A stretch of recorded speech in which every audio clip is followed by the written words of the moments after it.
stick it in my butt and pump it hard. You can't start the stream like that. Someone say the number. You can't start the stream like that. Who did that? Butter S79 ban. Mods, right, let's start it off right. Okay, let's just start the stream off on a high note with a ban on Butter S79. It's been years in the making. Okay. Chat, what the heck word? Hi, chat, how are you? Hello, everyone. Hello. Happy Friday to you. Hey, PC Tech, how are you, my friend? I mentioned this in tech chat, but I subscribed to WoW again last night. After 15 years away, you and Tech will be personally held responsible for my crumbling life herein. Thankfully, Gaston Corgi, I feel like you might be safe because a lot of the sort of time sink things that they used to have, they're much more forgiving now. I find the game easier to pick up and put down. Are you ready, chat, to see possibly the greatest transmog I've ever made for a character in my life? Are you ready to see what my paladin looks like, chat? You might think you're ready, but I don't actually know if you are. Are you ready for this transmog? You ready for it? You ready? You ready? Keep your eyes right here, chat.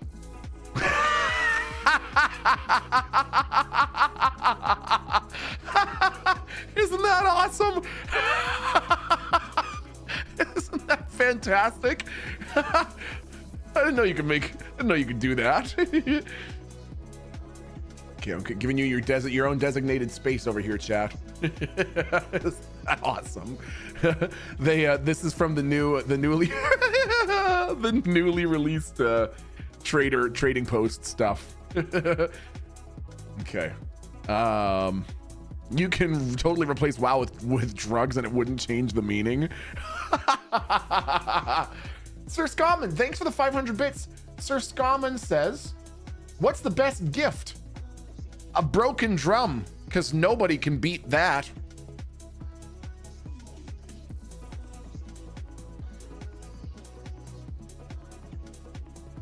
Chad, don't laugh at that. We don't laugh at things like that, okay? You're just encouraging, you know what I mean? Okay, I gotta turn this down, I'm sure. I gotta turn this way down. Way down. Way down there, bud. Sure, we're gonna try like this. How's that? Do that, and then if I come here and do this, it's still pretty loud. So I'm gonna turn it down again, or we're all gonna be deaf by the end of the stream. Deafened by WoW, as we deserve. Can only do it in 5% increments? That should be fine. Okay. I don't think he gets it. You don't think I got the drum joke, chat? Do I need to remind you that I had to write a thesis to get a graduate degree, and it had to be reviewed and read, right? You get that. People had to look at the thing that I wrote and determine that I have a certain level of competency in order to get it, right? So you think a broken drum joke goes over my head? You think I had a broken drum? They probably felt bad for you, Chimeras? I beg your f***ing pardon? I beg your f***ing pardon? Why don't you watch your mouth?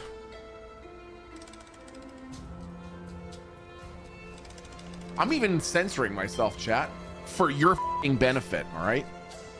You bunch of f***ing idiots. I mean, you bunch of I didn't mean it. No, okay? Hey, do not walk into my paladin's butt.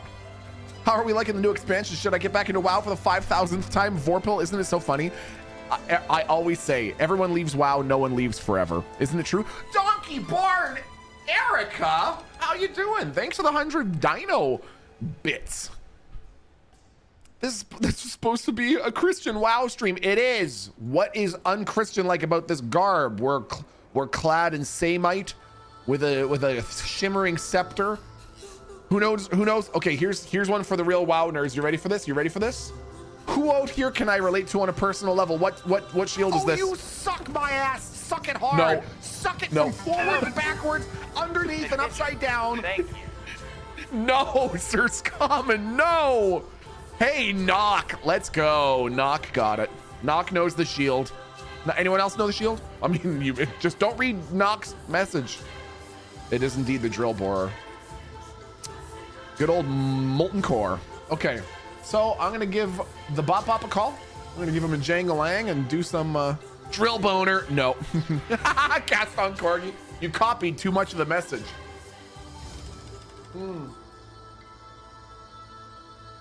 Just finished my 10 a.m. can of Monster. Monster, why don't you sponsor me?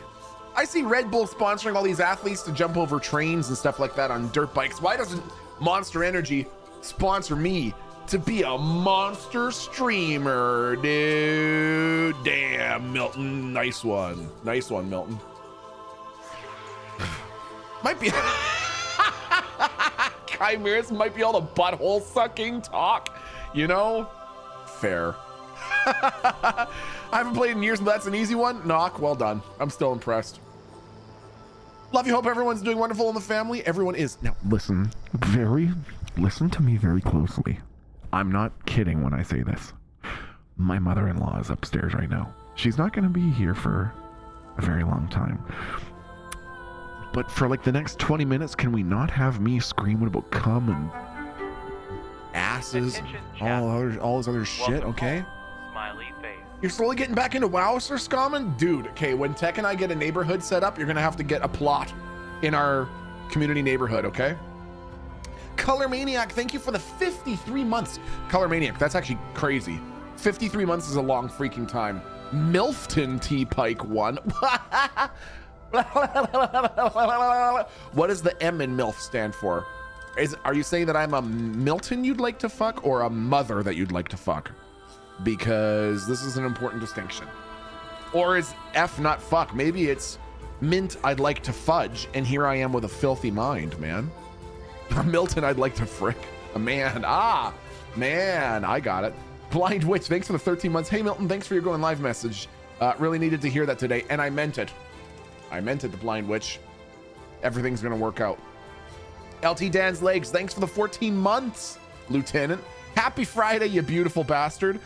Lieutenant Dan, did I see, it was you that I saw dressed up like Spider-Man in in Monster Hunter, was it? When I was watching Tech stream? Was that your character? I was pretty impressed. Butter S79, thank you. Yeah, okay, that's awesome. That was one of the best outfits I've seen, Lieutenant Dan. Butter S79, thank you for the 56 freaking months, 56 months of being new. You, chat, every single person in chat except for Butter S79, cover your eyes. Everyone else, cover your eyes except for Butter S79. Butter S79, look very closely. Oh, zing! Oh, 3-pointer. Woo! Chat, why would you be decoloning me when I specifically told you to cover your eyes? Don't you dare tell me to get the fuck out. Don't you dare, chat. And I'd like you to get the f out of here. Get out of here. Apologize right now. Apologize right now. You don't ever talk to me like that.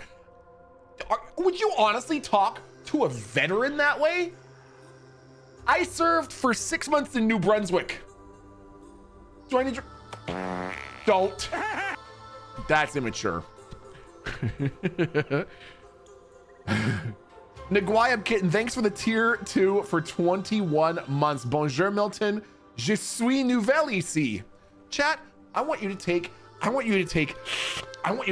just a wild guess at what Naguayab Kitten said to me there in French. Bonjour, Milton. Je suis nouvelle ici. What do you think it means, chat? Just take a wild guess. Physique, don't cheat. You have small hands. No, that's not what it meant. And tiny hands? No. Go frick yourself? No. It means hi, I'm new here. Je suis nouvelle ici in French means hi. Well, je suis nouvelle ici means I'm new here. No, you're not. I don't live in Canada, but thank you for your service, Milton. Thank you, Last Steel. Thank you for your support. What I mean to say is you're welcome, Last Steel. Je suis nouveau aussi. No, you are not new as well, Vizik. Tu n'es pas nouveau ici. Vous êtes très... I have 2 small baby hands. What the fuck? I give up. I don't know, you're gonna try. I'm not even gonna try. I'm not even gonna finish that sentence. Donkey Barn Erica, thanks for the 100 bits again. Uncle Frank's ED Meds, thanks for the 500 bits. Buy one, get one free. Let's go, BOGO. Indigo Octopus, thank you for the 20 months of support. Watch out, there's a new scam going around. Streamers are buying regular jelly beans and putting them in a bean boozle box to trick their chat and pretending to eat yucky beans. Thoughts? Is that actually a thing? Has anyone actually been caught doing that? Because I can guarantee you that I am eating the legitimate bean boozles straight out of the box. I mean, I guess it wouldn't surprise me that people would do that, but what's the point? It would be like, to me, it would be like playing a scary video game on stream, but routing the game audio to your stream and not to your headphones, and then just acting scared. Oh, whoa. Very common in Canada? I beg your pardon, Indigo? Did you know you can just buy a giant bag of just bad beans? That is horrible. Don't tell me that sort of thing. If Erin ever found out and wanted to play a prank on me, she just gave me a Bean Boozle box that had only bad beans in it. And I sat there every time thinking there might be a good chance that it'd be a good bean. It's just all bad beans. I wouldn't survive. I wouldn't be able to do it. Hand them out on Halloween. What? No way. That's crazy. How much? Link? What's Milt's address? Don't you dare. The only thing you'd be able to sell me like that or send me like that would be one of those bags that are just full of 4.5 pounds of Lucky Charm marshmallows. That's the only thing that I would accept in bulk. Peef Coast Ryan, thanks for the 7 months. Hey, Frickface. East Coast Ryan? East Coast Ryan, did you change your name to Peef Coast Ryan? Did you change your name to Peef Coast Ryan? Mods, I expect another ban. Last deal, Momo, both of you. I want both of you to ban that person simultaneously. Nice, Peef Coast Ryan. Blind Witch, don't encourage that. Bert Macklin, how you doing, Bertie Mac? 1 month away from the sex number, Bert Mac. We're getting there, man. Thank you very much for the 68 freaking months. Okay, now I'm calling tech. I'm doing it, I don't care. Calling him.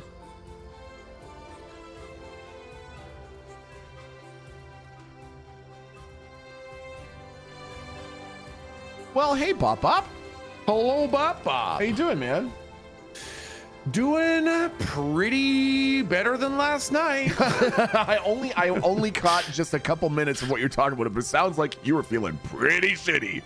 Oh god, dude, I literally almost fucking canceled the entire D&D campaign. I was feeling so fucking bad. Oh man. Oh, I'm so glad you didn't, dude. I'm really glad you didn't. We're gonna have Kay talked me off that ledge for like an hour and a half because I was so close to calling the whole thing.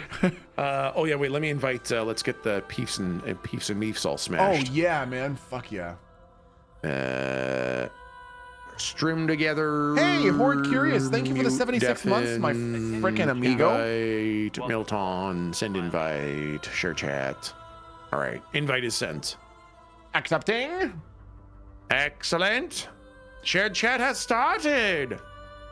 So yeah, for the people who were wondering why I almost canceled my D&D campaign and everything, it is because I felt so absolutely convinced that what I've written is total garbage, won't hold together, and nobody's gonna enjoy it. That even if it was amazing and perfect, I absolutely don't have the capacity to run it properly myself. And that everyone's gonna have such a bad time that it would be better off if it never existed. Oh than my people God. live to see the disappointment of how bad it is. Oh my God, man.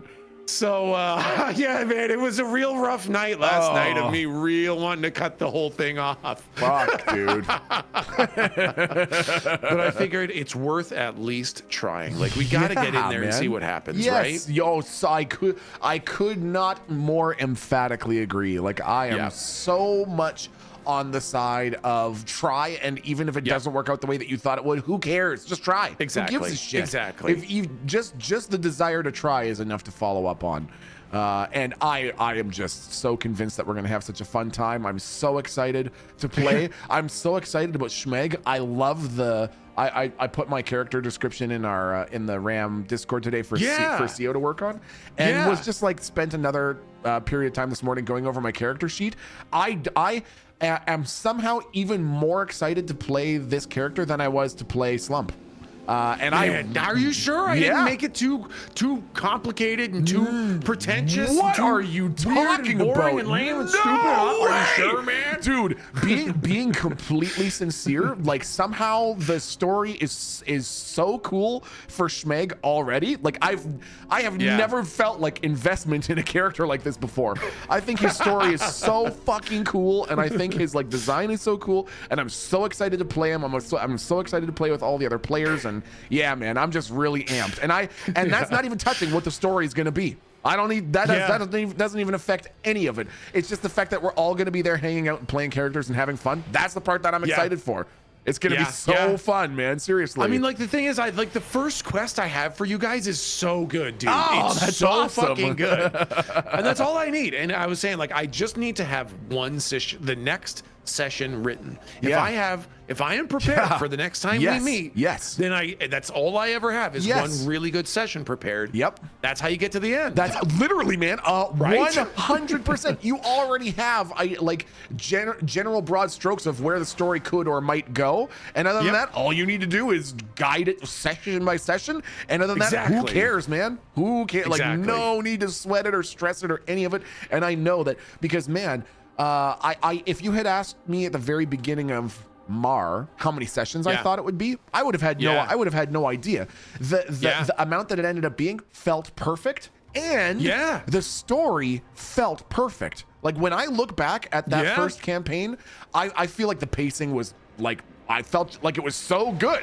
Like, I felt like it was the perfect, it felt like it was the perfect duration, not too short, not too long, and exactly how it played out. And I'm sure that this one will too. If it was, I really hope so. Yeah, if it ended up being 30 sessions, 190 sessions, who cares? Whenever the story came to its fruition, I feel very confident that it'd be just as satisfying. And yeah, man, I'm just really excited. And the most exciting thing for me is all of us getting to hang out. Just like you said, just like having a D&D campaign in your actual living room. Like, yes, that's really what I want, right? I want this to feel like some D&D ass D&D, man. Exactly, yeah, man. Some friends hanging out around a table, right? Precisely. That is all I feel about it, man. And I'm super stoked. So thank you for not canceling it. Thank you for continuing to chart forward with it. And I'm very excited to play in a totally fun and non-stressful way. So it's gonna be good. Yeah, man. and that's just it, right? Is I think I started to stress too much about making sure it wasn't stressful for you guys. To forget about also making sure it's not stressful for you. Yes, exactly. Dude, exactly. I was just like, I will shoulder all of the stress of this whole thing. You guys don't have to stress at all. It's like, actually, turns out that's not a great fucking strategy. No, exactly, dude. No, exactly. Yeah, so I think it'll be good, and this has always been my creative process. Yeah, totally. And you just kind of get through it, man. You just get through it. Okay, so yes. That for anyone who's wondering, by the way, anyone who hasn't heard, anyone who might just be tuning in, these are going to be Tuesday at 10 p.m. Eastern, 7 p.m. Pacific. Yep. Starting Tuesday, March 10th, which is this upcoming Tuesday. Exactly. Yep. This coming Tuesday, the whole thing kicks off, man. Yep. I'll be streaming it on my channel as well to like co-stream it, and I guess what probably make the most sense for us to be smashing peefs and beefs. Oh, that's a good idea. Right? Yeah. What do you think? Because I've told everyone that everyone in the campaign is welcome to stream it. Yep. I only take it as a sign of fun and celebration for everyone to stream it. Yep. I do love the idea of stream together so that all the chats are together. That's a really good idea. But I mean, no pressure. It's your campaign, and I want you to feel like you can make Totally. the snap No, I as you love go. that because one thing that I often do is if the party does something that I don't expect, which happens often, I often need to come up with an NPC that I didn't think I needed to create. Oh yeah, sure. Yeah, And coming up with a name is always very tough. And so I look over to chat and literally whatever, like there could be a fucking NPC named Beef and Cheese Empanadas, okay? Like I'm not picky and choosy. There better not be! I hate the campaign! I hate it! I will sometimes pull a name out of chat. One of my favorite examples of this is in the first campaign, you guys were talking to a military leader, and just by luck, there was a chatter named Major Papercut in chat. Oh, that's awesome. And so I decided to name them Major Papercut, like their name was Major Papercut, and they were a major in the military, so they were Major Papercut. And That's like awesome. 7 or 8 months later, in a completely unrelated part of the storyline, I suddenly needed an NPC name again, and the only name in chat that I saw was Major Papercut. So there was another completely unrelated person just named Major Papercut who was not in the military. So there was Major Papercut and Major Papercut in the first campaign, and I thought that was fucking great. That's so funny, man. I love that. So I love having the chat smashed and more opportunities to pull random names from chat for NPCs kind of thing. Yeah, hell yeah, man. Yeah. That's fucking unreal. Yeah, that's a great idea. Yeah. So anyways, I'm looking forward to it. So chat Tuesdays, be there or be square. And don't be square. That's a terrible shape. You'd want to be like a rhombus. Terrible shape. A rhombus would be much better. Rhombus is an excellent shape.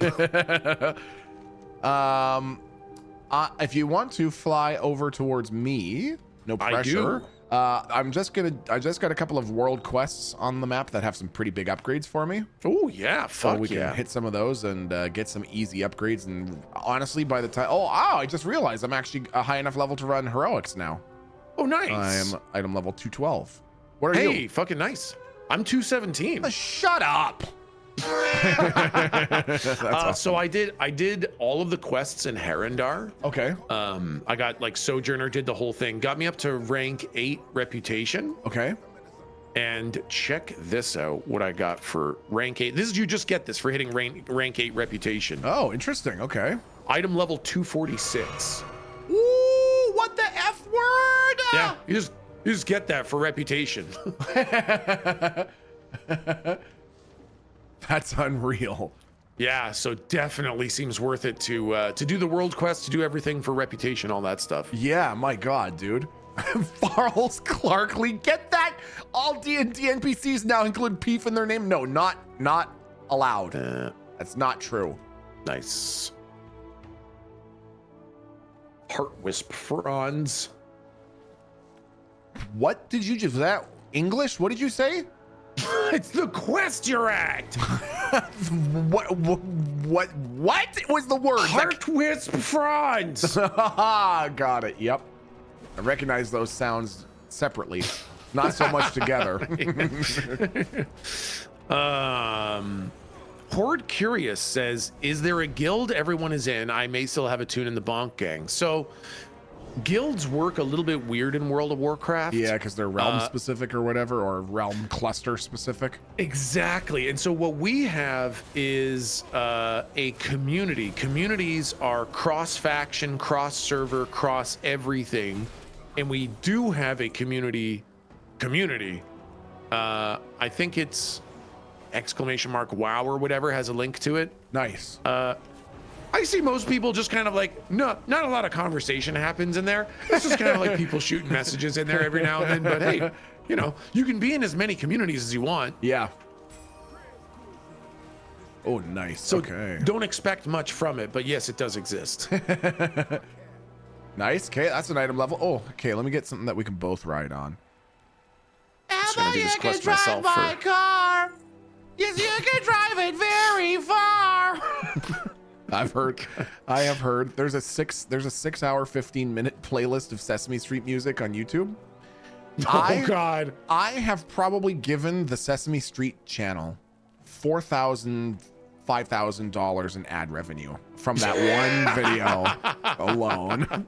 Oh, Horde Curious knows it. Beep, beep, beep, beep, yeah. My kid's probably upstairs in the living room right now. His ears are perking up and he's like, Yeah. Father's downstairs singing the song. The song. The clarion call. Who is playing the singing dog clip? Walter Sings Opera Band. Can we get a ban on Ryan CP, please? Thank you. Walter's such a good singer. Walter's though. a fucking idiot. Fuck Walter. All my homies hate Walter. Okay. Nice. So yeah, I'll just get on yours. Why not? Yeah. Okay, so there are real nice upgrades for me in Voidstorm, the PvP area. The nice thing about the PvP area, it doesn't even PvP enable you. You can just go up there and kill NPCs. Like, oh, nice. Oh my God, dude, those gauntlets are fucking insane. What the hell? That's what I'm talking about. Mine are 180, dude. That's gonna be a massive fucking upgrade. Fuck yeah. Okay, let's go do that. And then I think that might be the last one that is an upgrade for me in terms of the available world quests. I'm just checking to make sure. Yeah, that's going to be it. Those gauntlets, and then I'll be all set. Your weapon is 224. Nice.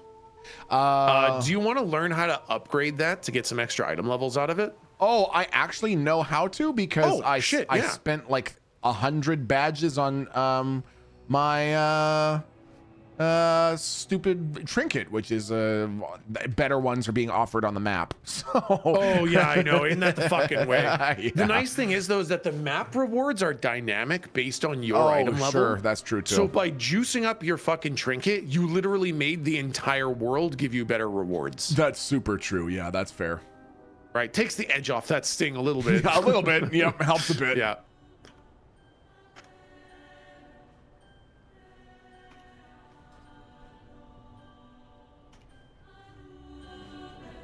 Man, good music this time around. This expansion. Yeah, dude, the fucking music in Herengar, the mushroom zone. Yeah, some dude. of the best music in WoW. The whole zone and soundtrack is super Avatar. The characters, Absolutely. the quest Super line, the Avatar. music, very Avatar, which Yeah. is fine. I like the movies. Compromised.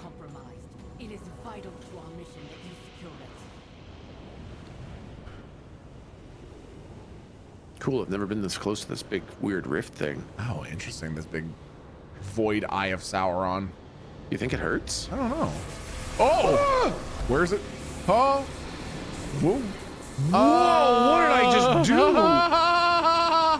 Oh my God! It kicked me off. I'm way up Oh God! high. Okay, it sent me. It sent me south. I'm coming back. I'm coming back. I'm jumping. I'm jumping. I'm jumping. Catch me. Catch me. Catch me. Oh God! I'm Catch really me. far away. Catch me. Catch me. Catch me. Okay, I'm catching. I'm Catch catching me. you. Catch me. I'm catching you. I'm catching you. I'm catching you. I got it. Oh. Dude, you were so tiny. I couldn't fucking see where you were. I saw you were actually in a pretty good spot. I just saw a flash of red wings as I zipped by. Yeah. That was cool. I didn't know flying into that thing would do anything. Yeah, that was interesting. Maybe there are some. You learn some shortcuts by taking the portal. Yeah, right? Black holes. Exactly.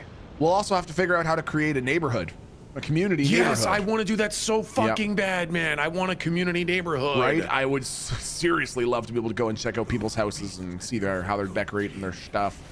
Exactly. Oh my gosh. Oh, you just basically kill. Just kill some Just bad kill. things, huh? Kill some bad things.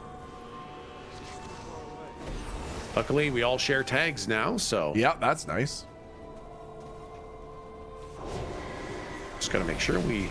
Oh, maybe we Okay. don't. It's so if the other faction does like more than half of the enemy's health worth before you hit it, Yeah. your counting is not really having helped. Aha. Yeah, Yeah. Oh man, it's quick. it is fucking quick, eh? People are really keen on getting this reward. I do like that they don't force you to flag. That's nice. That is nice. Yeah, I definitely agree. I can't see how far along you are on the track. I'm at 40. What about you? Oh, yep. Nice. Same. Nice. Yep.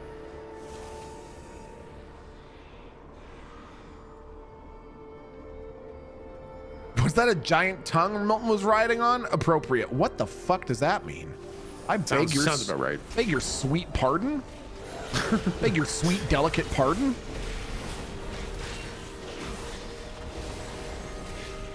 Wait, PvP World Quests don't force you to flag now? When do they change that? I mean, this is the first, this like expansion's the first time I've seen it. They've had this kind of style available for a while, and they kind of used it sparingly here and there. Like it was kind of a one-off. It's like, if you really don't want to do PvP, we have this for you. This is the first that I know that they've like fully said, all right, this is just like PvP if you want to. Interesting. Kind of area. Yeah, sure. Chewy says, where did the name Qualkek come from, Milton? Is it short for Quality Keck W? Certainly not. Are you new here? I'm not that dishonest. It's funny. Tech and I, both of our paladins are actually names from Diablo 2. Yeah. Tech's name is Griswold. He's the guy who wanders around Tristram. Yep. And Qualkek is the mercenary vendor in Act 5 of Diablo 2. Yep. When you're in Haragath. Haragath? When you're in Haragath. It's not Haragath! The mercenary vendor's name is Qualkek, and he talks about, he says like, oh, you're a warrior, are you? Oh, I thought about being a paladin. No, if you're a paladin, because my character's a paladin, so it's like, oh, you're a paladin, eh? I thought about joining up back in the day, but made too much money selling barbarians to other barbarians, and that's what I'm now do for a living, so fuck you. Do you need this one as well? I don't, but if you do, I'm still happy to do it. I don't know. Okay. This isn't an upgrade for me. Yeah, nice. Yeah, I actually got my current cape is like the exact same one because I got it from doing one of these quests, one of this zone's quests. Oh, nice. I can't get on! Combat! Okay, what the? There we go. Nice. Okie dokie. Wow, yeah, that's nice. I don't know, 214 now. That's pretty good. Wow, very nice. And we could go to, if you wanted to show me where the badge vendor is in Silver Moon, I could upgrade my weapon a couple times, I think. Oh yeah, fuck yeah. And also, do you know where the Void Light vendor is in Silver Moon? In Silver Moon? It should just be the, like the Quartermaster. The little red bag icon, I think. Okay, sure. As a side note, chat, if there's anyone out there who's like me and most of the time, the only time you can play WoW is in the evening and you don't always want it to just be nighttime outside, one of the best items in the game is this item called Jar of Sun-Warmed Sand. Jar of Sun-Warmed Sand. When you use it, it makes everything appear as though it's midday for 2 hours. And the nice thing is, I mean, it has a 1-day cooldown, which is kind of stupid. But if you don't want to wait 2 hours, like 24 hours to do it again, at the Caverns of Time, you can buy individual little sand clumps for 10 time warped badges each, and each of those counts as a 2-hour buff. So nice. That's been a nice quality of life improvement for me. I don't want to that's awesome, man. I happen to really like the world at night. I do too. I do too. But when it's only ever night, I'm like, man, it feels like I'm in hell. Yeah, that's super fair. Chewie remembers the name Griswold, but not Qualkek. Well, you know, I guess you just remember subpar characters' names then. Guess you only remember the important ones. No. The lore appropriate important ones.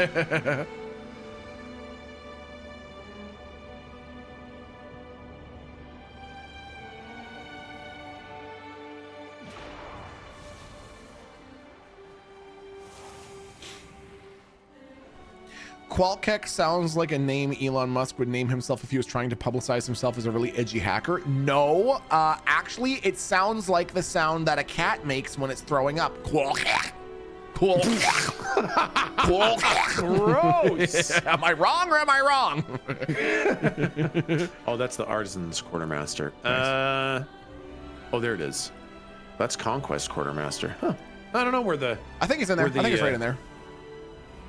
Oh, for the badge guy. Yeah, Yeah, I was yeah. looking for the Void Light person. Oh, I see. Yeah. Sorry. Yep, you're right. In unity shines strength. Okay.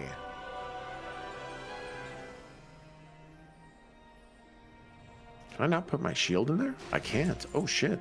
My shield sucks. Well, then weapon it is. Nice.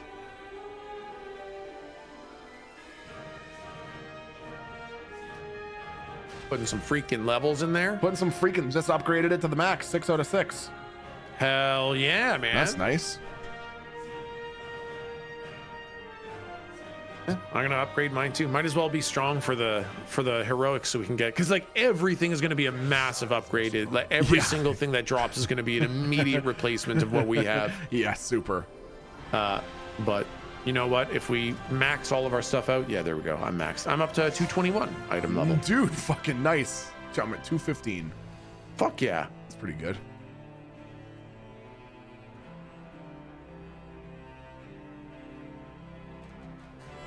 God, I love the sell junk button. Oh, isn't it so nice? Holy. Thank you for Holy creating cannoli. that. Yeah, seriously. Oh my god. Okay, well, the world's our oyster, man. What do you feel like doing? I know, right? We could do anything. Yep, we can do delves, we can do heroics, we can do PvP, we can delete our Why characters. don't we take a dip into heroics? Yeah, man. And let's see what how heroics feel and see what kind of gear we get from them. See if they're worth doing. Such a good idea. Let's do it. All right, let's do a heroic. See what that's all about. Freaking heck yeah. Tank and healer queue on heroics. Yeah, That's doesn't get much basically more, instant. Yeah, it doesn't get much more instantaneous than that. Exactly. Dutchy Lander says, "Is your dude wearing a thong?" I believe it's a gimp suit.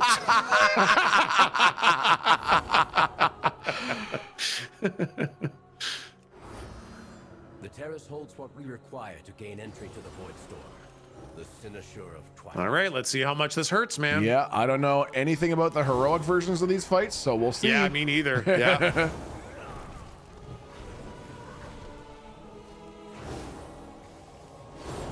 Oh. Oh. Had my fishing action bar up. Very helpful. Ooh, the mages just tried to cast polymorph. No, please. So watch out for that. No.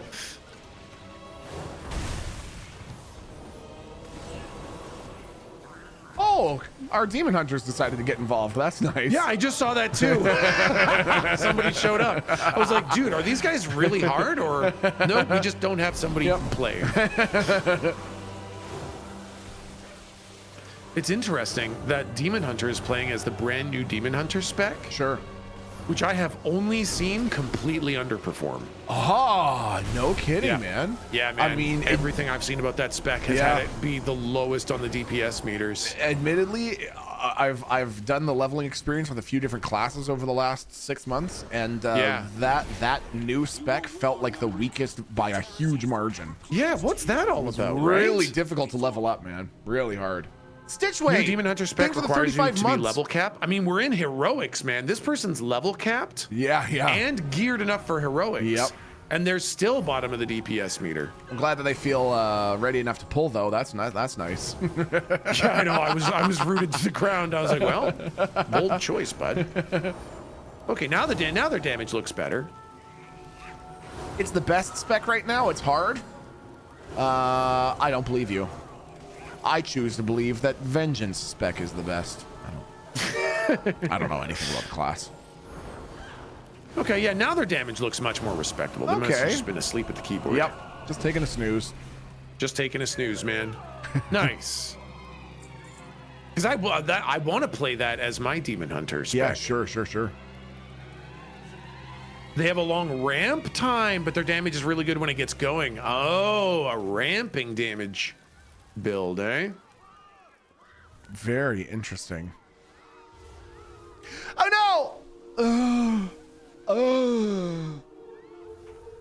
Woo! Owie! Yeah, I got stunned. Whoa! I got stunned. Yeah, I'll be You're fine. Okay. I got oceans of fucking cooldowns to endure short periods of misery. How the heck do I get past there, dude? So yeah, I should be able to I'm walk doing around this. Oh yeah, I see you guys coming. Nice. Oh yeah. Oh fuck yeah, bud. Easy pleasy. Easy pleasy. I kind of like that about this room. There's only one big elite at the end, so like if the healer gets got by one of the fucking circles, it's not that big a deal. Sure. Very forgiving pull. Hey, Daniel Dickens. How you doing, Daniel Dickens? Great to see you, my friend. Yeah, Yes. Popo says anytime I enter a dungeon, the first pull is subpar, but after that, as long as I have souls, it's go time. Ah, isn't that interesting? Wow. It just kind of starts the dungeon shitty, Yeah. and then takes off. That's so funny. Isn't that funny? Yeah, that specification is really funny. Yeah.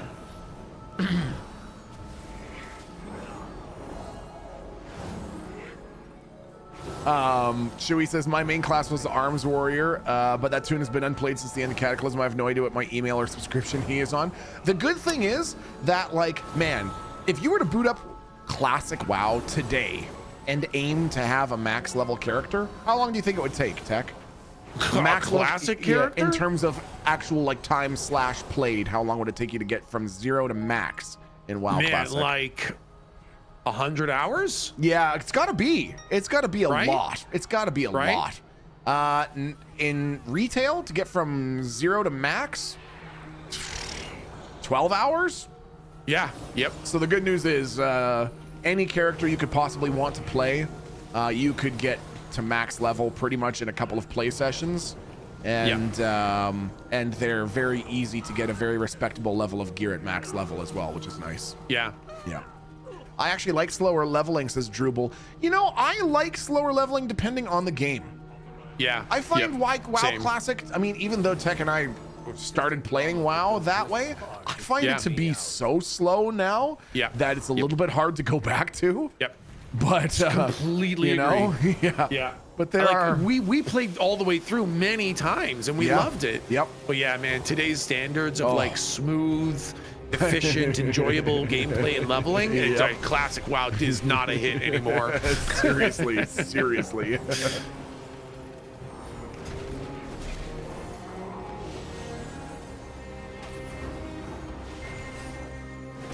What is the gear on that monk, dude? It's just rocking shit. Item level 233. It's like item level. Okay, they got some crazy strong pieces and some pretty regular pieces. Whoa, I wonder where they got that spear from. That thing's insane. I know, right? Sheesh. I mean, possibly from. No, let's pull the side guys. Yeah, sure. Let's pull all the side guys. I've had this fight go bad, and I imagine in heroic it's even worse. Yeah. Look at the damage meter. That's what happens when I pop all my cooldowns. AoE is my fucking jam. I always wanted to play a class with a good AoE tank spec, and Paladin is certainly that now. Definitely. It's funny how the grinding / time investment expectations for games has changed as the average demographic has changed. And I would contend the shift in like society's overall attention economy. Yep. True. Attention economy is the word to use too. Right? Yeah, seriously. Yep. They are starting to understand how much time they're going to be able to get out of people, and to try to, you know, you don't want to lock all your actual good shit behind so much gameplay that no one's going to get there, and more companies are starting to pick up on that. Like when their player base was millennials who go outside and play in the dirt. Yep. And it doesn't matter how long it takes to level up because we had a fun time the whole time. Yep. You balance that differently than when the kids are, you know, on their phones and watching TikToks. Yep. They do not have the same kind of patience. Super true. Oh, so this is interesting because this is a game that neither Tech nor myself, I don't think you ever played this. Sai Debbie says, it's funny, people tend to forget that original WoW was the casual MMO choice compared to, say, EverQuest. Yeah. Did you play EverQuest? I never played EverQuest myself. Neither did I. Yeah. Anyone who played EverQuest, what did you think of it and how was the grind? Yeah, I know. I'm very curious. Yeah, I remember. So I remember back in the day, there used to be arguments in chat about which was the first WoW, the first MMO. Oh yeah, I remember that now too. Yep. And I would say, yeah, it was World of Warcraft, first MMO, because it's the first one I played, which means it's the first one that exists. That makes sense. When people would say EverQuest, I'd be like, no, I've never heard of that. So that's never not played the it, and I answer. disagree. Yeah. Hot Dog Chelsea says EverQuest hands down best game ever. That's crazy. Really? Wow. I've watched streams of it and none of it makes me excited. Yeah, I feel that. Oh wow, what the hell is happening, people? Fuck. We're supposed to stop the balls from getting to him. Oh, I see. I'll revive him. Yeah, intercession or whatever. Yep. Yep. Okay, that's my bad. He's gonna knock me back. Now I think he's gonna do that ball thing again. So yeah, little balls start going towards him. Okay. Oh wait, no, he's doing his explosion first. Now, when he does his little explosion thing, I wonder if we want to put him in here. Oh, I can see it on his little boss bar. His little boss bar thing. Yeah, he's gonna knock me back, and then he's gonna do his explosion. I think Refueling that next protocol? one after Got that, it. yeah, refueling protocol. Explosion, and then I'll pull him over here, and we can eat up all those little Orbeez. Or he's dead. No, or he's toast. See ya. Nothing. Isn't that awesome? That's so much fun when we don't get to participate in it.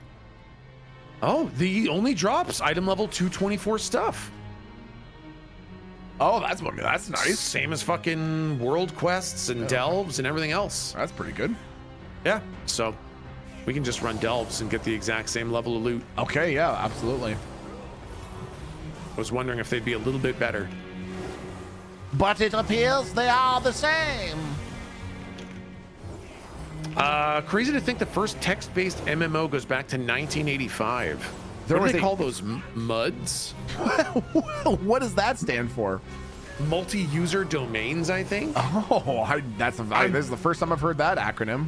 I am a fucking absolute poser when it comes to that. I've never used them. I don't even really know what it is. I've just seen people talking about them. And so I'm pretending like I also know what's going on. Multi-user dungeon. Yeah, that's cool. I've never played one myself. Yeah, I can't even imagine what it would look like. Like, you just put in prompts and it prompts and it texts you prompts back. I think so. Yeah, it's like I go in the dungeon. I lift up the pick. Sure. Is that it? Like a weird D&D kind of thing. That's what I'm envisioning. It's like a text adventure. That's crazy. I'm doing a bigger pull. Yeah, do it. It's been too easy. Yep.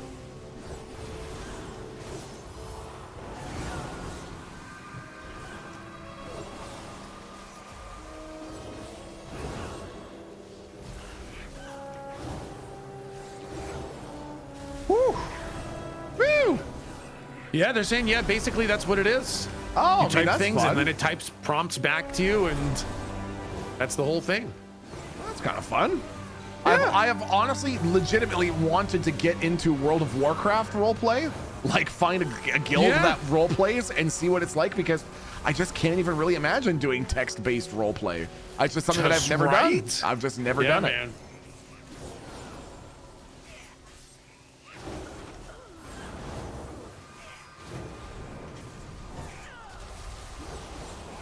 Oh yeah, that was no problem, man. Easy.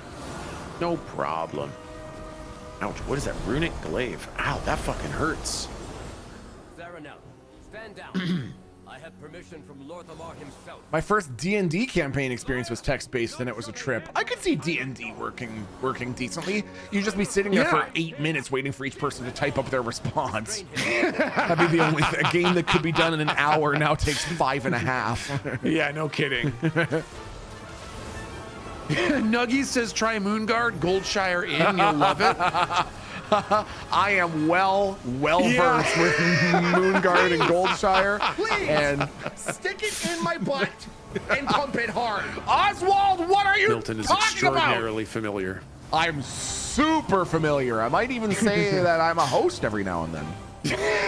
I've got a real tasteful little gnome twink. Okay, runic mark. Okay, so people got those little exploding circles around them, but it's when he casts his big spell, maybe this upcoming silence, you want to get into the globe. Oh, I see. You can't cast when you're in there. Yeah, and then you get in there, and then while he's casting, yeah, and then you avoid the big thing. Yep, exactly. At least I think that's how his fight works. That's what I've been doing, and I've been having success, and it seemed to work there. So I believe that. Like, that seems to make sense to me as a method. Right? We've seen enough WoW fights to be like, he put a thing, and now he's doing a thing. We probably got to do the thing he put. Biotech says, Milton, what race / class would Kiki be in WoW? Kiki would absolutely be a female troll warrior. Wow, that's fucking awesome. Wow. That's fucking awesome. Probably swing a cyclone axe, perhaps a two-handed maul of some kind. Oh yeah, we're crushing this, man. And look at that, the demon hunter's on the top. Hey, okay, yeah. Here we were shit talking, and yeah, right. Here we were shit talking that class, but no, it's totally good. Shame the fuck on us. Shame the fuck on us, man. You should level a Kiki. I'm going to, because I want to have, my goal is to eventually have one max level of each class on both Alliance and Horde. And I don't think I have a Horde warrior yet. So hey, might there have you to be go. A female troll named Kiki.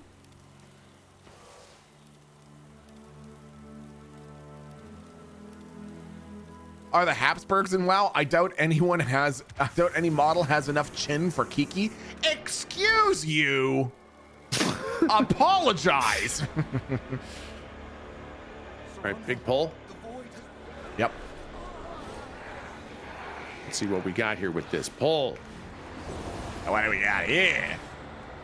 Oh, whoa, hey, bad guys. Whoa, there we go.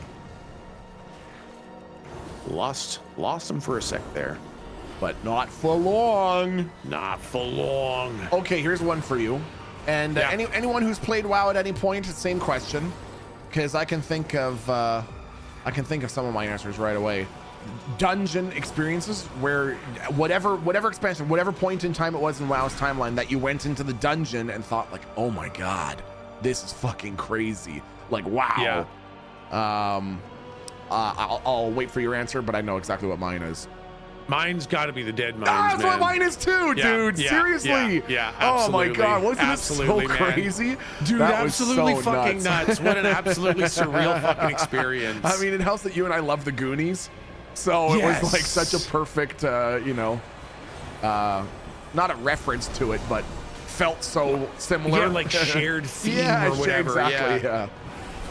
Culling of Stratholme. Interesting. Oh, okay. Actually, yeah. For those of us that played Warcraft 3, Culling of Stratholme is pretty fucking insane, man. I do remember you telling me the WoW lore at like around the time when that dungeon was a thing and thinking exactly. That's insane. Yeah, I gave you like the fucking 3-hour lore dump for that thing. Yeah, man. Yeah. Wayward, we're asking in terms of people who've played WoW, your experience where the first time you like went into a dungeon and you were like, oh my god, this is crazy. One of the other ones for me, just because I remember thinking that it was so weird and like liminal and avant-garde, even though that's not really the right word for it, was Nax Ramus.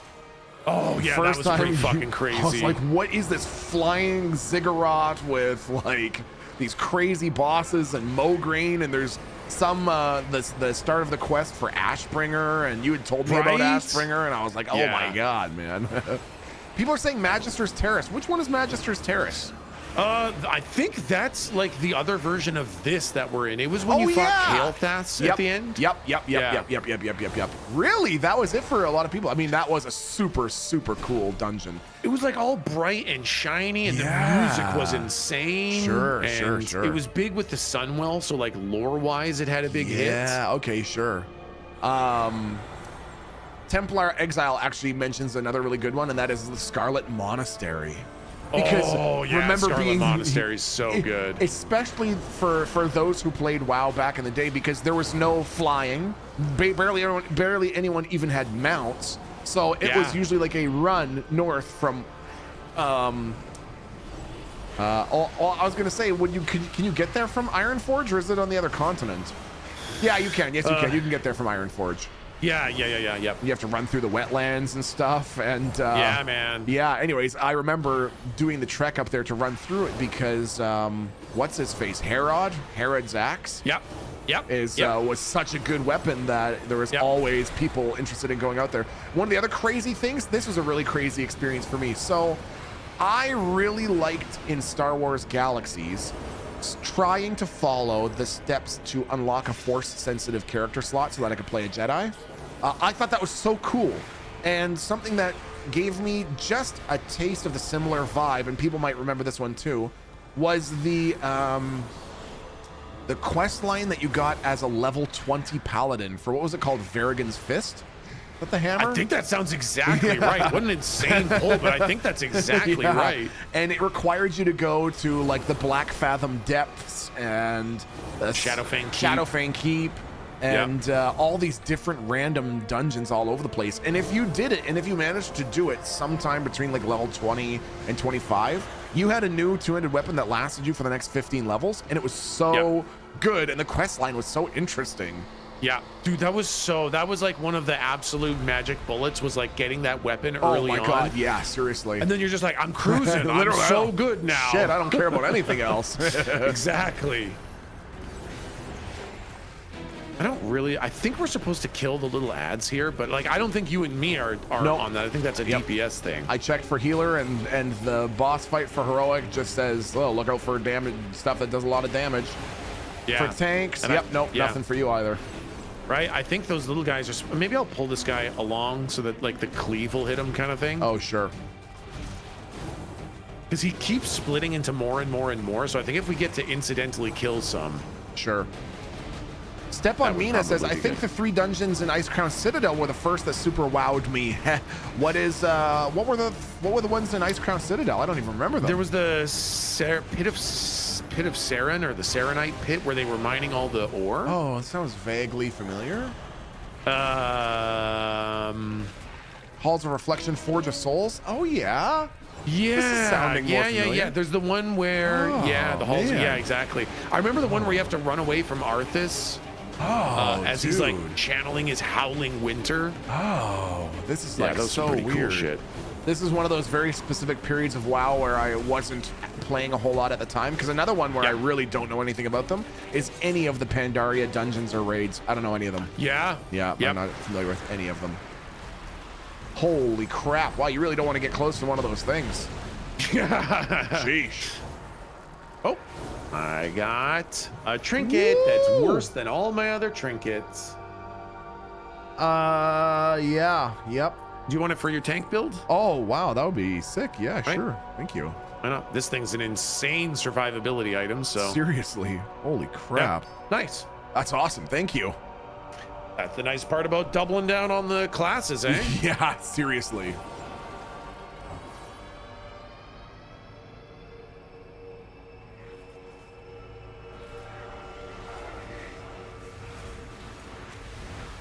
Oh, there's no more guys back here. So I guess on we'll just kill these guys. Yeah, fuck yeah. I think on the 17th they released the first wing in the raid finder. Oh, nice. Yeah, so that'll be fun. That'll be fun. I like raid finder, man. I know. I think raid finder's a great idea. Yeah. It's a bit of a joke, but it's fun to see. It is a bit of a joke. It's a little bit like right? It's a little bit like getting all 40 kids in the McDonald's playground to work towards the same objective. Yeah. Barely anyone really does it, and overall you get a sense that someone's going, "Hey, yay, good job, everyone! Here you go." Exactly, right? You showed up. You showed up. Yay! You showed up. Yay! Oh gosh. All right, we're gonna use my shield and mass taunt, and hopefully we can kill some of these guys if they do that before it becomes a problem. Oh, that will be all right. If they zap me again, I will just bubble. Nice. Yeah, my bubble is awesome. Okay. It taunts everything around me. Oh my god, that's nice. Yeah, so I become completely immune and everything only hits me. Holy shit, I like that. It's really fucking nice. Hey, Covey, thank you for the 29 months, my friend. Really Whenever I appreciate get you coming crowd back. controlled and I know everything's about to start hitting everybody else, I just bubble. I'm like, nope, they're all gonna hit me, and everybody better figure out what the fuck is going on in the next 7 seconds. Hey, Corgzilla, thanks for the 55 months, dude. Ridzy, how you doing, Rids? Thanks for the 75 months, my friend. Friday, Wow Friday. Dude, I love Wow Fridays, man. Oswald, thanks for the 41 months, man. Horde Curious, thanks again for the 76 months. Did you ever do the classic journey that was getting your Night Elf to Ironforge at level 10 from running from Wetlands Crocs was terrifying? Actually, multiple times. Yeah. Tech and I were familiar with that. I loved leveling characters, and I loved leveling them in Elwyn. So for me, it was not to get a Night Elf to Ironforge, but to get a Night Elf to Ironforge and then into the Deep Run Tram to go to Stormwind. I love that shit, man. I remember, because you have to do that one part where you're like walking from. You're doing that part near Dune Morrogue where you have to kind of go through the tunnels, through the mountains, right next to the wetlands. Sure. And there's like a part with this big drop. Okay. And if you just jump over the edge at a certain point, you save yourself like 20 seconds of running. Okay. But if you jump at the wrong point, you die. Yep. And then have to do the entire run as a ghost just to get back to where you were. Oh, God. And I remember so many fucking times misjudging that fucking jump and being like, oh God, it's so much work. I've logged off as a ghost in that area so many times. I'm like, you know what? I don't want to do that fucking walk. I actually decided I don't want to play this character so much anymore. I want to do something other than WoW. Exactly. I really love seeing all those red enemy health bars go down. I might need to try WoW. Magic Sword, you've never played WoW? Dude. That's, I mean, you know, know your limits and play within them, but there's never really been a better time to start playing WoW, in my opinion. Yeah, I super agree. The experience is so smooth and satisfying leveling up a character. And with shit like Dungeon Finder and world quests and shared servers and stuff like that, it's really easy to find other people, find other players, etc., etc. I tried it back in 2012 for like a day. Yeah, that's fair. The Alliance run from Ashen Vale to Desolus was something else. I also remember doing that. Oh my God, right? Desolus, man. You want to know? So do you want to know the really funny thing? There are zones in World of Warcraft that are absolutely fundamentally associated with songs for me. For example, you had introduced me to, or reintroduced me to, the heavy metal soundtrack when I was leveling up in Felwood. Yeah. So anytime I think of Felwood, I think of the heavy metal songs. The songs from the heavy metal soundtrack. And Desolus was one of the zones where I was playing when you had introduced me to Judas Priest. So, nice. So I associate a lot of Judas Priest with Desolus, which is really funny. That's so good. Yeah, I remember Desolus. I remember Desolus because it was one of the best farming areas for the skeletons. Oh, what was skeleton farming for? Just experience. They were a really high value level 32 enemy that you could get a big chunk of experience from. Yep, that makes a lot of sense.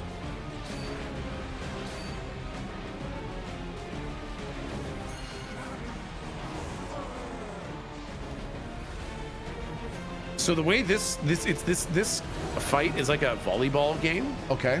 And so the things I'm pinging are where the ball is going to land. So if you see where I'm standing, there's a ball falling. Okay. If you're standing in it, you bounce it up. So I'm running to the little locations where they're landing. I see. Yeah, like you're standing in one now. So when it lands on you, it'll bounce back up. Then somebody else needs to get that one over there. If you don't bounce it, what happens? Everyone takes a huge amount of damage, and they get a debuff where the next time that happens, you take even more damage. Oh. Yeah. Okay. Yeah, it's like a damage prevention mechanic. Got it. Okay, let's go with loot. Great, and it's legs, which I just got. They're actually a 4-item level increase. Sure. Do I already have one of these? Thankfully, if you mouse over one, it will tell you. It'll say like in possession, and then it'll say 1 or whatever. Nice. Yeah. Oh, hey. Hell yeah. Nice. Congrats. Dude, you were so right when you said that the housing in WoW was like your favorite housing system you'd seen put in a game so far. I agree. It's so satisfying. It's so like easy and intuitive and like really easy to get into. Yeah, I really, really like it. Well, that was pretty smooth. That was very, very smooth. I mean, Yep. we're already like fully heroic geared, Sure, basically. true enough. Yep. I also didn't know that they removed that Traders Gilded Brutosaur from the store. I think they might have got a bunch of backlash for it. I think it was only supposed to be a short time. Oh, okay. I could be mistaken. Yeah. I shouldn't assume that it was because of backlash. It was just a temporary thing. I think it was just Man. a temporary thing. Yeah. I understand the people who looked at it and thought, no fucking way you could ever make me pay for something like that. I have no rugrats. Yep, same man. Yeah. I'm the exact same. I Right. recognize how much time I spend in this game, Yeah, yeah. and exactly where the quality of life lie, kind of thing. So, yeah. yep. Yeah, exactly. Brutosaur is an anniversary mount. Oh, okay. Oh, that's interesting. The FOMO dino. The FOMO dino. Yeah, for me, it was. I didn't mow. Yeah, exactly. For me, it was I didn't get it because of the foe, but I definitely didn't mow because I just knew. I was like, well, I'm gonna use it all the fucking time, and I do. Exactly. Yeah, man. Yep. I knew I was gonna use it all the time, and I do. Yeah, I can say I don't have any. I don't feel bad at all about buying that one. Like I'm not like I wish I hadn't done that. It wasn't worth it. Nope, I use it every time I play. Yeah, man. I think delves are the faster way to get loot because I think as we improve our item level, we can run higher level delves, which will literally give us better gear than heroics. Yeah, shit, yeah, man, I'm down. Why don't we? I guess there's no such thing as the bountiful delves yet. Eh? Yeah, good question. I think like 17 days, and then I think that happens. Oh, really? Okay, that's interesting. Similar deal. Yeah, cool. I'm just going to see if I have any. Come on. Oh, I'm just trying to unlock the you can. Oh, herbalize while mounted. Yeah, exactly. Yep. Damn it, dude. I went so fucking hard at that as soon as the game came out. How do you get as many of those points as possible? So the first time you harvest a brand new type of plant, Yep. like there's like the primal or the light fused types of plants. Yep. So like you'll get 1 knowledge point the first time you pick a light fused argent leaf. You'll also get a point the first time you get a primal argent leaf. Okay. And another for the first time you get like a void bound argent leaf. Ah. So you kind of want to go to all the zones and pick one of each herb to get one of each of those. I see. Okay. Also, sure. there are random drops that give you like +3 or That's what I thought. +1 knowledge Sure. point. Sure. So basically, the answer is pick every herb you can ever see forever. Sure. Also, the herbalism trainer gives you one quest a week. Okay. That gives you, it says like, bring me a couple of these specific plants, and you get 3 knowledge points from that. Oh, nice. Okay. I'm pretty Yeah. close. I've got 23 points put into it so far, so it shouldn't take too long. Oh yeah, fuck yeah, man. Can't catch us. There are treasures all over the world too for herbalism. Yes, that's true. Yeah, that's true too. I feel like these guys don't hurt, man. I can pull a whole bunch of them. I think so. I wonder if they train like dungeon enemies or... Okay, I mean, that hurts a little bit. It's getting a little spicy. Oh, yeah. Luckily, I got my big damage buttons.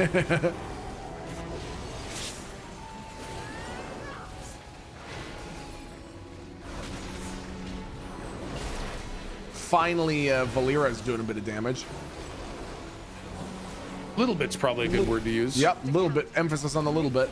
Yeah. Oh, shit. We have a fucking bomb to just kill them. You're not supposed to fucking fight them. For fuck's sake, man. Whatever, man.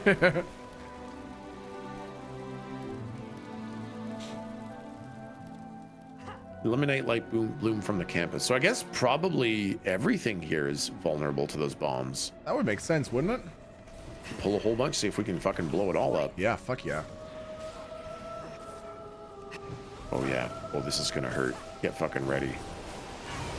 This is gonna be spicy, man. Woo! Oh yeah, I can feel that. What's happening to me? What's happening to me? What's happening to me? Oh my God.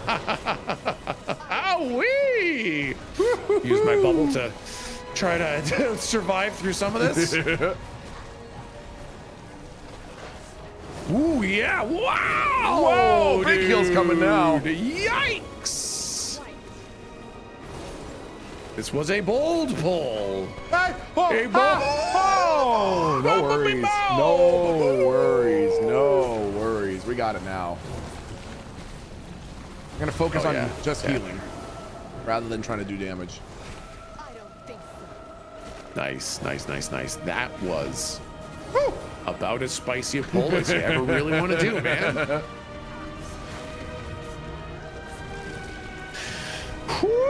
That was a good one. That was a good one, man. Wow. Nice work. Yeah, I mean, that took every fucking tool out of my toolbox. That's some good shit. Tech and I are used to that. We played enough of this game that there would often be times when if we were pushing the forward edge of the spear of content and we're in a group with random people, many times over the last 25 years, has the entire group been dead and Tech and I are two-manning whatever we're doing? Many a time. If you're not pulling the entire room, are you even really tanking? There you go. Right? There you go. Yeah, these big dudes fucking suck. Yeah. Those guys are a major source of the pain. My eye found you.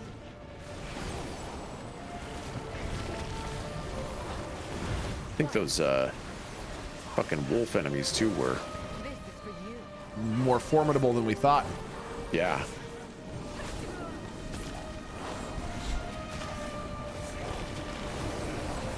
A rare achievement? What's the rare achievement? What rare achievement? Who got a rare achievement? Congrats on the achievement, Milton. What achievement? What achievement did you get? What achievement did I get? I also got it. I am also an achievement. No, it's just me actually. Oh, damn it! It's not real. It's just some stupid shit they pulled up on overlay that says achievement earned 15 points. Stuck your beepus in a peef. It's not real. That's not a real achievement. Dude, congrats. No, don't say congrats. It's not a real achievement. Fuck yeah, no, that's man. not Hell real. yeah. I didn't do that. Hiyaka Medusa says, I used to pull the whole room in with my shadow priest. Somehow people used to get angry with me. I don't know why, man. I don't know why people are so upset.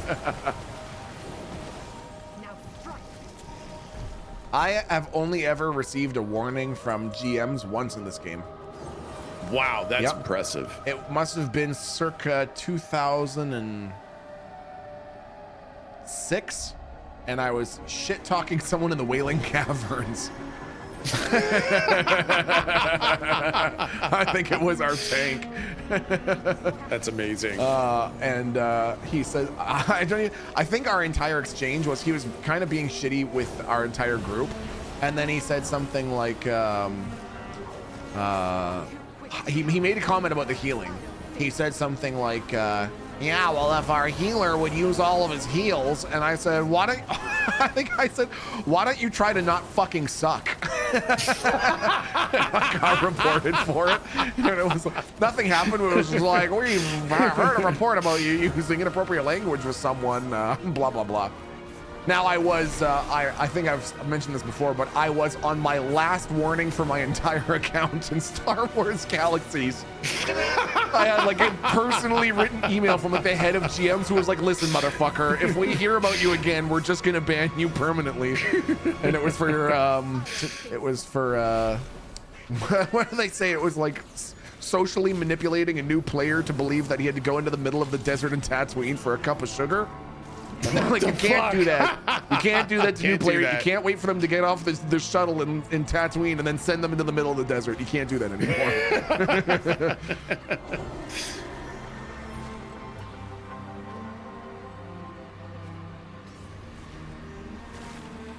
I don't think so.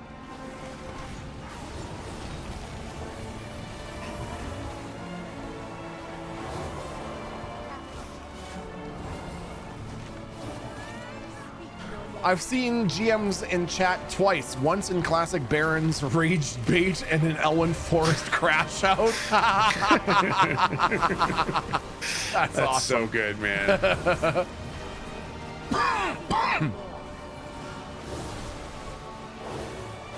I used to tell people I can't heal through stupid. Okay, I like that.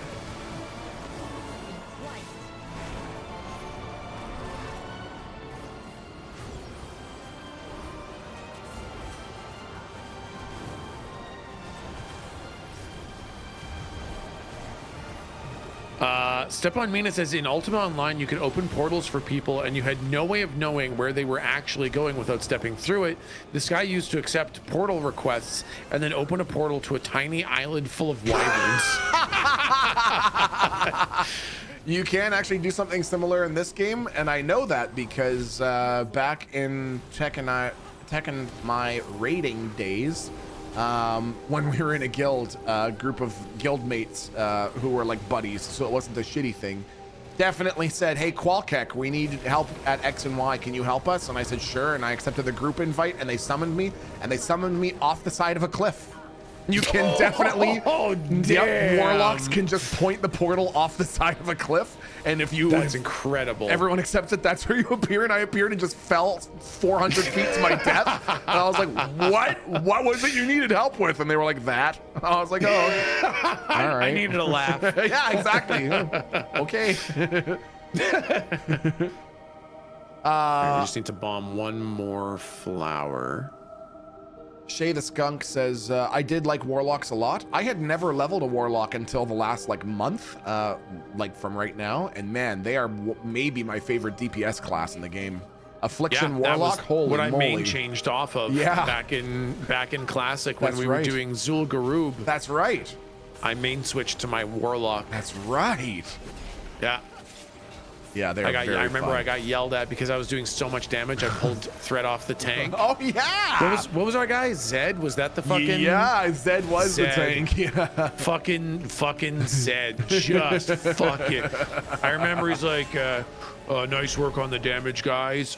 Someone was pulling threat with their damage, so if you could fucking not. That sounds like and Zed. I was like, sorry, you can't handle all my damage. I didn't say anything because I was terrified, but I remember in my head being like, sorry, you can't handle all my damage. Just be a better tank. Yeah. You had that kind of respect for your tank. Meanwhile, when it came to Tusker, I made my first 5-part harmony about hearthing out because the group will die when Tusker tanks. Surprisingly, he didn't like that very much. He didn't like that one much, man. Not impressed with my musical rendition. Not his favorite song.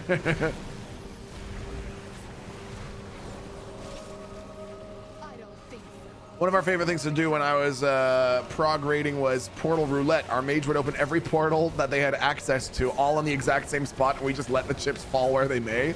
That's awesome. That's so good.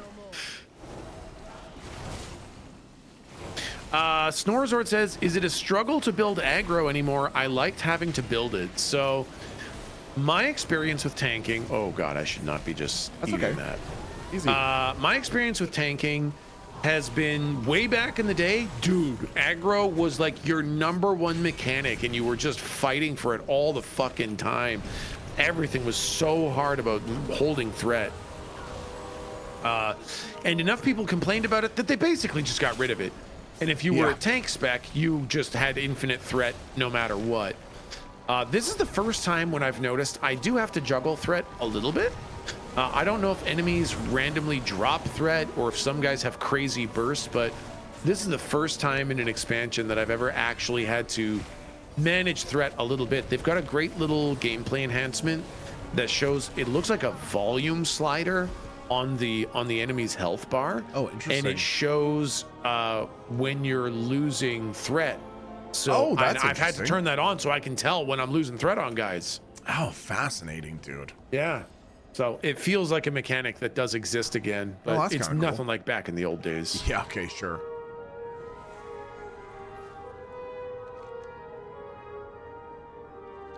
Oh, also, after this, would you mind coming with me to the Arcantina? I need to raise a toast to you 3 times, I think. Oh yeah. Actually, the dailies might have changed for me. We'll see.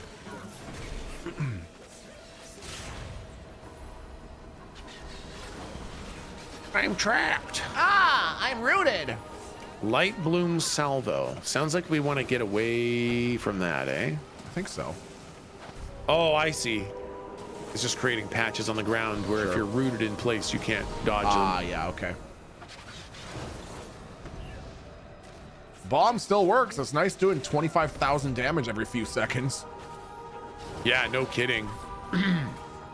Rumtime says having threat be non-trivial made there be so few tanks though. That is the fucking thing. I like having threat be non-trivial, but it really scares people away from playing tank, and you do get way longer queues and way fewer tanks. Oh, when there's more of a mechanic to the threat? Yeah, when it's hard. Yeah, interesting, very interesting. I feel like it's in a good place now, though. It's not too bad, but it's not absolutely nothing. This feels like finally they're starting to dial it in. Sure, yeah, that's fair.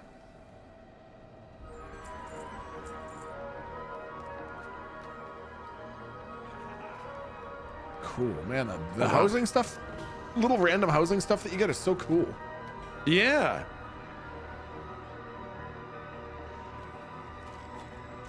Whoa. What the fuck is that? Whoa. What the hell? That's kind of fucking cool looking. Dude, that looks so sick. What a cool fucking helmet. Gonna have to make a set for that. That's kind of I was just gonna say, definitely need to make a transmog set for that. Very fucking cool. Sick. Did you get anything? I got absolutely fucking nothing. This is just what as good the as fuck, Dungeons. Man? If I have my roll set as tank, I should be rewarded. I should be rewarded for this. I should be rewarded for my sacrifice. Pyrotechnic says, have you done the housing stuff yet? I have dabbled in it a little bit. I've set up my house in a very basic format and spent most of my time designing the outside, which is really fun. Built an orchard and a little fishing spot, but I have very much enjoyed what I've dabbled in so far. Yeah, I also have not done too much, but I have really enjoyed what I've done. Yeah, totally. Oh, you wanted to... Oh, yeah, what did you want to do? Here. It was go to the Arcantina, but I just need to make sure. Oh, could we go... Do you see my marker if I put it there? I don't think so. There. Ah. Aha, yes. Nice.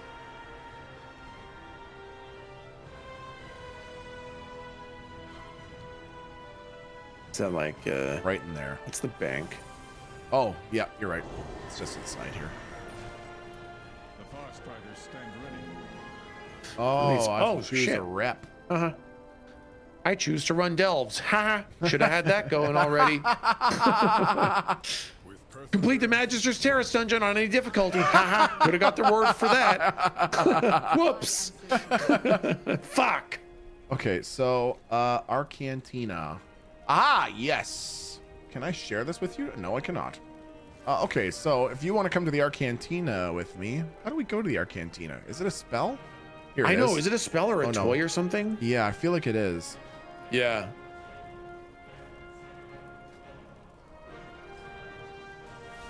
Toy.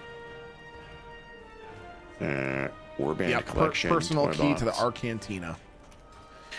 Personal key to the Arcantina.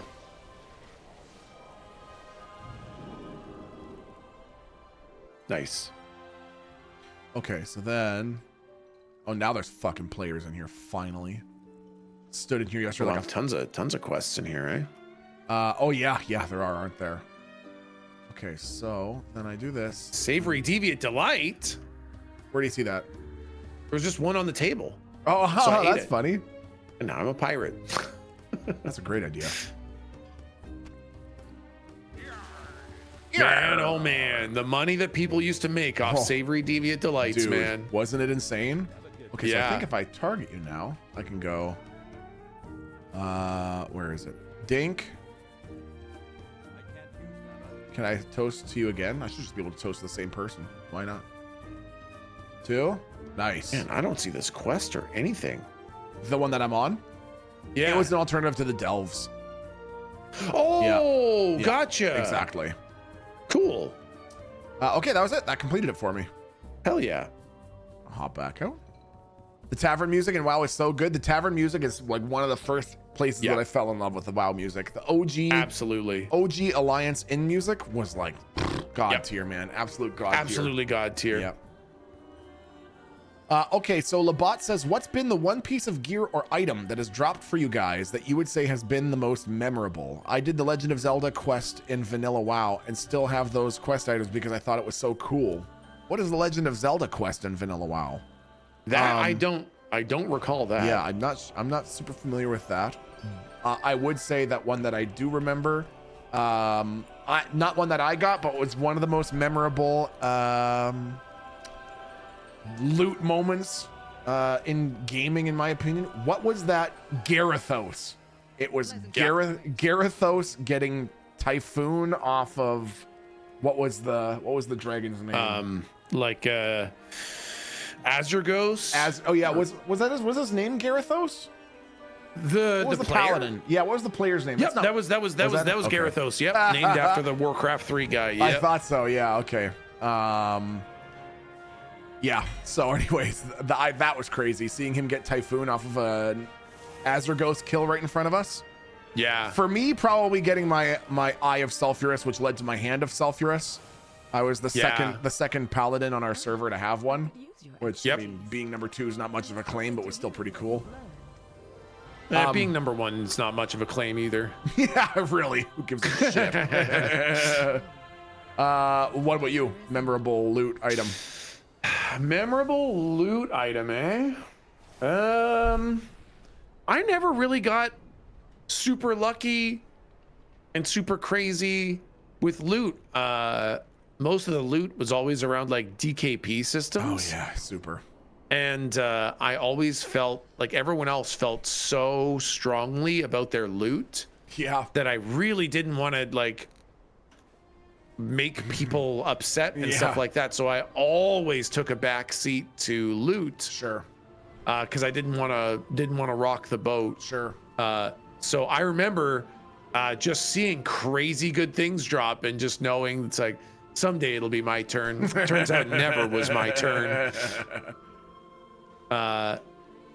What would have been my most memorable loot would have been Baron Rivendare's mount dropping, but that didn't drop for me for decades. Yeah, so true. Took me literally years to get the Astral Cloud Serpent doing weekly resets. I always wanted the Astral Cloud Serpent, but I never like was determined enough to try to brave out the world quest or the super world fair. spawn. Yeah.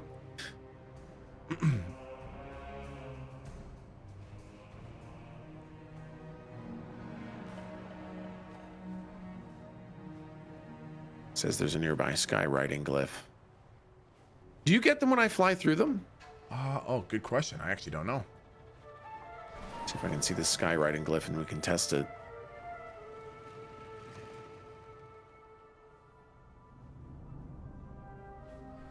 No, I don't see it anywhere. I don't see it either.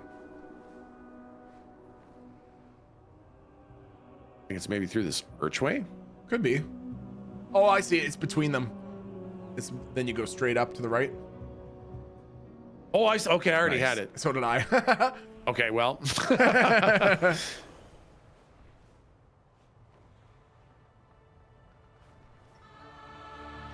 I was gonna go to the delve right here. Templar Exile says, I still have an item from the Ungoro Lincoln Zelda quest from Classic that is worth a couple million gold or something like that. What is this item? What is this Holy item? shit. That because No kidding, right? in my entire gaming history, I still remember the item across any game I've ever played that I was the. Do you want to do tier 7 or is tier? Oh yeah, we're doing tier 7. Oh shit, yeah, man. We're so fucking strong now, man. Yeah, fuck yeah. The item that I was the most amped about when you played Star Wars Galaxies, if you partook in the original Jedi quest line before they did the new game enhancements and the combat upgrade, which people said killed the game, if you did the Jedi shit before any of that, when it was very hard to be a Jedi, when you finished at being a Jedi Padawan at like the secret Jedi village, you got a crystal. The crystal was called Sunrider's Destiny, and it was a totally unique color. There was no other lightsaber color like it in the game. It was like an aqua color. It was like a light bluey green. It was so sick looking, and I wanted one so desperately. But the thing was, if you got one and you used it, it was bound to your character. If you didn't use it, it wasn't bound to your character. But you can imagine after the new game enhancement and the combat upgrade came out, the number of untuned Sunrider's Destiny crystals on the market was so vanishingly small. In order to, I don't really remember how, but in order to complete the specific quest line in the new version of the game that would allow you to like progress the furthest that you could if you were trying to be a Sith, was to get all of the Sith holocrons, which were items. I remember that. Yeah, they're items that just randomly dropped off of enemies. And if you wanted to buy these Sith holocrons, it was like there was like 12 of them. Holocrons 1 through 10 were like 10,000 credits each. Holocron 11 was about 1 million credits, and Holocron 12 was 225 million credits for that single holocron because it never dropped. Anyways, after farming for it for probably, I don't know, 100 hours, I managed to get a Sith Holocron 12 to drop and immediately traded it for an untuned Sunrider's Destiny and immediately tuned it to my character and started using it and never used another crystal after that. And it was so worth it. All the hours that I spent grinding for the holocron, I didn't give a shit. I felt so vindicated having that fucking crystal in my lightsaber, man. Yeah. Golden Pharaoh says, are we talking about the MMO? My boyfriend loves it. Star Wars Galaxies. Yes, yeah, dude. man. Oh my god. I still say that if they could just update the game, just update the graphics and then just re-release it with like an optional item market, it would slap. It would absolutely kill. Like people would play the shit out of that game, man. It was so good. It was so good. It was a really, really, really fun game, man. Oh, seriously. I remember when Jinrock was the best in slot when Archaeology first released in Wrath of the Lich King. I spent a month farming to get it. It took me forever to get the drop and finally have it. And then a guildie got the drop for it on his second dig on a druid and couldn't use it. Oh my god. What was Jinrock? I don't remember that. Jinrock was, I believe, a weapon that you could get from doing archaeology. I also remember working on it. And I actually don't remember if I ever got it or not. Hilarious, man. 200 story. That's so funny. Milton's most pressed button while playing WoW spacebar. I know, I jump all the time. I jump nonstop. I don't know why. It helps me. I have to do like a whole Dance Dance Revolution thing in order to get my healing spun up the way I want it to. And it requires dancing for me to time my heals. I time my global cooldowns specifically to the jump. The funny thing is, if you run with NPCs for a dungeon, the healer jumps nonstop. Really? Actually? something about healing, man. That just so makes people funny, jump man. like crazy. I know. I think it's partly because it helps me to keep moving so that I'm more likely to move if I'm standing in a pool of something that's bad. Exactly. Yep.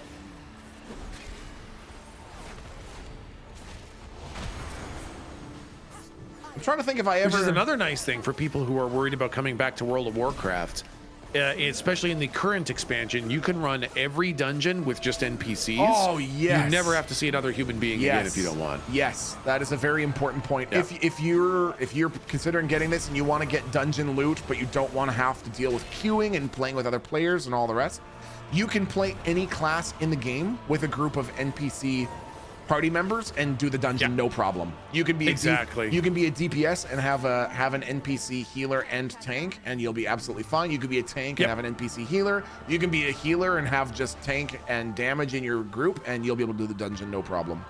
Is that true for heroic or mythic? No, just for just the standard version of the dungeons, I think. Yeah, it's like if you want your intro gear and to learn the story. Yep. But like the thing is, the only reason that you'd want to run the heroics and mythics is for the better loot, right? Yeah, and you super. can get that exact same loot from doing delves. Yes. Which again, you can do completely solo. Yes. So you can still get all that loot. You can see the dungeons and the storytelling without other players. Yeah. And you can get all the loot without other players. Yeah, totally. Yeah. So you're not gated outside of any loot with by not having groups kind of thing. Yeah, totally. Yeah, the once a week rewards for the high value items from the vault is so nice. Yep. My God. Yep. Fully mythic raid quality Yep, if you totally. do enough content. Yep.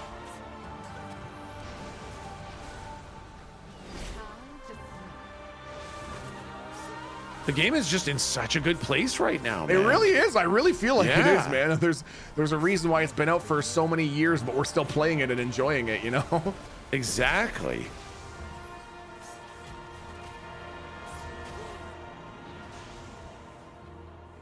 The hunter NPC sucks ass, KW. He doesn't even attack. He just keeps back jumping, and then the cake says and pulls everything. Classic hunter then. Yeah, just like the real thing. So the good news is, if you Yeah. wanted the player experience without actual players, they're giving it to you. The hunter's just Exactly. just as stupid as every dumbass that plays a hunter. Exactly. Just as stupid as the real humans real who play humans, hunters. the real human Those dumbasses absolute that play freaking hunter. idiots. Okay, don't decolon. I'm just joshing. Okay, I actually love playing hunter.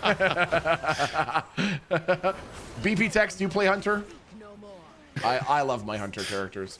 My first time playing a hunter character in any game ever was playing a hunter in Guild Wars 1. And, Oh, yeah. And finding out that I could name my cat Fuckass, I think was his name. He didn't have a filter for it, so I was just able to name my cat Fuckass. God, that's got to be one of the most Milton fucking things ever. Naming your fucking pet fuck ass. And my favorite part is that I had never shared that story with Erin, and then one day she was either playing Harvest, I think she was playing Harvest Moon, and Yeah. she was going through her farm and she went into her chicken coop and she had like 4 chickens named like fuck, shit, ass, and cock, I think.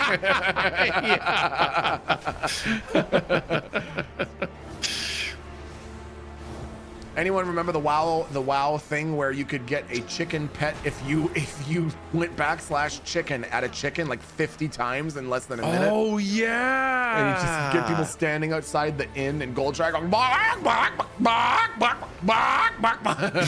Yeah, I remember that. Yep. Just armies of people all going bark, bark, bark, bark, bark, bark, bark, bark. What the fuck? They're That's all a trying to thing. get their fucking chicken pets. Yeah, that's the one. The quest was named Cluck. Oh, really? Oh, that's funny. I didn't even know that. True story. I named my first IRL cat Mr. Bitches. That's awesome, dude.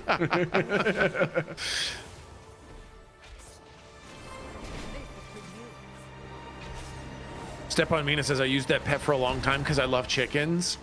I also used that pet for a long time just because it was like such a simple model. Yeah. Just it looked like it looked like it could be just in the general environment around you. Super. I used it for the same reason. Yeah, absolutely. Love that.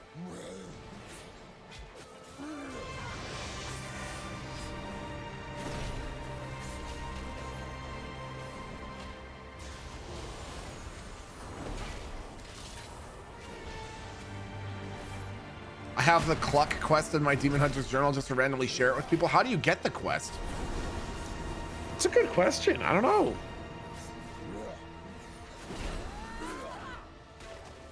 It's been so freaking long. I know, right?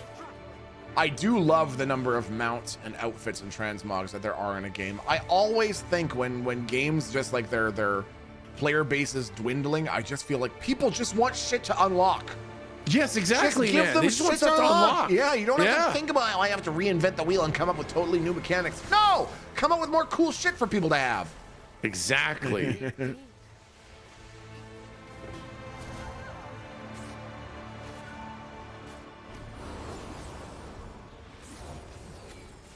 I'm just gonna pull this guy over to the boss. We'll just fight them all. Yeah, fuck it. Oh, Gamer Fuck Connected it. is referencing a really interesting part. I think you saw more of this than I did, because again, I think I was just getting ready to join the army for the first time, so it came out at not a great time for me to play a lot of WoW. Gamer Connected says, I read the other day that scientists used the data from when WoW had that plague bug. Remember the one when Oh yeah, yep. when Wrath was coming out? Yeah. That was jumping from player to player and killing everyone. People were running away from main cities to avoid it, and scientists said that it provided better data than anything that they had previously simulated. Yeah, it makes so much sense, funny, man. dude. Fuck. Now because that reminds me of another MMO that is studied at a like university level, and I'm very curious if anyone has experience playing it, and that is EVE Online. Oh yeah. There were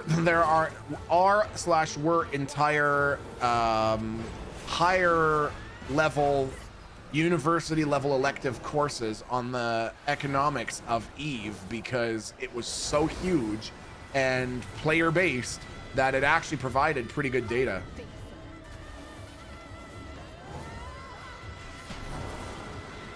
Feels like there's the little glowing purple beams that you see, right? And when you run it, when I run into them, they disappear. Oh, I see.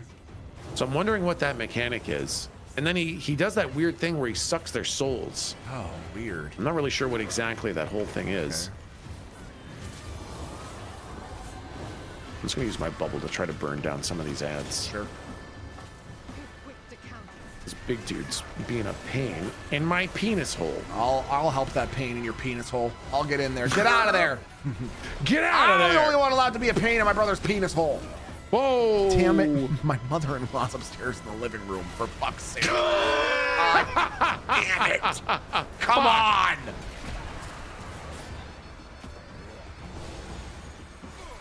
Ah, okay, so I can see the little orbs. Those must be yours. Oh, I see. Aha, and I think he's healing himself off those. Ah. Okay.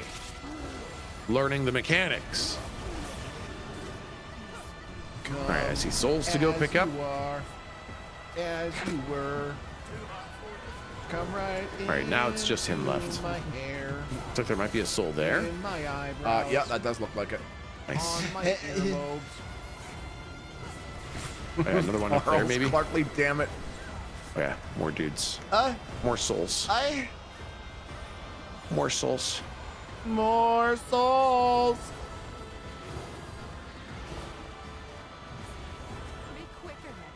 Maybe he's not healing. Maybe it's damage or something that he's doing. Or maybe we just got enough of them. Could be. Ow. Ow. Oh, yeah, more souls. Dude, these soul things are peeing me off, dude. Getting peed off here.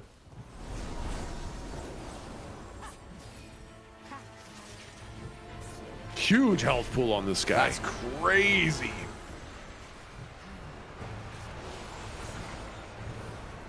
Picking up the souls. Nice.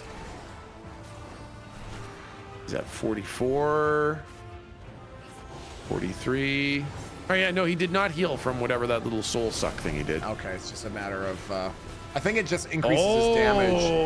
Yeah. So he has a buff called Claimed Spirit. Exactly. I think It is he's showing me, increasing his damage by 150%. Yeah, So this is a precisely. this is a DPS race, boss. Wow, it just keeps And going a up. mechanics race. Yep. Yeah, every time he sucks a soul, so that's why we got to get our soul fragments to stop him from getting juiced up too high. Woo! Ow! Yeah. Yeah. Starting to really fucking hurt, man.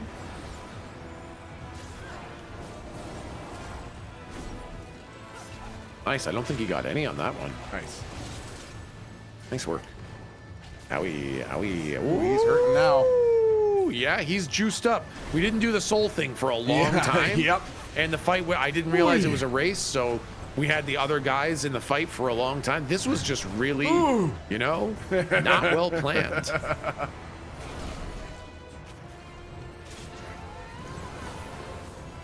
Yeah, I got a DPS burst. That'll help. Nice. Whoa! I don't have my mount.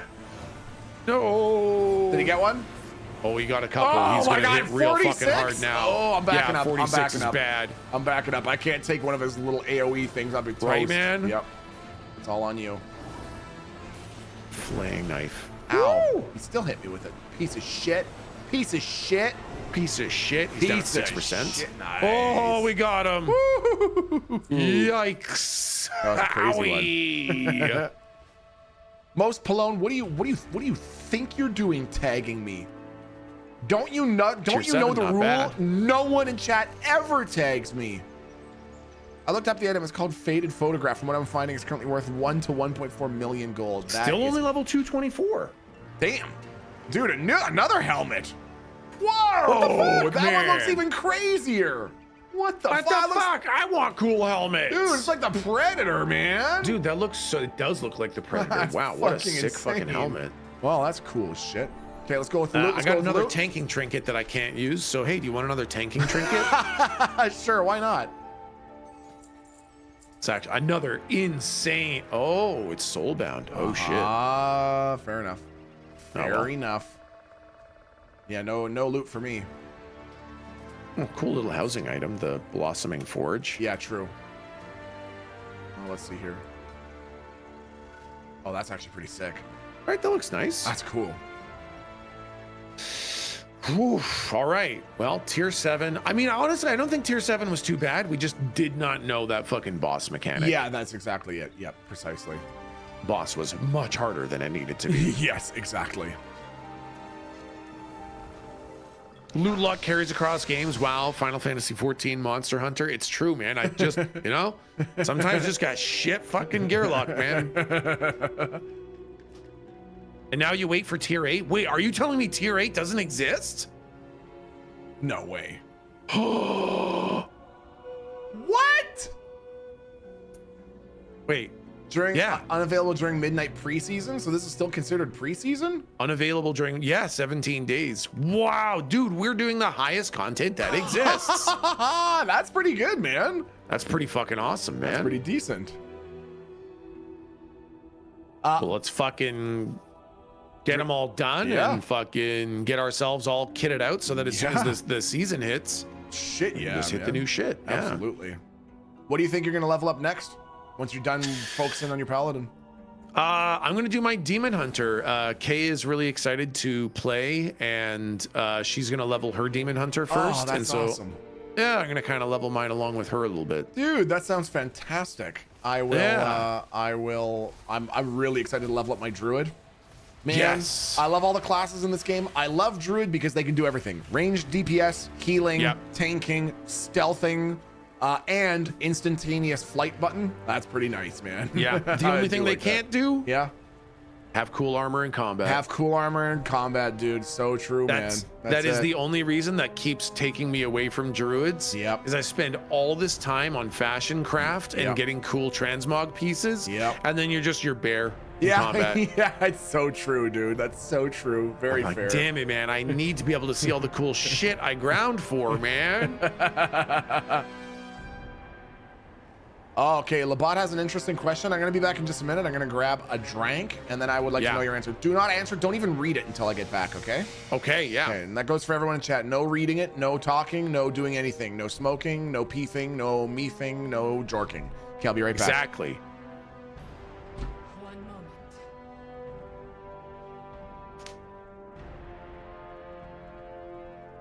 Yeah, I know there's new druid forms, but again, you got what, 13 different forms for your druid? Or 7 million armor pieces? So I feel like I'm stifled. They're stifling me. I'm stifled.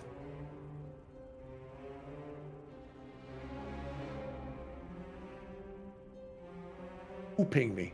Who's pinging me? Okay, nice. Nothing. Glyph of Stars lets you have all the armor. Yeah, but only in your caster forms, right? So if you're doing melee DPS spec or tank spec, the Glyph of Stars doesn't do that. Which is cool, but I like to play tank. Yeah, step on Mina. The new Heronir Druid forms are pretty fucking cool looking.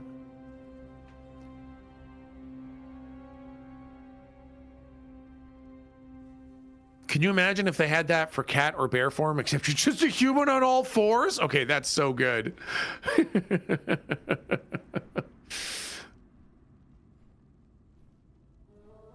Hey, nice work, Reverse. Nice work. Yeah, Emily Games, right? It would be cool if they could take what they learned from Evokers and let Druids show some armor. That would help a lot.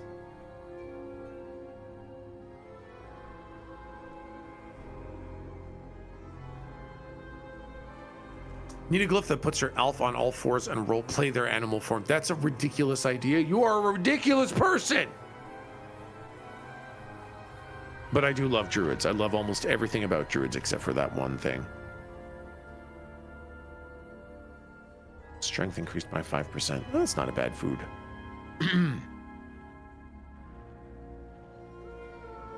Just a bear with shoulder pads? Exactly, dude. Shoulder pads and a helmet? I dig it. Chat, I'm just gonna run and grab a snack real quick. I'm gonna get some dried apricots. Chat, do you pronounce it apricot or apricot? All right, start fighting. I'll be back in a sec.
I'm back.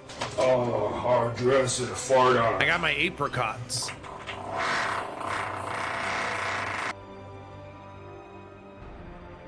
It's apricot?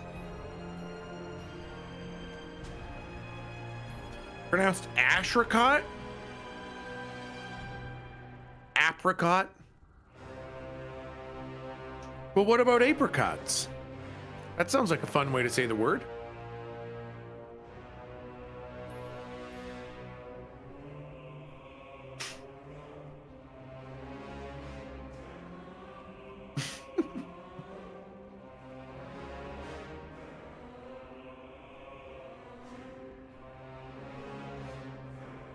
I don't say that word, shitty fruit. What the F? Is really apricot. So no one calls it an apricot, huh? It's an apirocoth. Get out of here.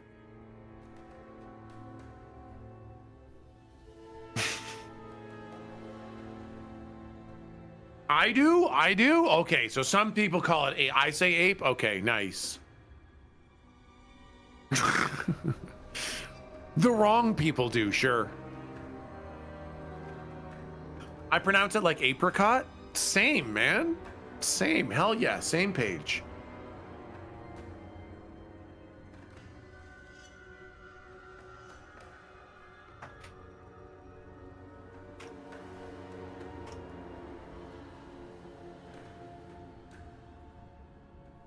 Pull it? All right, pull. How do you say it? Apricot. Apricot. How do you say this word? All right, chat, here you go. Give you time for a poll. Polls up. Vote.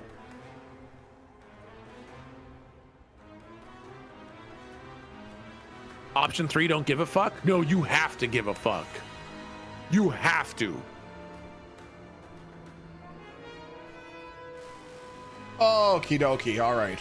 So Milton doesn't ever let us have a poll. No, Milton just doesn't care about your opinions. anyone can pull. Anyone can pull whatever they want right in front of me. Go ahead, pull. Go ahead and start pulling right now. All right, chat, get your polls Get out. your polls out. Let's go. What was the poll? What was it about? How do you pronounce it? Apricot or apricot? Obviously it's apricot. Which prime? Thank you. I mean, I don't know about you, but I would not go into the misty, fog-laden mountains and the mountainous ranges of Africa and go, oh my God, look at that giant silverback app. Look at the size of that app swinging that tree. He's fucking got you my there, g- chat. Whoa. He's fucking got you there, chat. I've never seen such big apps swinging around between these trees. Hey, farthead, a hype train has started. Shut it, Tangia bot. My God. I have Wrong, to it's step in. Africa. Well done. Well done. One of the other ways that I know that I'm just becoming an old man, do you want to know what is like by far my favorite drink and the drink that I have like the most during the week, like my go-to drink? Yeah. Diet iced tea.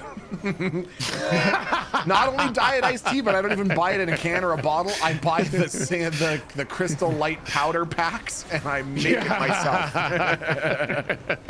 I drink so much of that shit, man. Boomer ass drink. It is. I have to fully embrace it. Okay, so here's a question, and it's a question for you, and it is also a question for chat, because while I was making this drink, I was pre-deciding that I was going to hate people who answer the following question in a certain way. Okay, good. So basically what I want to know is, chat, when you're having a cold drink, and this applies to tech too, when you're having a cold drink, Precious gifts from the earth. if you have ice, okay, the question is, it's a two-part question, so you need to answer both questions in your response. Do you have ice? And getting if confused. you have ice, how much ice do you have? I decided in advance that I would be okay with people that don't have ice at all, but I'm gonna really hate people who are like, yeah, I have one ice cube. Yeah, exactly. No, I totally agree. The right answer Yes. is 3 to 4 ice cubes, Yes. depending on drink. Yeah, yes, exactly. I mean, Yeah. well, 3 to 4 is even a little bit upsetting for me personally. Honestly, I prefer half and half in the glass.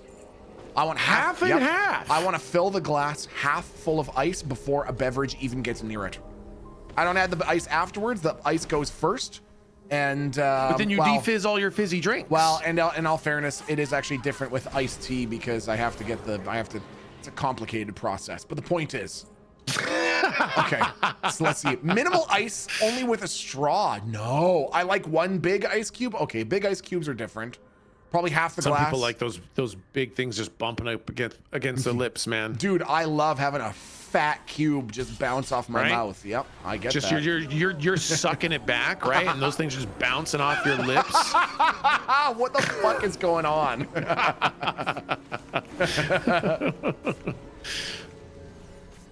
Now strike. Everything reminds me of him. Stop it. Stop it. Don't be fucking gross.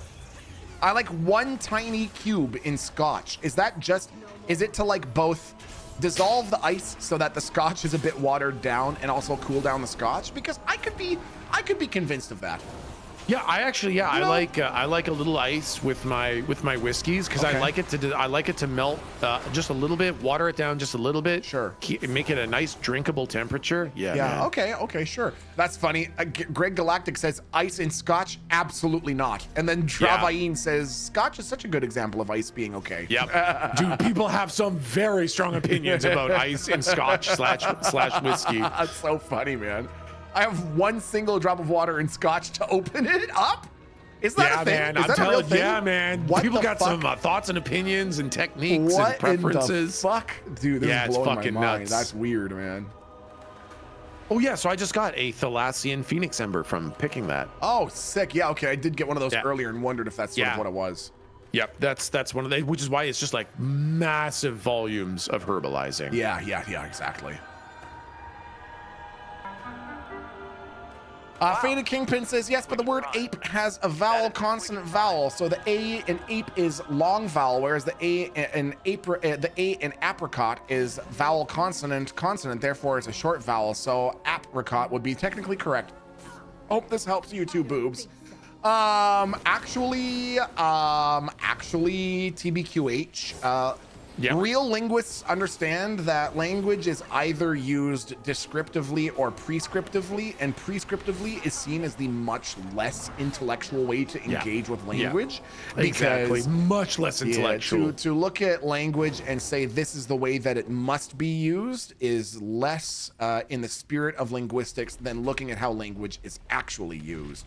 Because language is constantly in flux and change, which is why I can say with complete confidence that if you think that it's pronounced apricot, you're fucking wrong and just shouldn't be allowed to speak the language anymore. Exactly. I mean, Your language you card meant revoked. apricot, but yes, absolutely. Is that what I said? I don't even know what I'm saying anymore. I lose track sometimes. I hope at the end of the sentence It's more I'll about loop making it a in. point than it is about making sense. Speak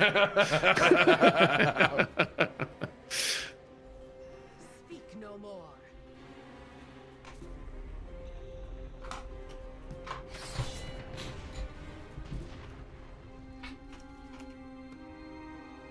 I'm gonna go ahead and just fucking do this whole fucking thing. Do it.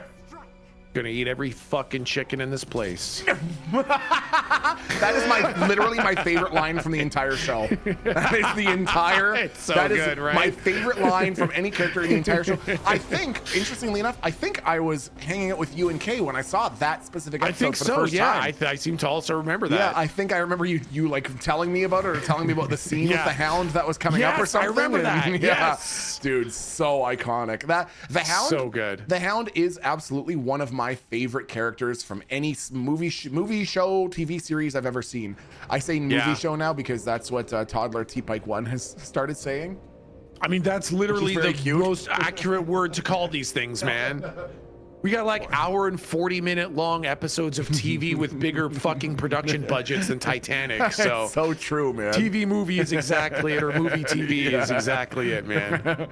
It makes it a little hard to figure out what he's asking for because he's, in terms of specifics, he's operating with a vocabulary of like 120 words at the most or Yeah, whatever. exactly. Can we watch the dinosaur movie show? And I'm like, okay, we've narrowed it down to 14 different things. I don't. Yeah, right. I don't know. Oh, no, not that door.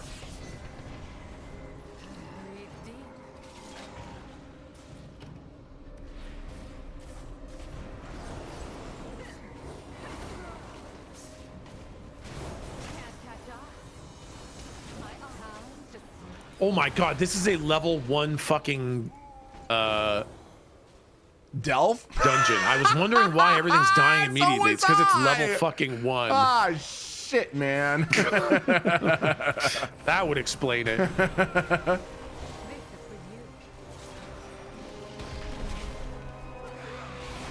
Waited It's like I for press my DPS cooldowns and everything dies. What the hell? waited for Milton to get back for a question, and he forgot in the 5 minutes he was away. Oh yeah.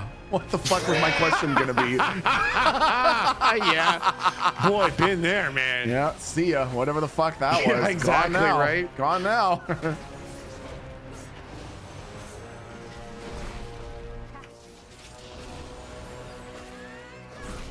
My 3-year-old has taken to saying the normal version of this, i.e. K-pop Demon Hunter music or K-pop Demon Hunter the movie. Her response is normal K-pop Demon Hunter. That's a good one. That's a good one. I saw specifically on the topic of linguistics. I saw a interesting like linguist talking about how language is used, and specifically he talks about how toddlers start using language and the fact that like you as a person interacting with kids who's used to interacting with kids that age, i.e. if you're a parent, I guess, or just interact with toddlers, you'll learn their shorthand, and the example being that if toddler T-Pike 1 if we go outside splashing in puddles and then he wants to do more of it, he'll say more outside. And it's like that taken out of context means nothing. Yeah, right? More outside does not make grammatical sense. But when you're interacting with a toddler, you understand. You're like, oh, you want to go outside more. I understand that. Right?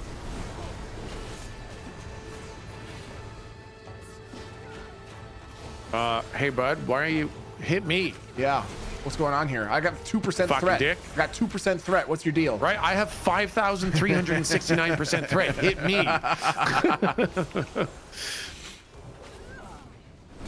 And that's why I think sometimes they just drop threat and like go and hit someone and you need to taunt them back. Yeah, I think you're right. Right? I feel like that's a little bit of the threat management that they put in the game. Yeah, super. ADHD enemies. My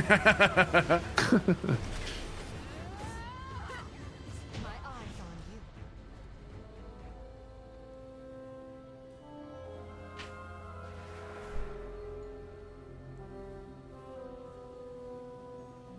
Oh, hey, I finally got a piece of loot. Fucking Come on, item level loot. 201 risk because we ran that on level fucking 1. Yeah. Yep. You want to know the funny part? I got a shield and it's a 12 item level upgrade. Holy fuck. Wow. That was unexpected.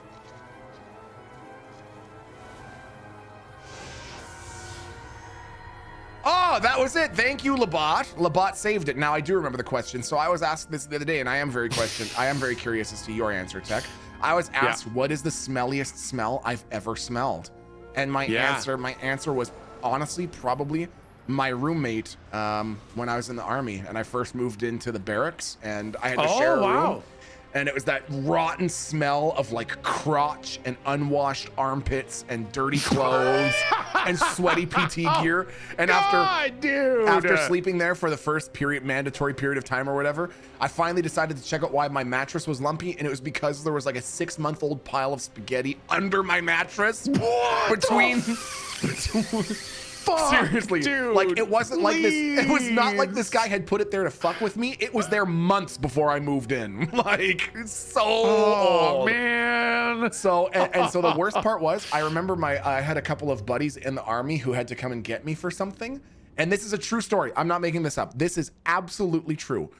What my roommate had taken to doing was he stored all of his garbage, just the garbage that he was accumulating during the day, by wrapping a black garbage bag around the inside handle to our fucking door to our room.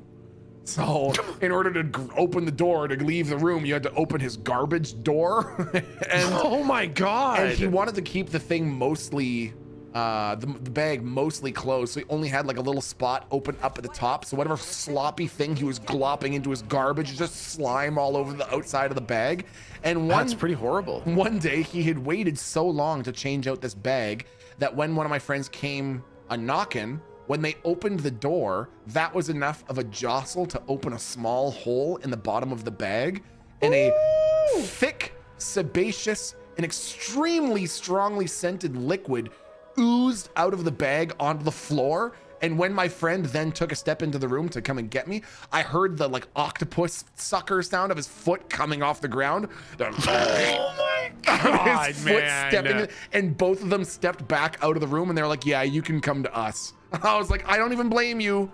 I don't blame you, and I'm sorry about this. So that's a real thing. says I hate this stream, and I am right there with you, man. I fucking hate this stream so much right now. That's a real thing. That actually happened. I still remember the black garbage bag. I still remember seeing the pools on the ground where this liquid had accumulated. Nightmare shit, man. So that's my answer. What about you? Worst thing you've ever smelled that you can remember? Boy, mine is way less gross, man. Mine is much more tame. What is it? Yeah. So we grew up in a pulp mill town. Oh, yes! And the pulp mill smelled so fucking disgusting. It's so true. Well, some of the most disgusting things I've ever smelled are just what the pulp mill smelled like some days, man. The town smelled fucking disgusting. It really did. It really smelled like someone for a full day ate nothing but rotten eggs and then had the worst diarrhea farts you've ever smelled in your life. Yeah, literally. And the whole town smelled like it. Yeah, it was the bad. whole town. There was no way to get away from it. Yeah, the inside of your house smelled like it. Exactly. The whole town smelled like it. Yeah. We were only lucky enough when our basement smelled a little bit less like it, just because of the way air rises. That was it. That was our only kind of reprieve. Exactly. Oh, this is interesting. Duck Faith says the worst smell I've ever smelled. I work at a grocery store and a watermelon at the bottom of the pallet had gone bad. I had to move each watermelon by hand looking for it. And at one point I picked one up and I felt the rind just give way and it plorped out its insides in the worst smelling watermelon birth I've ever seen. I hate this stream. I hate this stream. Whoa!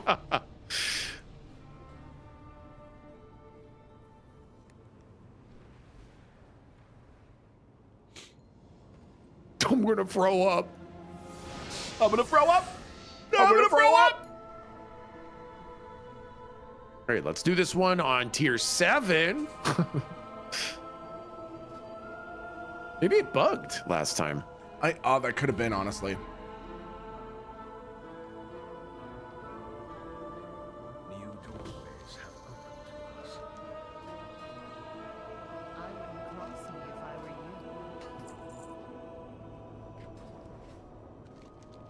Can't sell anything to the pile of goods. Why not? Why if the pile of goods can repair my armor, it can buy my shit as well. Exactly.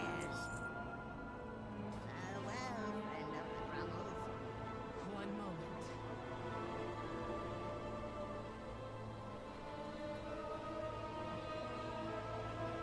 When you lived in Manitoba, did you ever visit Winnipeg during the summer? We got a mushroom factory that smells fantastically awful. Really, a mushroom factory? That's funny.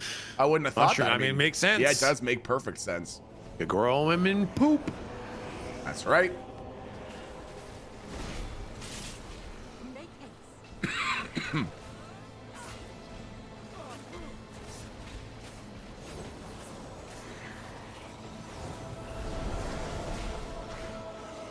It's called substrate. It is true, and it's not poop. Well, believe it or not, poop is some of the favorite substrates for mushrooms. Oh yeah, absolutely. It was what they used to be grown on until we got more scientific about it. Yeah, true. I'm sure some people probably still do. Just for the sake of science, why not? Just for the sake of science, man. Take a shit and try to grow a mushroom in it. Exactly. And then eat the mushrooms. It's a cycle Exactly. Then eat the shit. of life. Yeah, then eat the shit. Get a taste of the whole package. Would you ever drink that coffee made by civet poop? Yeah, probably. Would you? Yeah, probably. Fucking pervert. Fuck's wrong with Yeah. you? Fuck's wrong with A you? lot. Fuck. A lot. I got a lot of issues, man. A lot. I got a lot of issues, man. Who doesn't? Right.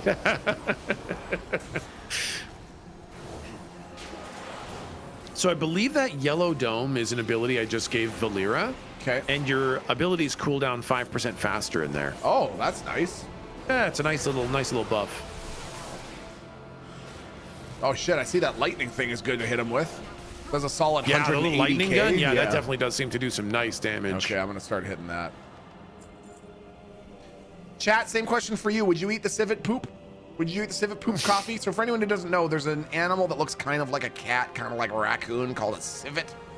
And it eats coffee beans and then poops them out kind of undigested, but partially broken down. And then you boil it and turn it into coffee. Would you eat that? Or would you, no, would you eat the shit? Would you drink the coffee?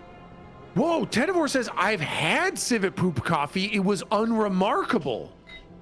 What the fuck? It's supposed to be delicious. It's supposed to be the best coffee in the world. Exactly.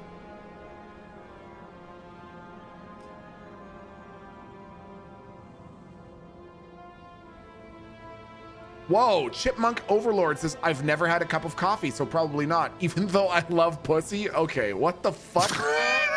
Can you explain? I was gonna ask if the coffee thing was like a cultural or religious thing, but now it doesn't seem like it is. It seems like it might be a personal choice. Is there a reason you've never had coffee before? Admittedly, from the earliest memory I have, absolutely loved the smell of coffee. Yeah. And then pretty early on, younger than age 10, I had my first taste of coffee and was mortified Yeah. until I grew up and realized you can just fill half the cup with sugar and milk, and then add the coffee. And It's so funny. then milk became good, or then coffee became good. Yeah, it's so funny. Our mom is like that with her tea. Really? She'll brew it, and then she will dump so much sugar and milk into that. Whenever I make tea for her, I'm like, I put like, you know, a spoon of sugar and a little drop of milk in there. And she's like, ooh, no, this is not good. So I'll put like another big scoop of sugar in there and a little bit more milk. She'll be like, yeah, you know, it's better. And then I put in 3 more giant scoops of sugar and half the carton of milk. And she's like, oh, it's perfect. Dude, I clearly it must have rubbed off, because I know my they don't have a shorthand version of it. Like if you go to Tim Hortons and you ask for, can I get a large double? That means, yeah. Can I get a large coffee with 2 milk, or 2 cream and 2 sugar? Yeah. I go and I say, can I get an extra large decaf with 5 milk and 5 sweetener? Oh man. And to be totally honest with you, I only ask for 5 and 5 because I know that asking any more, they might say no. But if I had my own, I'd probably do 8 and 8. I'd probably Holy do shit. 8 milk, 8 sweetener per extra large coffee. Why decaf? Because I'm watching out for my health, obviously. Obviously. Hello, I don't need the caffeine. I stopped. I've dropped my caffeine intake by like 95%. Have you really? Yeah, I used to drink a cup of coffee every morning with breakfast. I'd bring down a cup of half in a thermos. Okay. And then I'd usually drink another cup or 2 in the afternoon. Okay. And now I have 1 cup with breakfast, and that's it. Wow, good for you, Yeah. man. That's Yeah. awesome. Because caffeine does absolutely nothing for me. It has. You want to know how I know? Because I stopped drinking coffee and noticed no fucking difference. It wasn't hard. Yep. There was no fucking noticeable, appreciable difference in my life because caffeine had absolutely 0 fucking impact on me. Super, so I dude. figured, why do I need to put all this caffeine in me? Like, I don't need all that. I literally can't even tell it's there. The unfortunate thing, I only have one source of caffeine, and that's Monsters. Oh yeah. And I legitimately just like the taste. And there's only like one kind of Monster that I like. Yeah. I don't even like the other kinds of Monster. There's just no soda that tastes like a green Monster. A green Monster just tastes like its own flavor of soda. And if Monster would just release, even if I had to pay 30% more for Monster that tasted like Monster and had 0 caffeine, I would do it. I would pay 30% more to just have the fucking taste of Monster with no caffeine in it. That's like my only source of caffeine, and I don't drink it for like a rush or because it's an energy drink or anything like that. I drink it because I love the taste, and I wish I could get it somewhere else. That's just right, and that was the only reason I was drinking so much coffee. Is because I love the taste of coffee. Yeah, dude, exactly. So I'm telling you, decaf, man, especially when you add 16 milk and 16 sugar to it. Telling you right now, 16 milk and 16 sugar in that decaf, man, and you got yourself a tasty drink. It legitimately tastes indistinguishable, though, in my opinion, because we have both decaf and normal coffee here, and the taste is 100% the same. You cannot tell. Yeah. So that's the thing. Yeah. Whenever I get decaf, I can always kind of tell the difference in taste. So I'd need a really good decaf. Yeah, that's fair. Yeah. I actually buy the canned Tim Hortons stuff. Oh, they sell Tim Hortons pre-ground coffee, and man, that shit slaps. I'm not surprised that Milton likes the taste of how frogs smell. Are you saying that? What does that mean? Are you trying to say that decaf tastes the way that frogs smell? Is that what you're trying to tell me right now?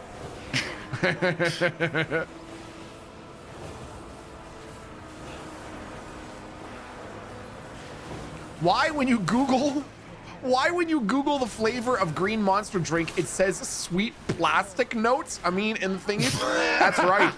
That's true. Yeah. It's not even far off, man. That's just an accurate description of the flavor. Oh, I see. I mean, green Monster does taste like the soda version of the candy Green Frogs. Oh, right? You know? Gotcha. Yeah, man, that's absolutely true.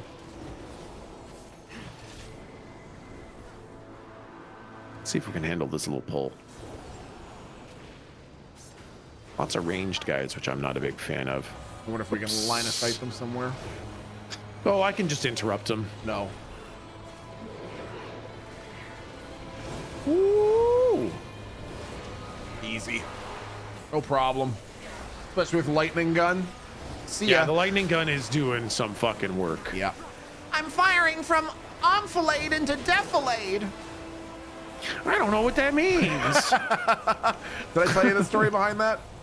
I don't think so. Long story short, when I was in infantry training, that was one of the things that I learned specifically in machine gunner school is finding a position of, I think it's actually finding a position of defilade to fire into enfilade. And what that basically means is getting the high ground in a good position and then firing when your enemies are walking in a straight line towards you or away from you, because then you're going to hit the most number of enemies with a single burst fire.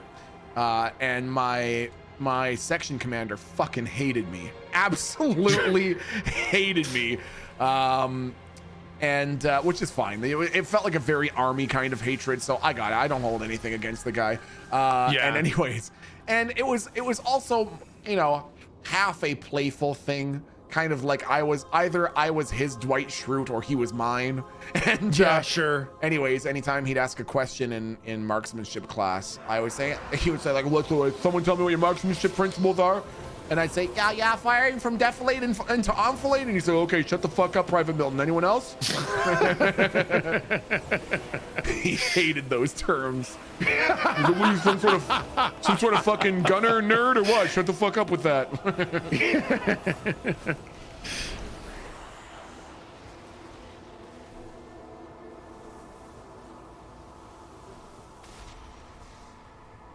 I guess I'm kind of a uncommon when it comes to energy drinks, because I'm gonna be totally honest with you.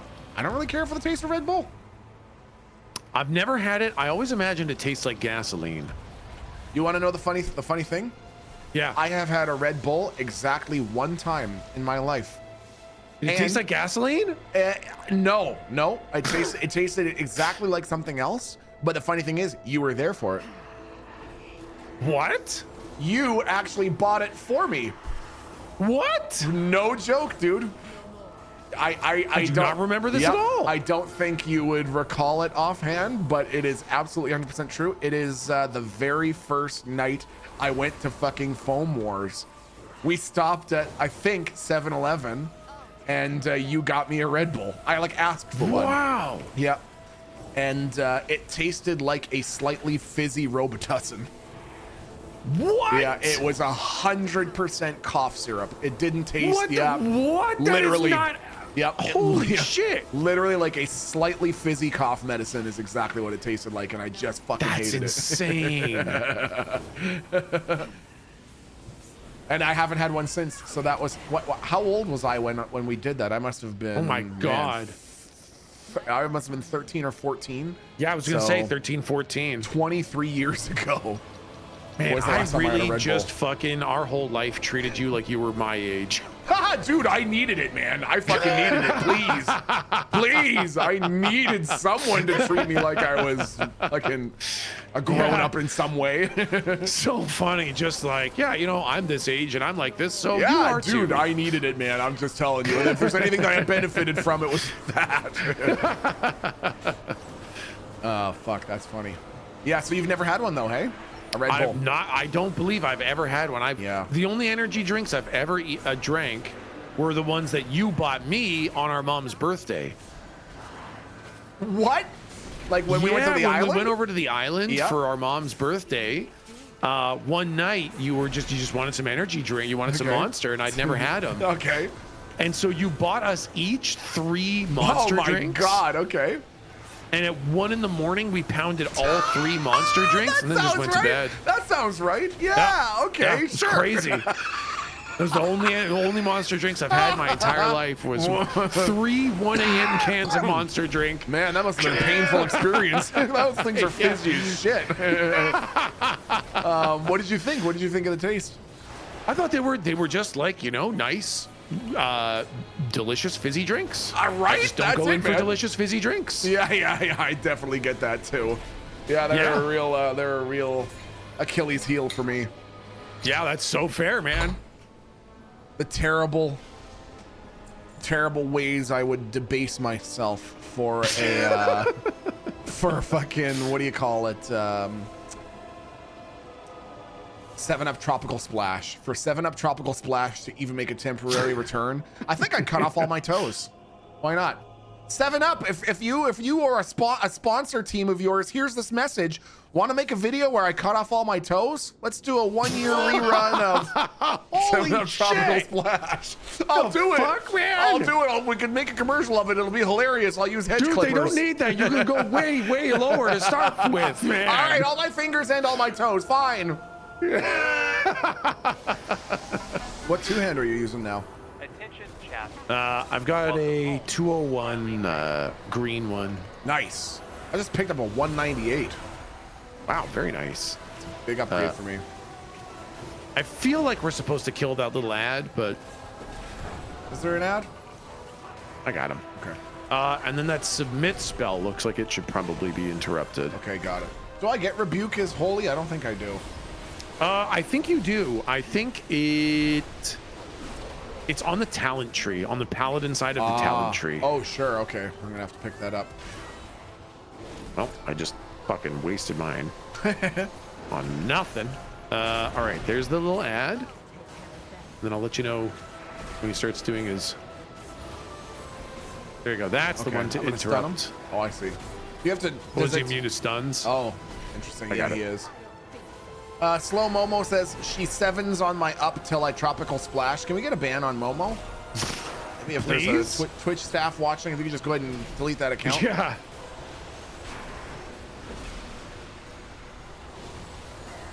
He's gonna summon an ad here in a sec. Got the ad. Now here's an interesting one. I'm curious if anyone else out there has had this tech. I would assume that you probably haven't, but I'm curious about for other people's opinion. It is a Yeah. soda that I want to try, but I just struggle so much to do full sugar sodas now because I'm so accustomed to sugar-free soda, and that Yeah. is Mountain Dew. Is it Mountain Dew Baja Blast? Is that the flavor? Is it? Is That's the legendary one. Yeah. Okay. I didn't know if it was Mountain Dew or if it was something else. Yeah. I have had Baja Blast once ever, and I remember Yeah. liking it, but it was just very sweet.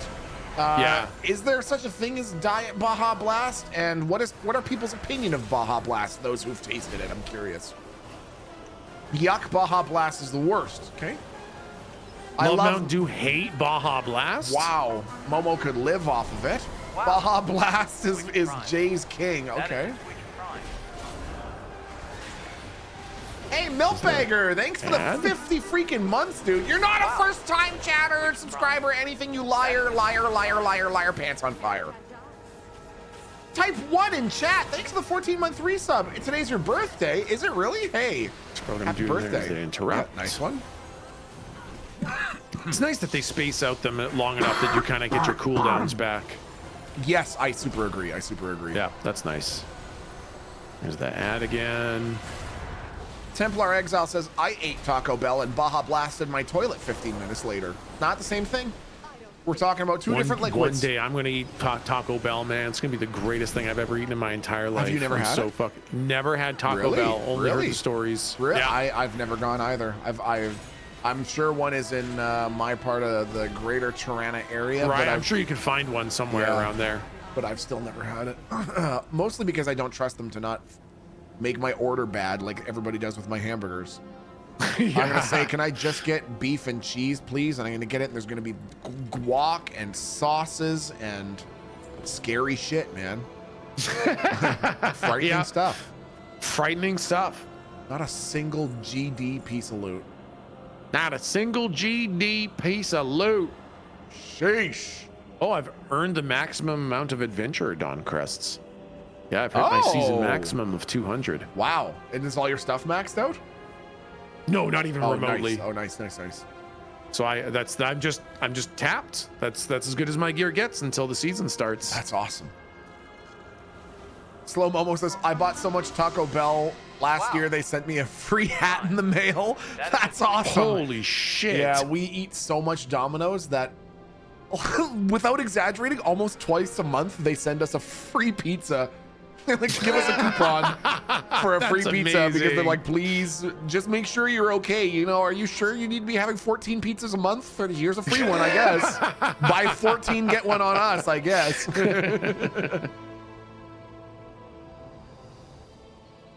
Read Neural Johnson's message. Neural Johnson said, well, could you read that for me? Says, I love iced titties in my strawberry wine. Okay, motherfucker. Who's talking about fucking strawberry wine? Who in here is talking about strawberry wine? What the fuck is that about? Right?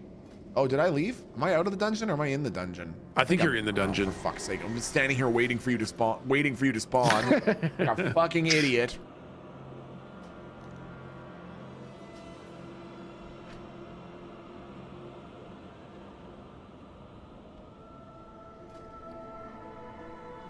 I wonder if that that trinket might actually be better than mine. No, let's do the other delve here first, and then we'll go back to town. Sure. Because I think if I upgrade that, I actually crafted this with my alchemy. Oh, sick. That's pretty cool. Yeah. Just give me 1 second. Right?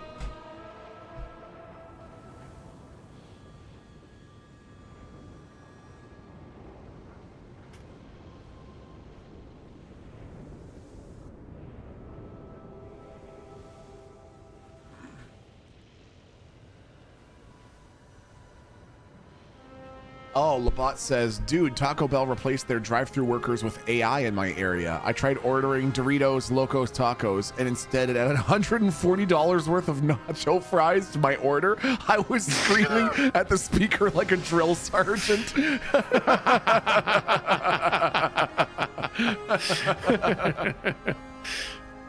That's so good.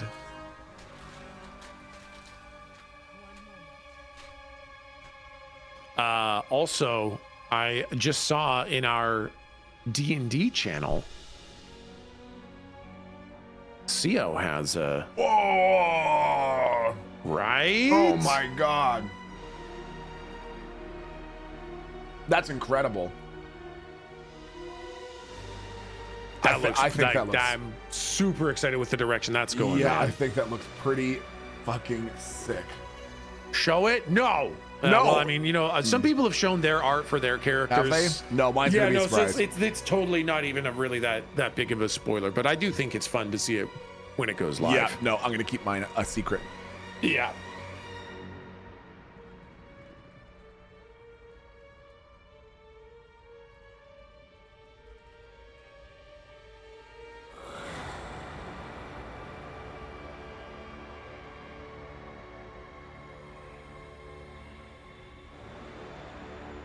Sorry, I just had to respond to CO and just say yes. Yes. Yeah, fuck yeah.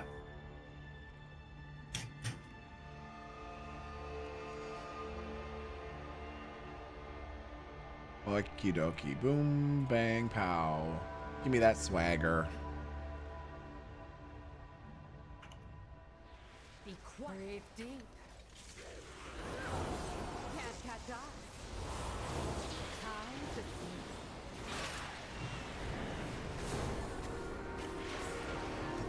The other day I was talking about snacks that I wish would make a comeback.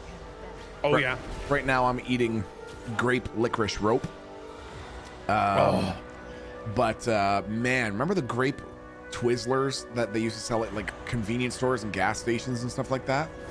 I can't do fake grape flavor, man. No way, really? Yeah. No when we were way. young, I got really stomach sick once. Okay. And our mom thought the thing that would settle my tummy would be a never-ending supply of grape popsicles. Oh no. And so it was just kind of like a yo-yo. Oh, no. The fucking grape popsicle goes down, grape popsicle comes up, grape popsicle goes down, grape popsicle comes up. Oh my Now God. I can't fucking deal with that flavor anymore, man. Dude, that's terrible. I was fucking, I literally can't deal with fucking fake grape flavor, man. I am that way with almost every single flavor of fake banana.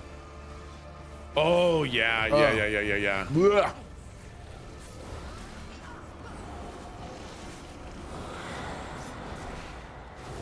My family uses Canada Dry ginger ale for any time your tummy ails you. Yeah, that was a big thing for us too. Apple juice with ice and ginger ale.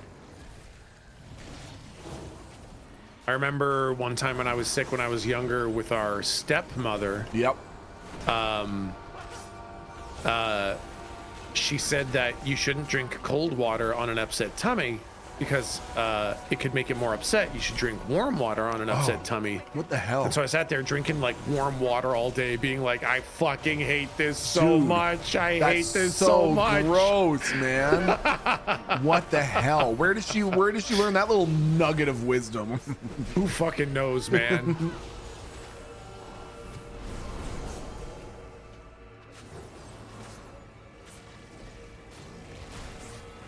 Damn, these guys got a lot of health.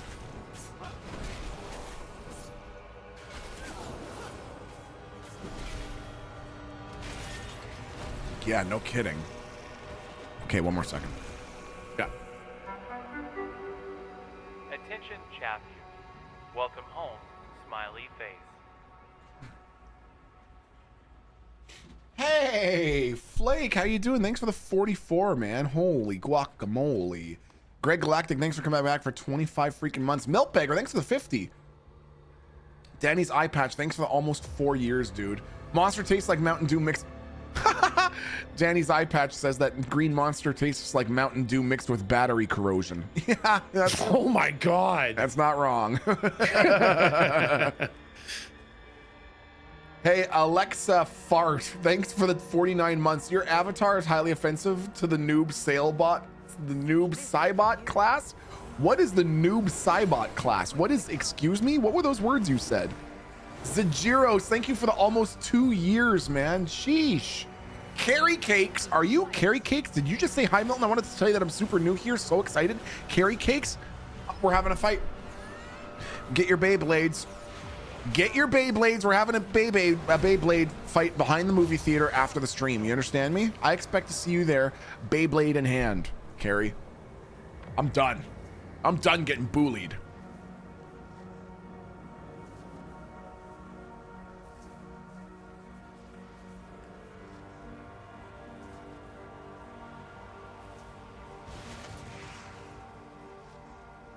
I don't know what I did there. It looks like it was a good thing. I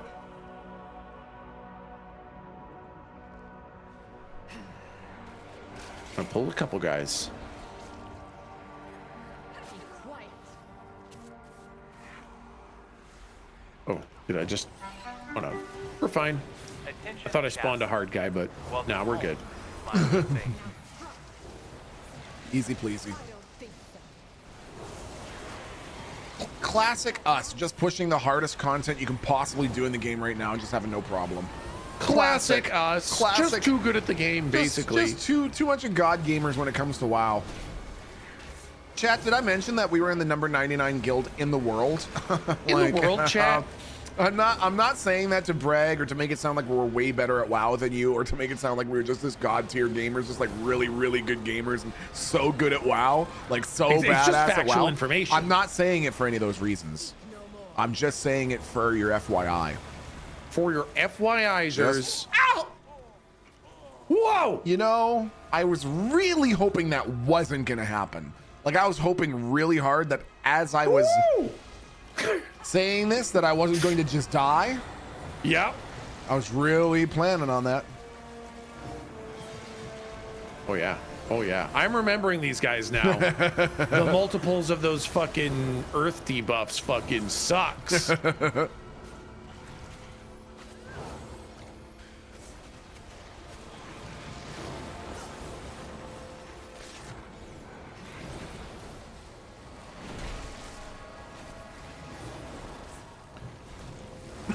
Flake Griffin says, we get it, Milton. You have a small penis.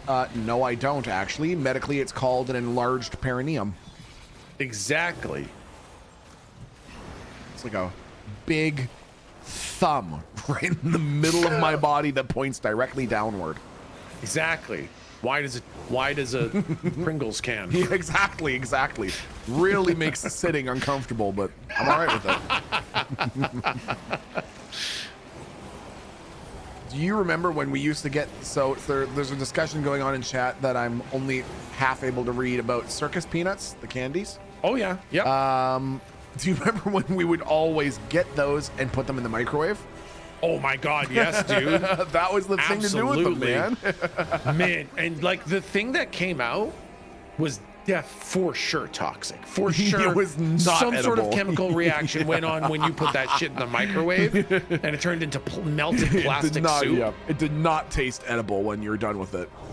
Didn't stop us from eating it Nope, and doing not it at all. constantly. Yep. But it definitely was not good for us. Yep. Nearby to where we lived, there was a large rhododendron bush, and we used to sit under it with our friends that lived across the street and smoke the leaves. Yeah. That is so bad. Those leaves are like rhododendrons are such a poisonous plant. Yeah, I'm so glad that we never like inhaled because we didn't understand what we were doing. Because that was definitely for real dangerous, really man. bad. My mom smoked like crazy, and so we're just like, oh, cool, free nature cigarettes. Neat, man. This will be fun. Yeah, this will be fun. Sitting there melting GI Joes under the bush. Yeah, man. I remember one time our neighbors had this big wooden hot tub. It was like a giant barrel, and it had a lid on it because I guess most hot tubs have lids on them. Sure. And one time we got into the big wooden barrel, the giant hot tub wooden barrel, and we got a stick and we covered it in plastic, and then we lit the plastic on fire while we were inside the hot tub with the lid closed. Oh my God. And we thought it was so cool. It was like a torch that would kind of give us light as we are burning pure plastic fumes in an enclosed space. And I remember after a couple seconds, I was like, I actually no longer feel safe. So I left. And the rest of them stayed in there for like an hour. I'm remembering this now because I was not even there for that, but I remember I remember you telling me about it. Oh my God, dude, that's insane. God, dude. Oh, the 90s, man. The 90s, man. We've told the stories about our 90s childhoods with those red wagons. Oh my God, going down the hill next to our house. Yeah, racing down the hill on red wagons, going as fast as humanly possible, deliberately crashing sometimes. I've never seen so much flesh come off my knees. Right? Truly, man. I don't know what the fuck was wrong with us. Ooh, treasure chest.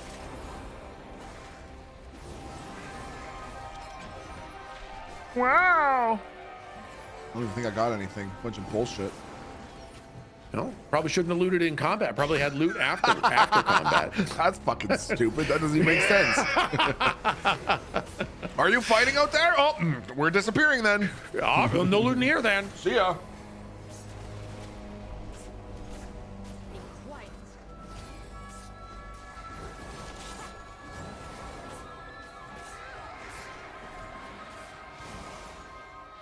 My eyes on you. Did you and/or Tech ever eat paint chips as a kid? I never understood the appeal to doing that or eating glue or any of that. Yeah. But we did have, and I used the shit out of, and definitely felt fixated on scented markers. That makes sense. I still remember the one that smelled like black licorice, and I still remember the one that smelled like wintergreen. Holy shit! Wow, sense memory activated, dude. Right? Whoa, right? that was living deep in there somewhere, man. Wow. Isn't When you that said crazy? black licorice, Yeah. I immediately remembered the marker and the smell. Super, right? That's so funny. That's so funny.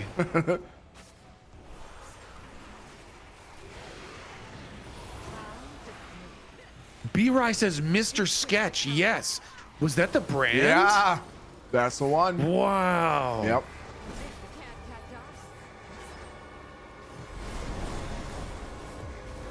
Dude, we're just too fucking good for this shit.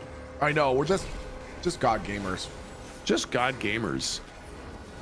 Do they still sell those scented markers? You know, I haven't seen them in many a year, which makes me wonder. I if would they're just imagine full not. of I don't think teaching carcinogens, kids like- to smell fucking markers is a great thing to train them. Isn't that so true? Oh my God. Right?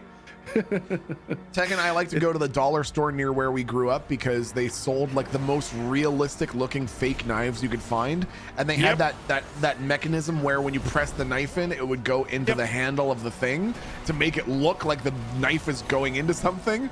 And Yeah, just you know, look- so the 8-year-olds could be convinced they really were stabbing someone. Dude, exactly. What is with that? And no one batted an eye. Not our parents, not the people selling us this shit. Like, I must have been 5, and they're like, "Oh, here you go, kid. The most realistic looking handgun and knife combo we can give you."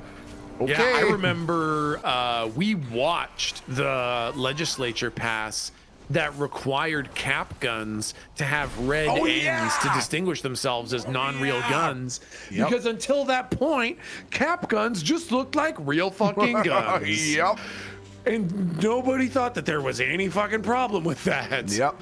I, in fact, have a couple memories of our mom spray painting a couple of the ends of a couple of our guns. Yep. Remember that? I do. Yep.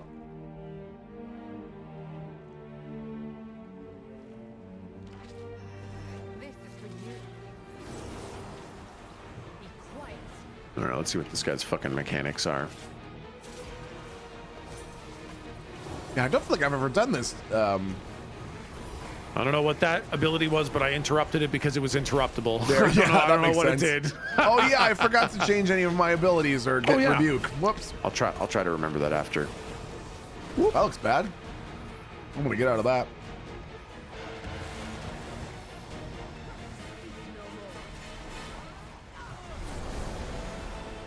Yeah, he just drops. Like I had all the threat on him. Oh, maybe we should kill these little guys, eh? They're like casting something or doing something. They gotta be doing something bad. Right? Communing with the void. Yeah, that seems bad. Yeah, oh, he's sucking something out of him. We Go. probably don't want him doing that. Stop sucking. Oh yeah, that increases his damage. All right, so it's another Another. I got you. another kill the little dudes. Luckily, all you have to do is interrupt them and they immediately die. So you don't even have to nice. damage them, just interrupt them. Nice. Okay. So when you press N, if you look on the right-hand side of your paladin tree, Yes. you don't have rebuke, eh? On the right-hand side of my paladin tree. Yeah, underneath turn evil. Well, I'm holy. Yeah, so the right-hand side, oh, sorry, I meant, yeah, so the right-hand side is holy. Yeah. The left-hand side is paladin. Right. On the right-hand side of paladin. On the right-hand side of paladin. It's under fear no evil. I have unbreakable spirit. I'm just gonna type it in. Rebuke. Nope, no rebuke. Like it's not on there or you don't have it? It's not on the tree anywhere. I just typed it into It's the not filter. on the tree anywhere? No, I just typed it into the filter and it's just not there. That's crazy. I didn't know that. I thought the paladin tree was the same for everyone. I'm gonna check that I'm not just missing it from my spell book, because that could also be the case. Nope. No, yeah, it's from a talent. They took interrupts from all the healers. Like, wow, the fundamental tree changes? Yeah, yep. Wow, why is it called paladin then? I know, yeah. It's not Right? really Why not general call it to- protection paladin? Yeah, no kidding. Wow. Weird, right?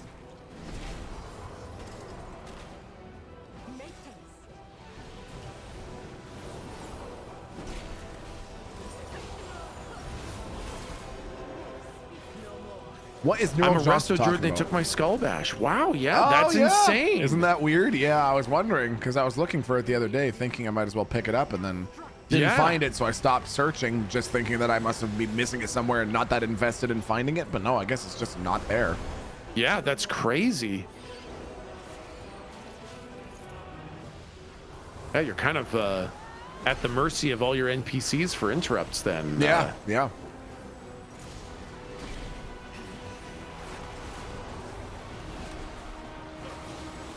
But luckily, we seem to be doing pretty okay. He's only got 3 stacks, so he's not doing too bad.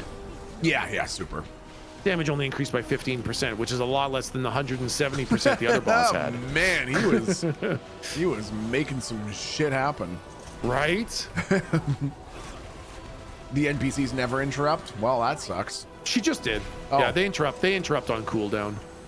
Damn it, Wayward, you're making me look like an idiot here. I don't look like an I didn't look like an idiot until you said that. Now you made me look like an idiot.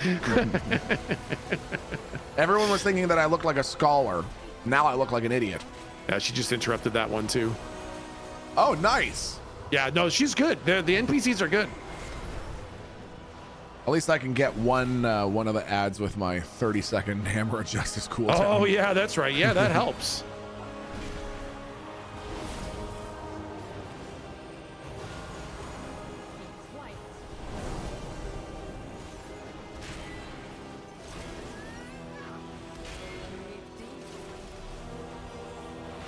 Nice. Yeah, we got her. Yeah, easy peasy.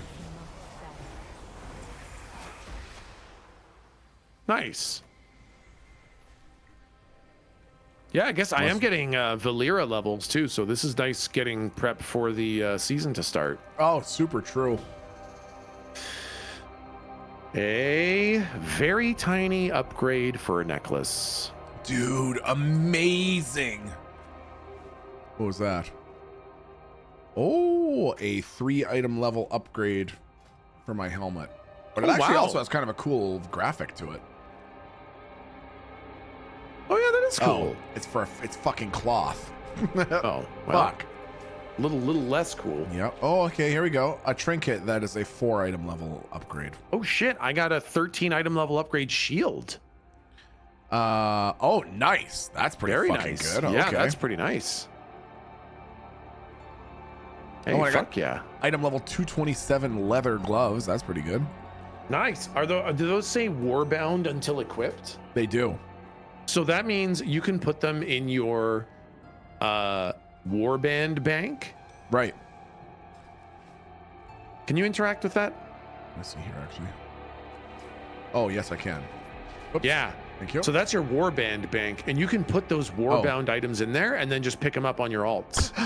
I can't actually see what you're looking at because I hadn't interacted with one of my chests. So I thought suddenly you had spawned another loot chest, and I was like, "Oh, cool." No, that's I wonder, where do I get the warband? Oh god, Is it just a yeah. general Fucking, it's been a while. I don't remember how to do the fucking warbound shit. Yeah, that's okay.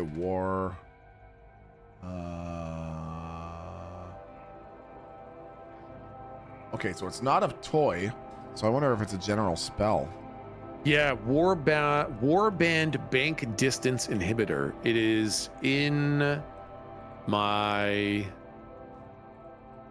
It's a general spell.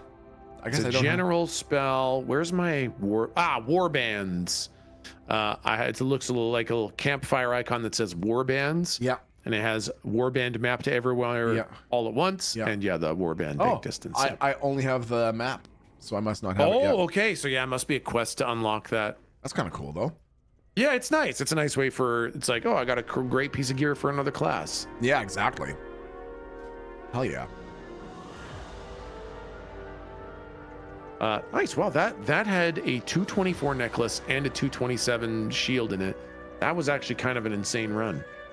That's awesome. Yeah, that was fuck yeah. That was some good upgrades. Yeah. The quest is in gadgets, and weird. I'm going to hearth back to town so I can try upgrading my other trinket that I think is an upgrade. Very smart. I think the quest is in Gadget Zen. That's right. I don't even remember what brought me there. Some sort of event, and it has like a purple quest. And those purple triangle quests are good to always just do no matter what. They unlock like foundational game mechanics. Interesting. Yeah.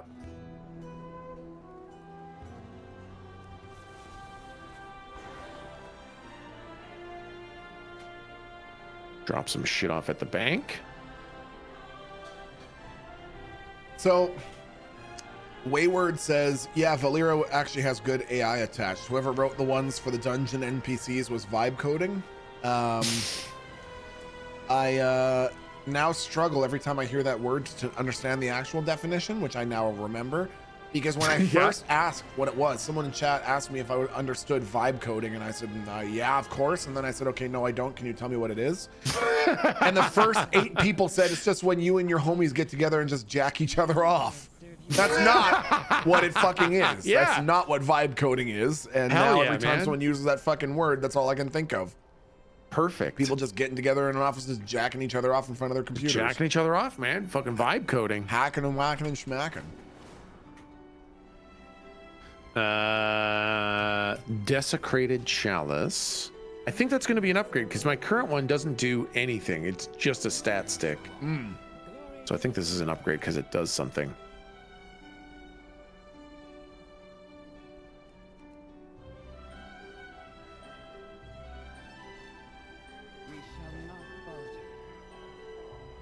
Oh yeah, it's nice AoE damage. Yeah, I'll just boost it up to 230, man. Yeah, hell yeah, that's nice. I'll keep my Philosopher's Stone for my crafting.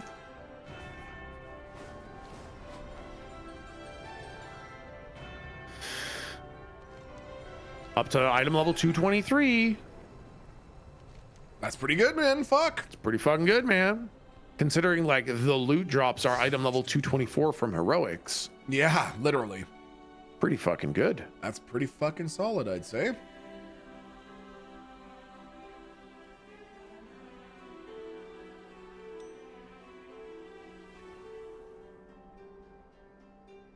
I suppose I might as well upload some or upgrade some of my shit too.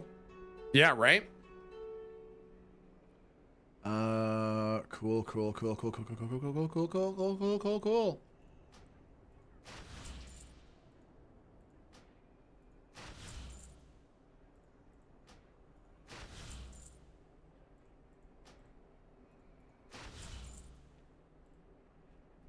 Nice.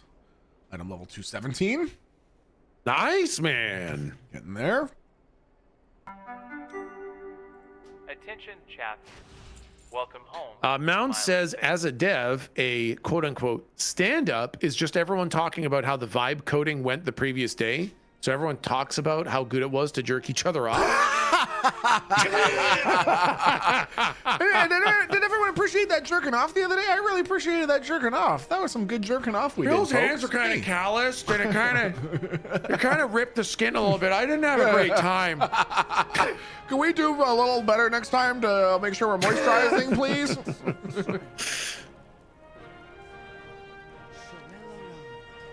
Oh, I got them to identify where the bank was, and it was 1 foot in front of my face. Okay, people said that I just needed to buy a tab in the bank. Oh, maybe. Warband bank for Pete's puss. Oh, okay, but you probably, I wonder if you get the distance inhibitor. Yeah, you're probably right. Oh, whoa, what the fuck? I deposited all warband bound items. Man, Oh, yeah. It gets rid of fucking everything when you There's do a that. lot of things that are warband bound. Yep.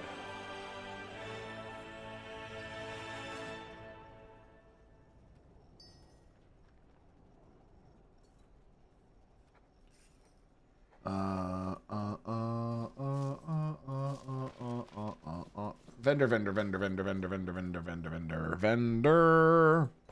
And then I think we should probably go ahead and run. Oh, you don't have this quest. Can you take?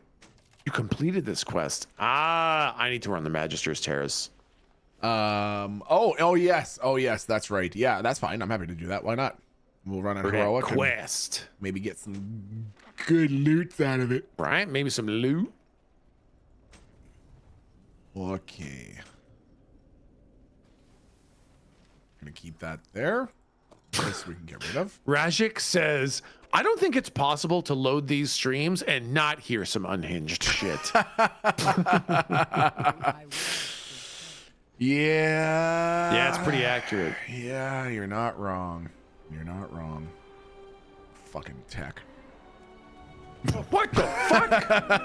What the gross shit he says, man.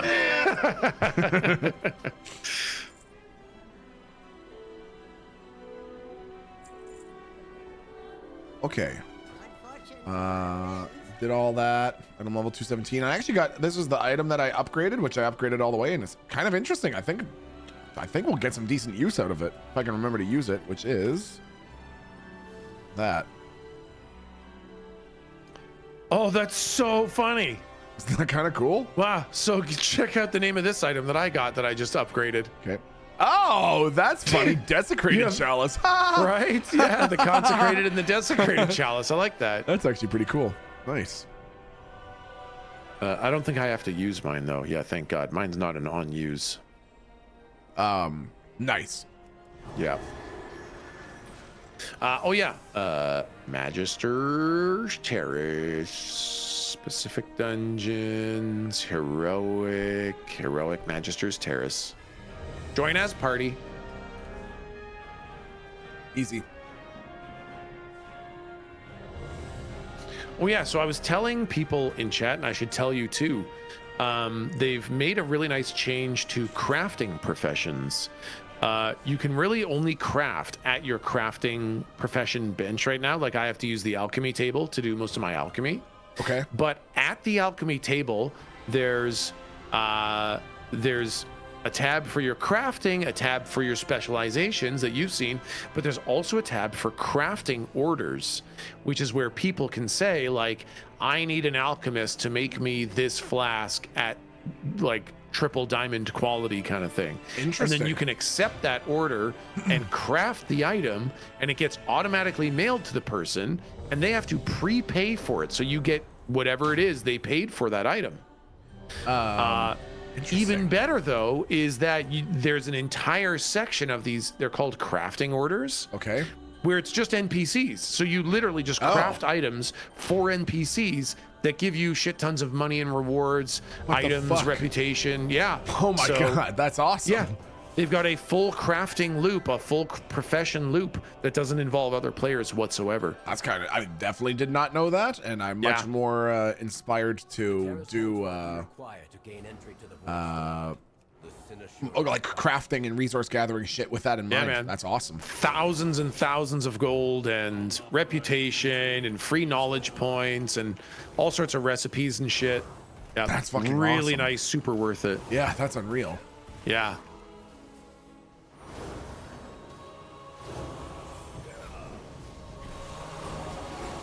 Milton knows that started 2 expansions ago. Yeah, I haven't done much profession related stuff in WoW for a long time. Exactly. I spend it hasn't been good. Yeah, Like, that's exactly it. I've been there's a trained out good of reason it. you haven't been doing it. It fucking sucks. Yeah, it's super. Of course he left a message for me.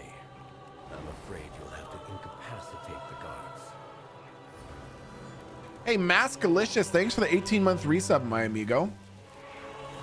Illian the Red, thanks for the 33 months. I'm not gonna fart on your balls. Bowling ball farting is on Tuesdays and Wednesdays only. Yowza. A little bit of damage there. A little bit of damage there.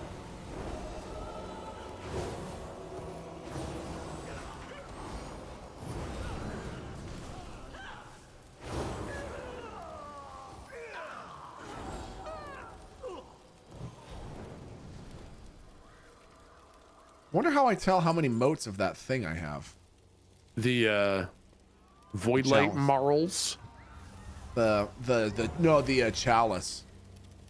Oh, It doesn't have like an icon on the item itself.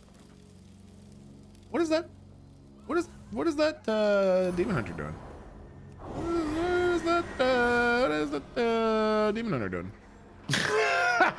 What is that dummy doing? What's that dummy doing? I'm not wasting time with them.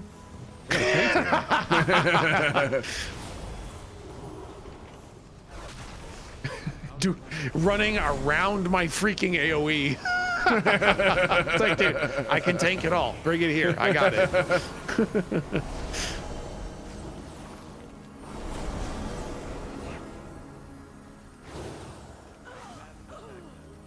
Man, I'm just so blown away they got rid of fucking healer interrupts. Yeah, I know. I was specifically searching for it the other day and having no luck, and yep, makes sense why I couldn't find it. It's just not there. I guess one less mechanic for you to fucking worry about. Yeah, I suppose so, right? It feels weird. It feels weird not participating in it, but yeah, right, exactly. It's like interrupt. It's like I can't, it's not me. I don't have that. The reverse says excited for sumo to start again because I think today or tomorrow is the first day. Is it today or is it tomorrow? What That's a date is good it? question. I always forget what day the Basho starts on. I guess maybe the intro stuff starts today. Yeah, that would make sense. And then the actual competition starts tomorrow. I believe that. Yeah, tonight's the opening ceremony. Oh, dude, yeah, that's so matches sick. tomorrow. Yeah, Can't wait. Can't wait. Super excited, man. I love it, man. It's so good because like Tech and I I really enjoyed when Tech and I were still going to university. We would go to Applebee's every now and then and watch one of the UFCs that was out. And this was back when Chuck Liddell was still actively fighting. And that was awesome. And the only thing that I didn't like was having to go to a place that might be packed. I mean, but it was also nice to just go out to have dinner once in a while. But the fact that it was like every 18 months. We got a UFC like that so rarely, where sumo is every 2 months and has been for like 2,500 years and probably will be for another 2,500 years. So it's so regular and reliable to be able to get some really nice, high quality, competitive sports where like everybody's celebrating everything. Nobody's like, fuck this guy or whatever. Yes, exactly, man. I love it so much. I don't know how to say that name. How do you say that name? Arise Igris? Maybe it is Arise Igris. Yeah, that seems like a command. Arise Igris. Arise Igris. Who is my favorite Rikishi? I would say, I mean, man, there are so many good ones, but if I had to make one on a snap, just because I think he's an interesting fighter with interesting techniques and is also such an interesting looking dude, it's got to go with Papayasu, man. Yeah, that's so fair, man. Papayasu is he just looks like what a boss would look like from Mystical Ninja. That's so good. So I do like Takayasu. Favorite Rikishi? I mean, honestly, my favorite's probably Aonishiki, but that's just a almost feels like a cheap answer just because like so many people are so interested in his fucking journey, man. Exactly. So my non-Aonishiki answer would be Papayasu. Yeah. What about you, Tech? And anyone else who watches sumo with any regularity? If you have a favorite fighter, who is it? Even if you only know the name of the Yokozuna and you just want to say that, that's fine too. I would say my original, very first, most favorite guy was Hoshoryu.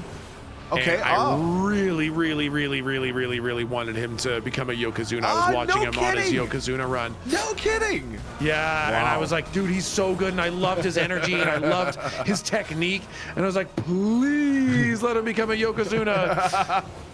So when he did, I was so fucking happy, dude. I watched him do the triple playoff to win.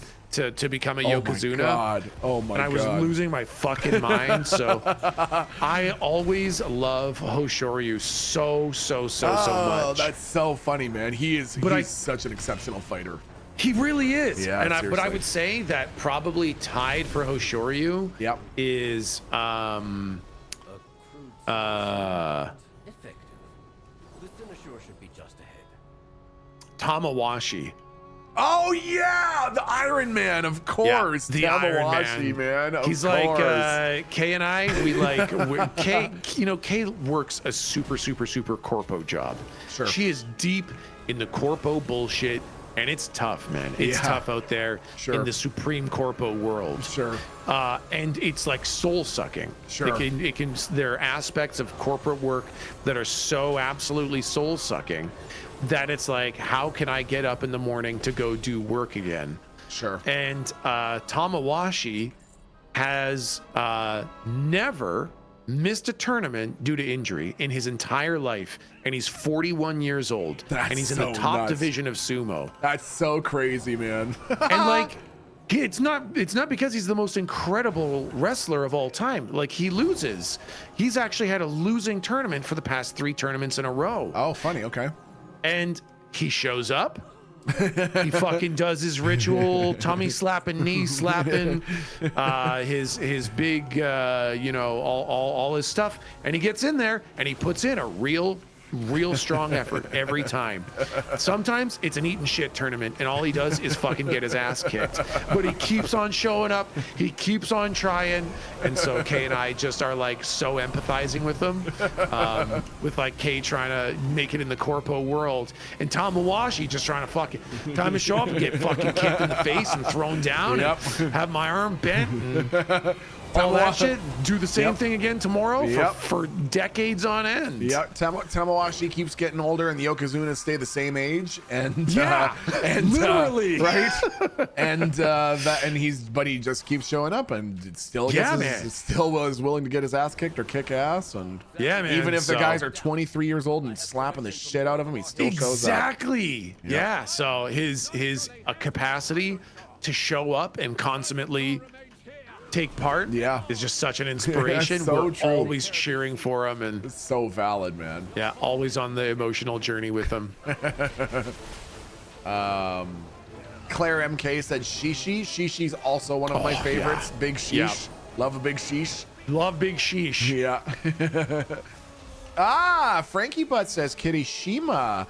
I didn't know about him at all until the last tournament, and my God, did he ever have a commanding performance. Dude, Kirishima's kind of like that. He's either just good, or every now and then really sublime. Yeah, that's insane. Absolutely, man. staggeringly good. That's wild. Yeah, Kirishima's fantastic. Yeah, seriously.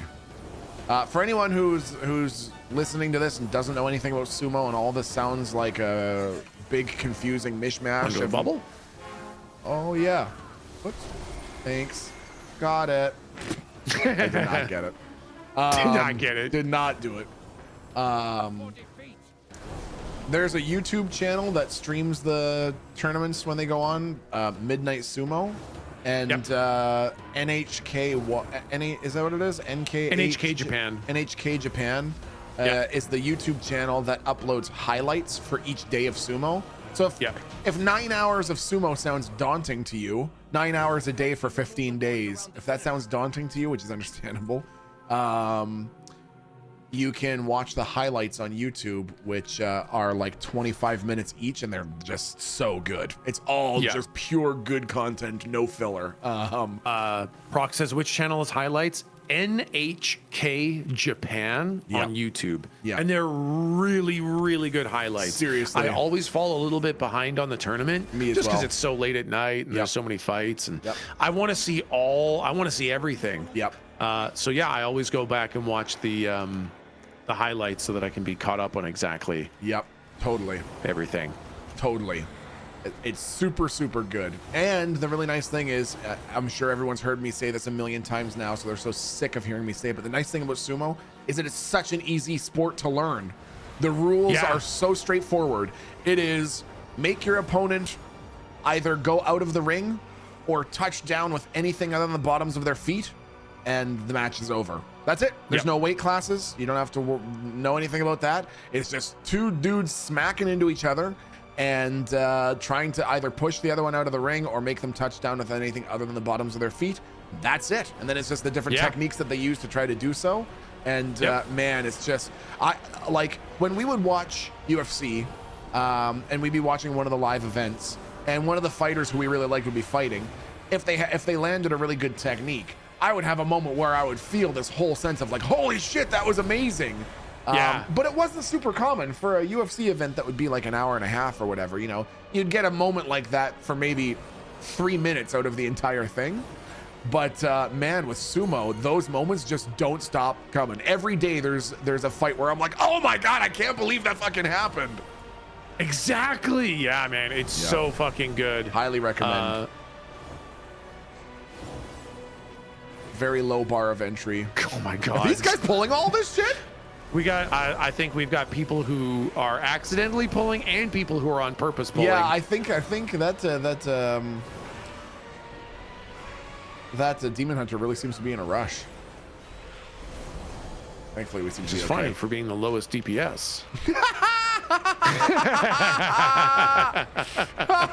I just put that in chat. Hey, for barely doing more damage than the tank, can you stop acting like you're leading the charge here?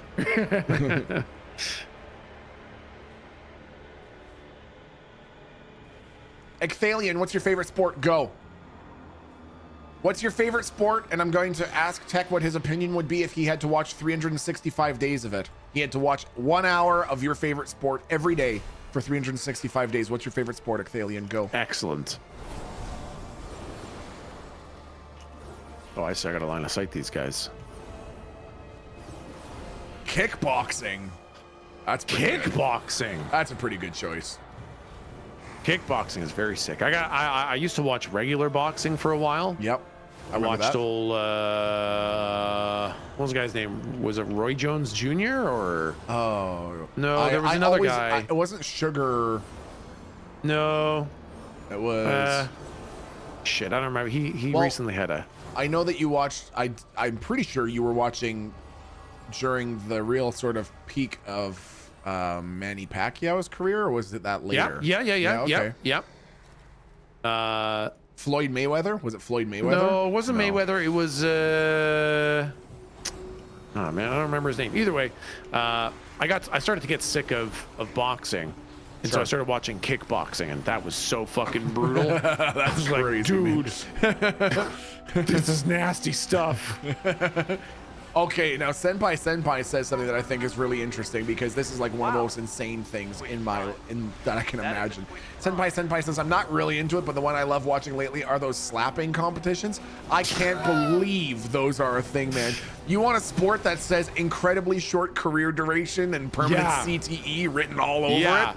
Yep. How about having a dude with an arm the size of a Volkswagen bus hit you in the side of the face with absolutely no protection other than you squinting and clenching your jaw as hard as you can? Like, exactly. No, dude, I would never take part in the slapping competition. Never, ever. God. Never.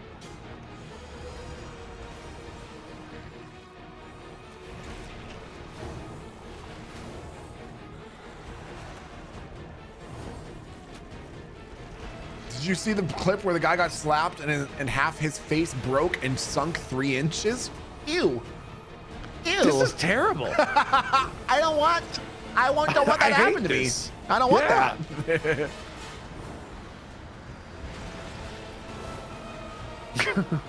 Nord's had practice with the slap. That's true. The Nord slap was quite legendary. Yeah, that expression on my face is registering that all my systems have rebooted. Oh man, yeah, I'll never forget being like, I don't want us to do multiple takes of this, so I'm just really gonna give her on the first one, so that I don't need to slap him multiple times. That was so perfect. It was perfect. And I told him too, I was like, listen, you need to fucking hit me. Like, I don't want you to hit me like I'm your little brother and you're afraid you might get in trouble for doing it. You need to hit me hard. And Tech was like, I mean, all right, man. And I was like, no, I mean it. Don't fuck around. I want you to hit me hard in the face. And he was like, okay. And I was like, you got to do it. Don't fuck around. And he didn't. I didn't, man.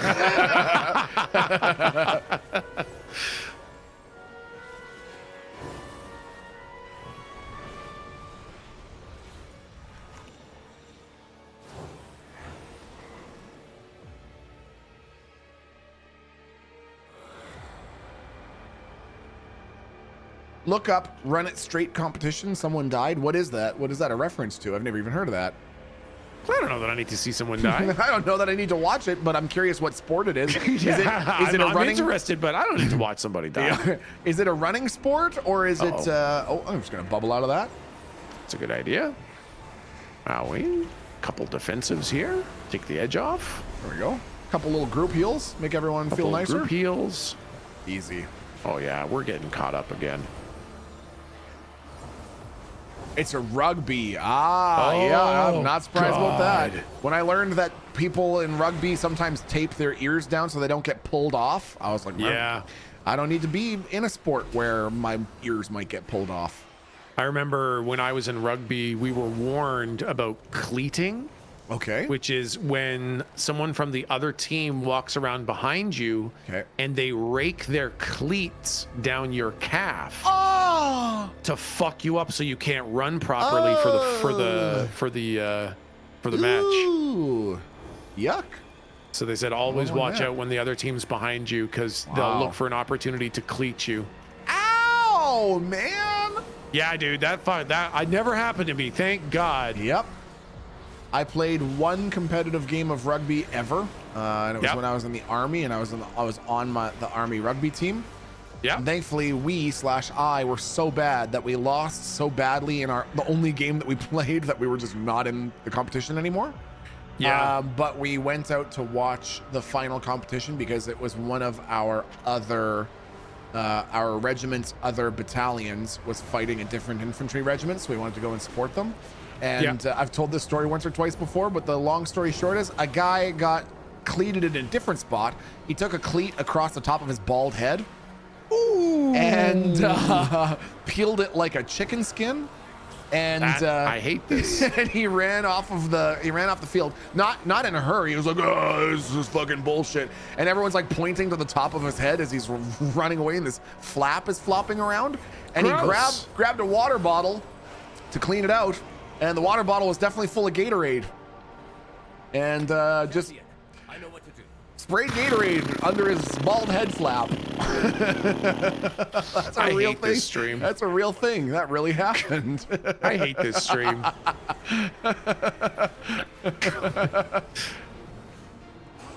And when I saw that, I was also like, I don't think I need to play rugby anymore. Like, right? I'm cool with playing games like chess, where injuries like that are exceedingly rare. Exceedingly rare. The chances of getting a head flap in chess are very low. Right, exactly. Statistically not a extremely common slow. occurrence. So this is the volleyball boss.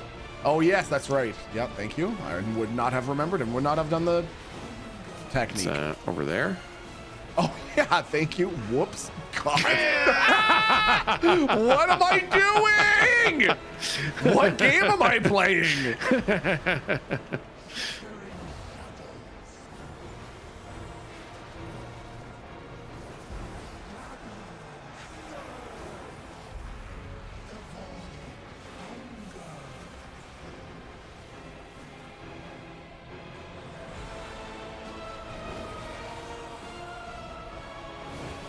I did a mechanic. I did it. Yeah. I did the thing.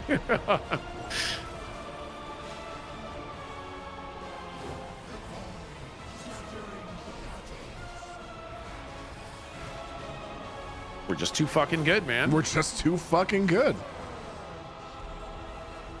Up to item level 219. Hey, fucking nice, man. Pretty decent. We have our way into the Void Storm. Let us If you already own it, do you roll need or greed? I usually pass because I don't care that much. I don't care about having a bunch of extras. If I have it, I'm just like, fuck it. That's so valid, man.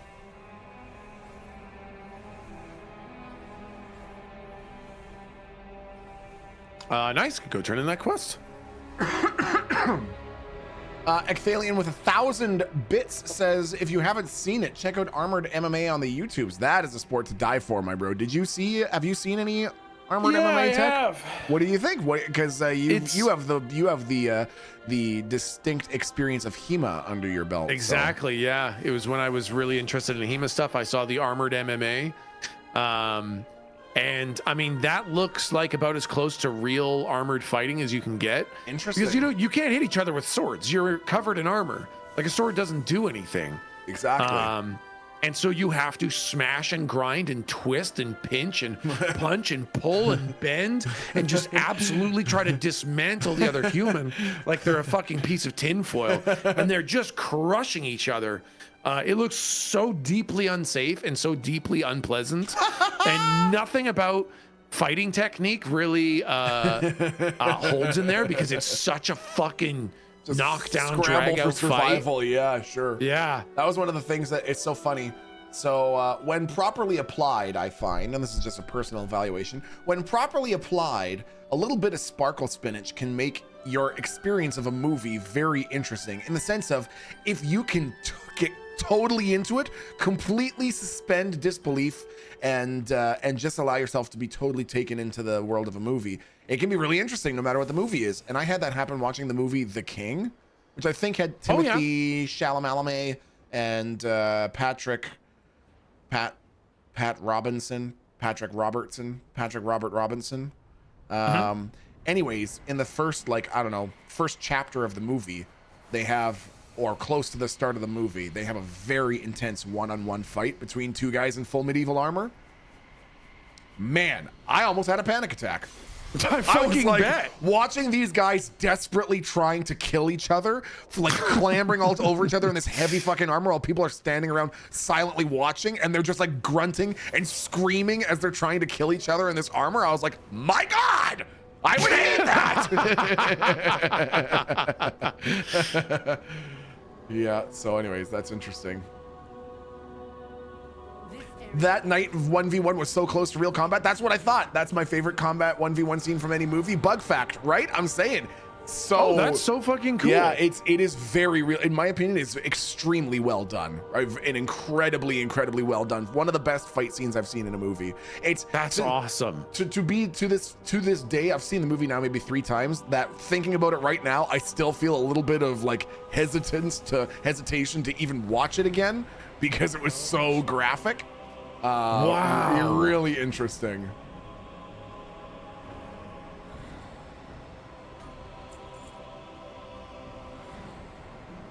I hit rank 7 for these guys. Oh, nice. Did you get anything good? I got a quest for an item level 246 trinket. Okay. So that sounds kind of cool. That's kind of nice. What the fuck? I want that. You said you got a quest for it? Yeah. What's the quest called? The quest is called Guarded Treasures. Well, that's fucking bullshit. It unlocks at reputation rank 7. What reputation rank are you at? This is with the singularity. The singularity. 6, and I'm 700 in, so pretty close. Nice. Yeah. Next rank, you'll get that trinket quest. That's awesome. The trinket looks kind of complicated. Equip. Your spells and abilities have a chance to induce Void Lust. Increases your crit strike by 122. Leech by 2% movement speed. That's nice. Engage Protocol of Violence to increase... And what the fuck? Right? Whoa, man. I don't fucking know. Okay, crazy. Whatever the fuck that is.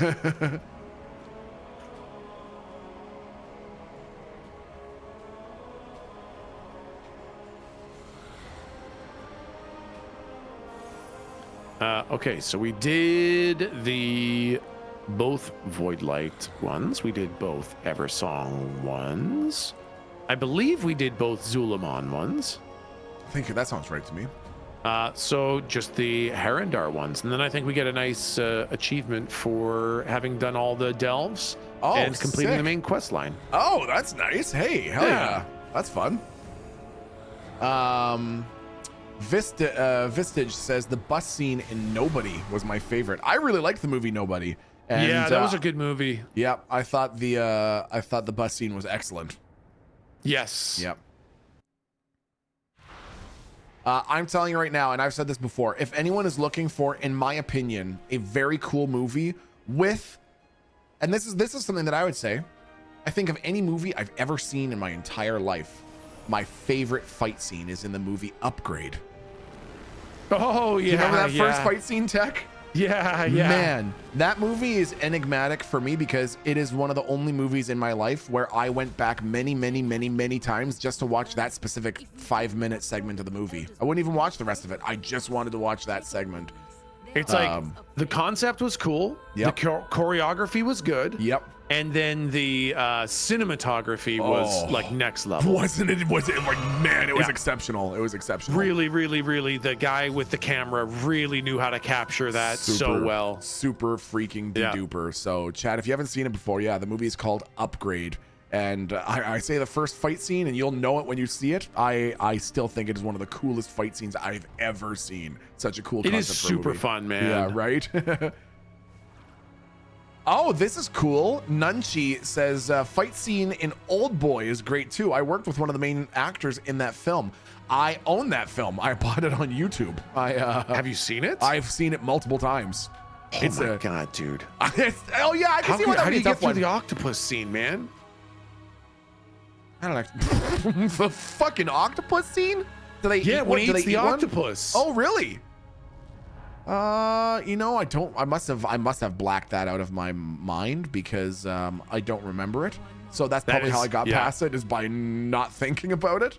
Unfortunately, my fucking laser etched brain will forever, for the rest of my life, on infinite repeat, show me the fucking octopus scene. I'll see it for the rest of my life, and I'll never be able to not see it, man. Oh, well, hold on. Did you watch? What was the version you watched? Was it in English? No, I don't think so. Oh, okay. So you did watch the South Korean version. Yeah.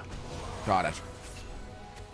Yeah, Little Pink Pony says that's weird. I don't remember that scene either, and I've seen both versions. Yeah. He eats a live octopus. He just shoves the head in his mouth and starts eating it, and all the tentacles are coming out of his mouth as he's chewing it to death live. I hate that. I hate that, dude. man. I literally is the reason I can't watch the movie anymore. That was way too much for me.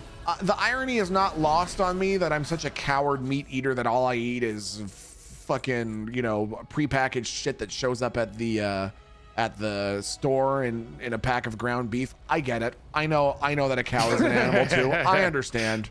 So the irony is not lost on me that I would say that I hate the idea of someone eating an octopus.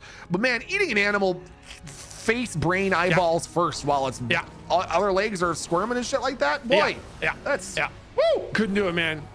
That was what sealed the deal for me for old boy. Saw that once. I get to watch it for the rest of my life on the brain replay, and I don't need a refresher.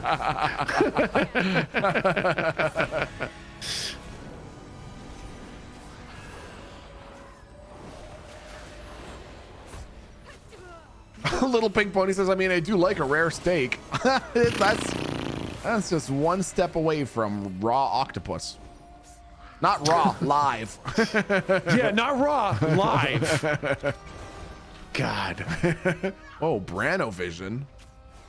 Branovision? Have you opened this chest over here? Oh. Just come on, loot it. What, are you busy doing something? I am busy. This guy will fucking die. I wouldn't be combat looting, not me. Branovision adds this toy. Cool, what's it do? Gives you some sick shades. It took off my helmet and gave me his glasses. Does it actually do something? I don't know if it does anything other than just gives you some glasses. It just says it's Delvin time. Kung Fu Hustle has some of my favorite fight scenes. Man, I've never given that movie the proper shake. You literally look like him now. What happened? You look exactly like but I guess now probably everyone. You look like him. I guess that's what it is. Everyone looks like Brand. Bran. Everybody looks like Bran. That's funny. Kung Fu Hustle is definitely a watch. Man, I'm gonna have to give it a shot. I feel like I watched it a long time ago, but I don't remember it at all. Yeah, that's fair. So don't reply to this email. It says almost all the fight scenes in Kingsman Secret Service are my favorite. Have you seen the Kingsman movies? I have, yeah. They're good. They're good movies. They are good. Yeah, I did. I really enjoyed those.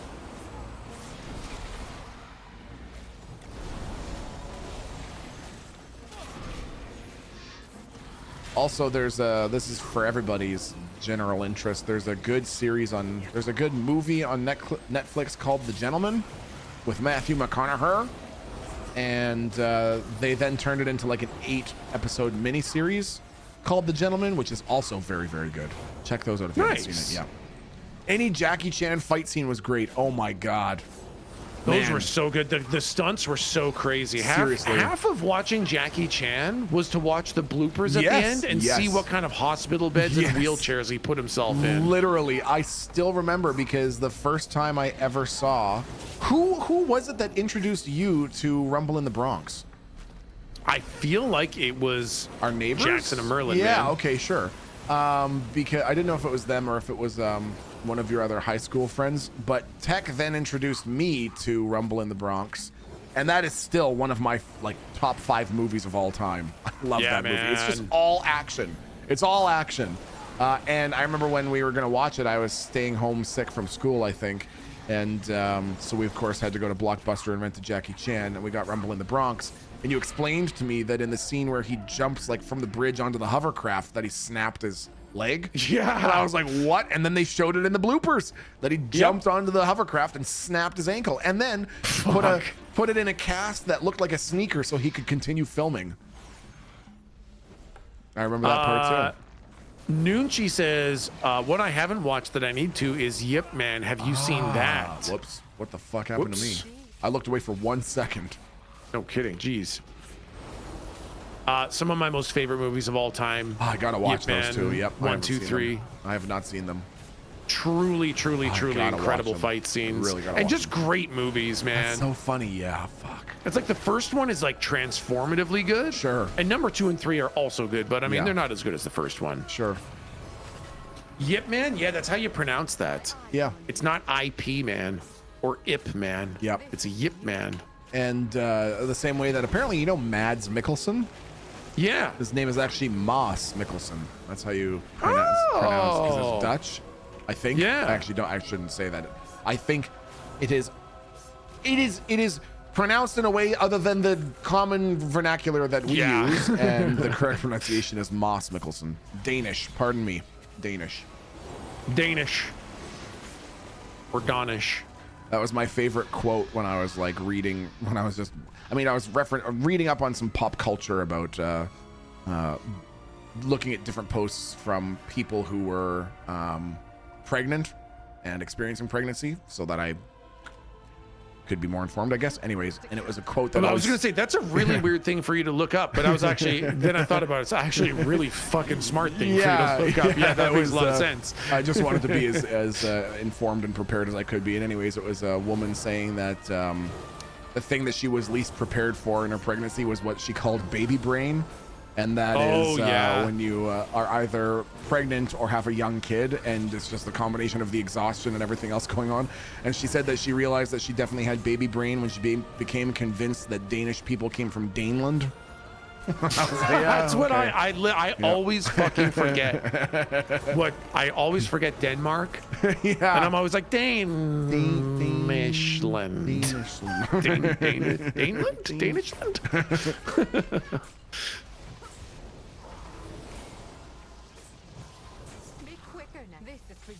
You wanted to understand the pregnant Mario mindset. Incorrect.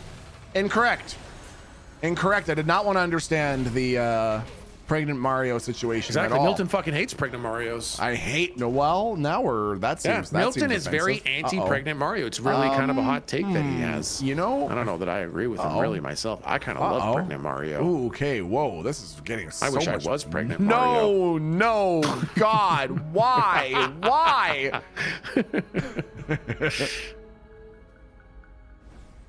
Damn, you couldn't waterboard that out of me. Oh my God.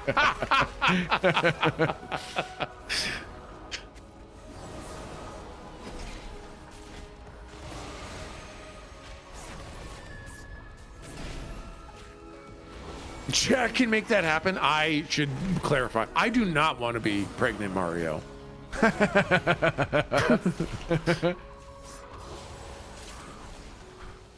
I know, so Milton could properly RP the 100 baby Kiki challenge. Man, that is one of the hardest things I've ever tried to do in gaming, is get Kiki pregnant 100 times. My God.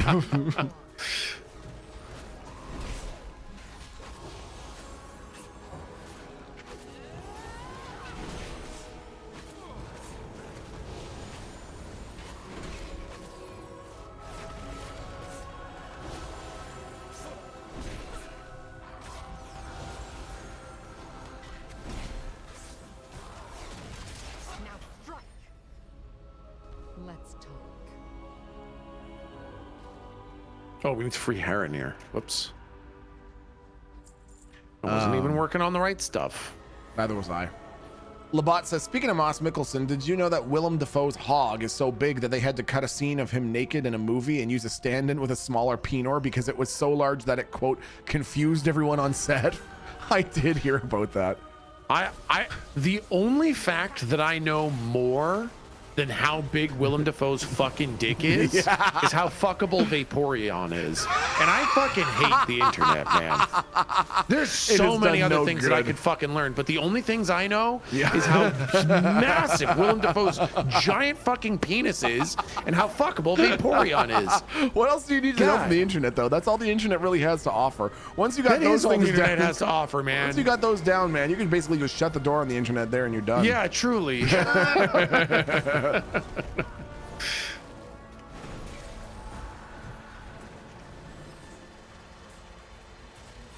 Vixia Maviali, thank you for the 10 months resub, by the way, my friend. I really appreciate that.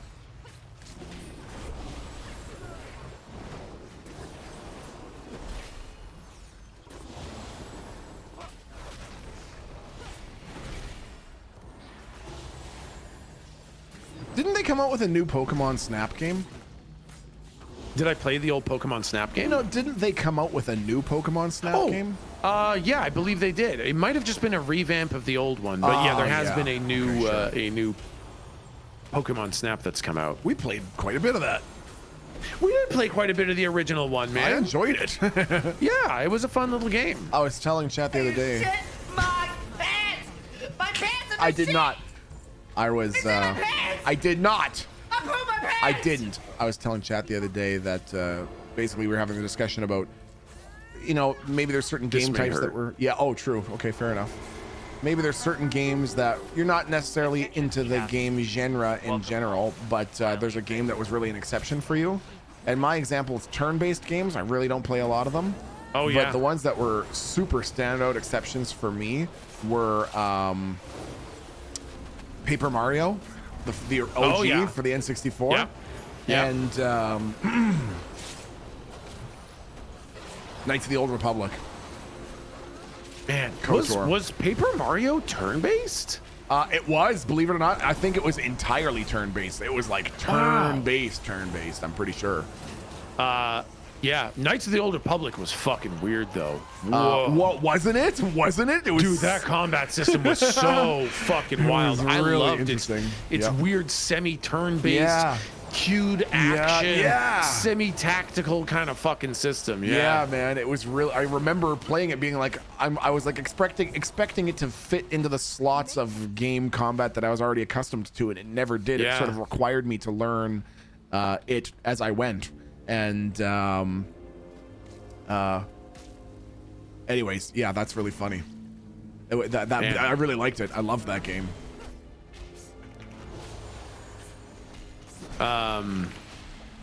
Yeah, boy, Knights of the Old Republic was crazy. Wasn't that was a good such game? a good game.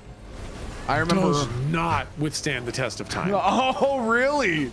The most super duper does not. It's almost unplayably clunky. That's the combat system is so fucking bad. I hate it so much, man. Oh, that's awesome. The story is still good. The story is still amazing. Sure.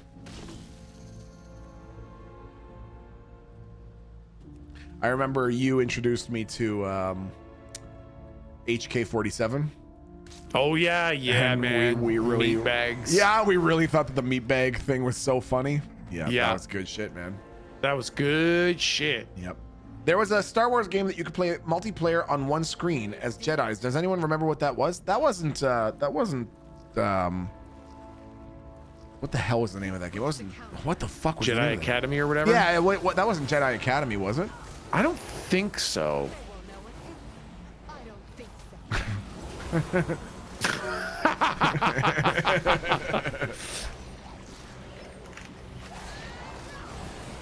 Jedi Power Battles. I don't remember that.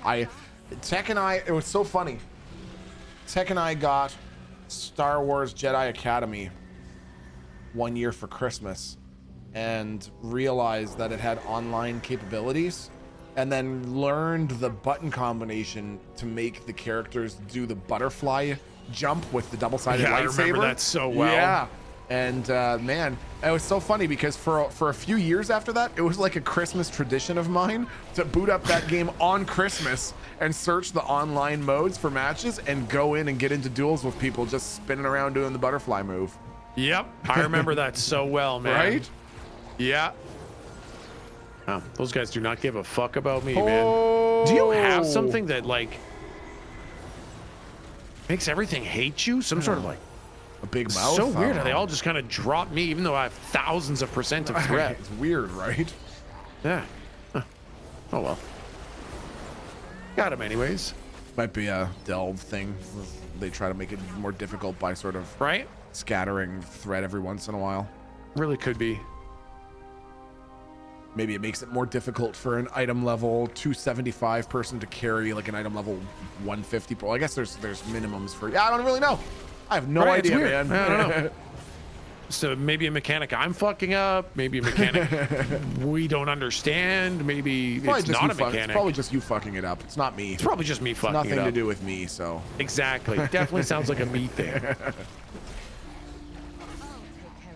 What's the worst thing you've ever tasted? Bean Boozle's not included. The worst thing you've ever tasted. I'm curious. The same question for chat too. What is the worst thing you've ever tasted? And you can be as specific as you want. You know, honestly, one that really sticks out to me, like when I think about it across my entire life, one of the things that really sticks out to me, the one and only time I tried sushi with our dad. And I had that piece because he was like, here, I'll show you how to. I was like debating what to do. You had recommended that I try a little bit of wasabi and then just dip the corner in some soy sauce. Yeah. And he was like, you don't need to do it like that. Don't be a little bitch. Do it like this. And squeezed an entire pack of wasabi and soy sauce into a disgusting little bowl and mixed it up with the chopsticks and then smothered a piece in it and gave it to me. And it was such a strong and gross taste. Wasn't even that I found it super spicy because of all the wasabi.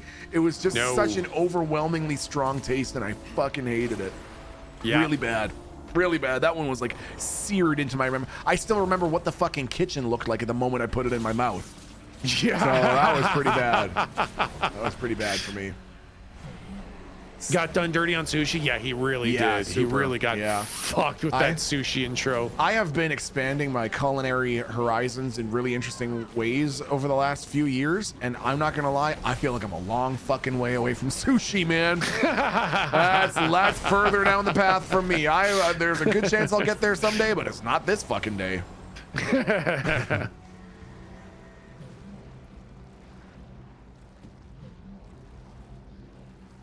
Whoa. Nunchi says something in Korea that is fermented skate fish. It smells like 100 times concentrated piss. No joke. Whoa. Woo!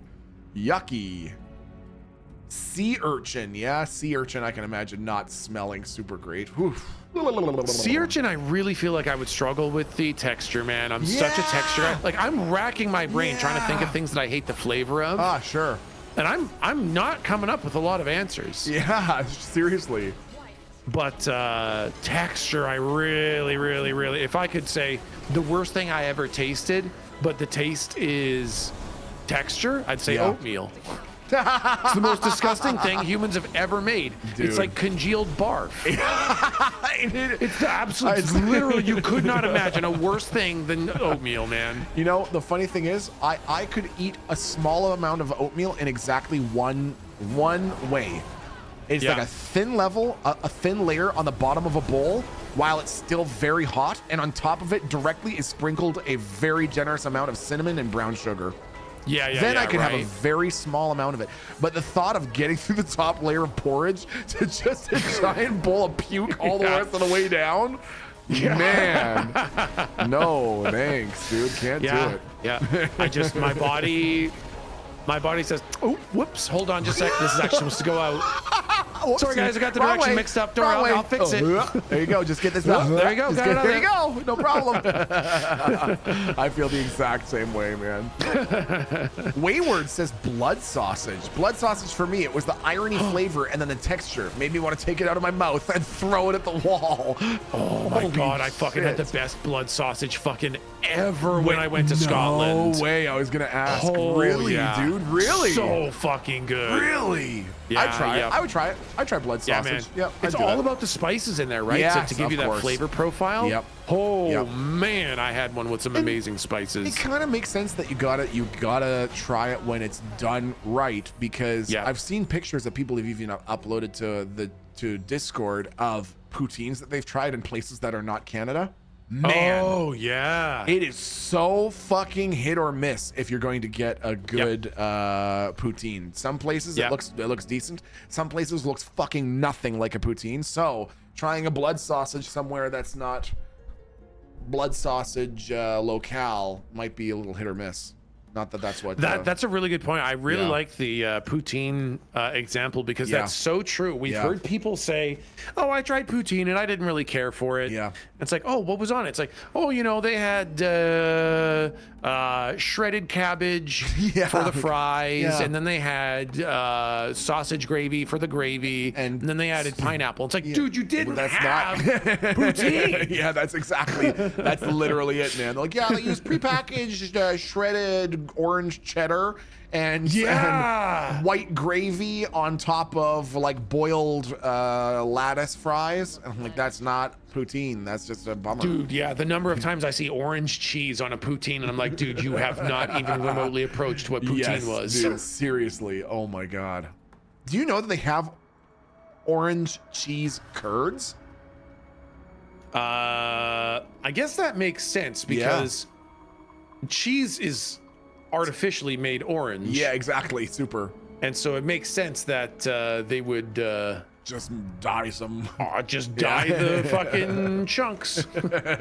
They taste the exact same. Yeah, they do. Yeah, it makes sense. Well, I imagine one tastes a little bit more like orange dye 52. Thankfully, you can't taste that, but your liver can. Exactly. Verity Oculus, thanks for the 61 months. Hey, bitch. Hey, chat. Love y'all. Smoochies. Verity Oculus, thank you so much for the 61 freaking months. More than 5 years. Insane. Okay, so what are some other things that people tasted that they hated? I'm curious here. Let's see here. I had oysters once, and the texture was just awful. We've talked about this before, but I forget your take on oysters and clams, Tech. Clams I like. Okay. Because you cook them and they're outside of the shell. Is that why? Okay. Yeah, clams, you cook them. Okay. And they're outside of the shell. Okay. And I like that. Oysters I had to celebrate Kay and I getting engaged. Okay. Our uncle took me and Kay to like the most expensive oyster bar in all of Canada. Yeah, I remember and bought us champagne and the most expensive oysters. Oh my God. On the West Coast. Oh my God. Okay. And they were the most disgusting things I've ever eaten in my entire life, dude. I hate it. It was so tough. The texture was awful. The flavor was even worse. I hated everything about them, man. Dude. And I tried. I ate like 4. I tried so many times to kind of get into it, to kind of like get into the groove. Sure. And oh my God. I couldn't do it. Dude, that's so fucking insane to me. Yeah. I could not do it. I couldn't do it. But the interesting thing is, some people are saying in chat, Disco Ball Destro says, I love oysters, no sauce or lemon or anything. And then Naguayab Kitten says, raw oysters are the effing best. I love putting a touch of hot sauce in them, and I can easily eat a dozen and still want more. Again, like I said, it's texture for me. Wow. Like the flavor is fine, whatever. The flavor is fine. Sure. It's kind of like raw fish. Sure. The smell of raw fish. But like the ocean, it kind of tastes like low tide. Oh, yuck, man. Come on. Yuck, dude. But the texture is what really makes me not able to do it. Yeah. I could honestly probably get on board with the taste of oysters. Yeah. If I didn't have to deal with the texture. Sure, I get that. I'm hyperbolizing about the flavor.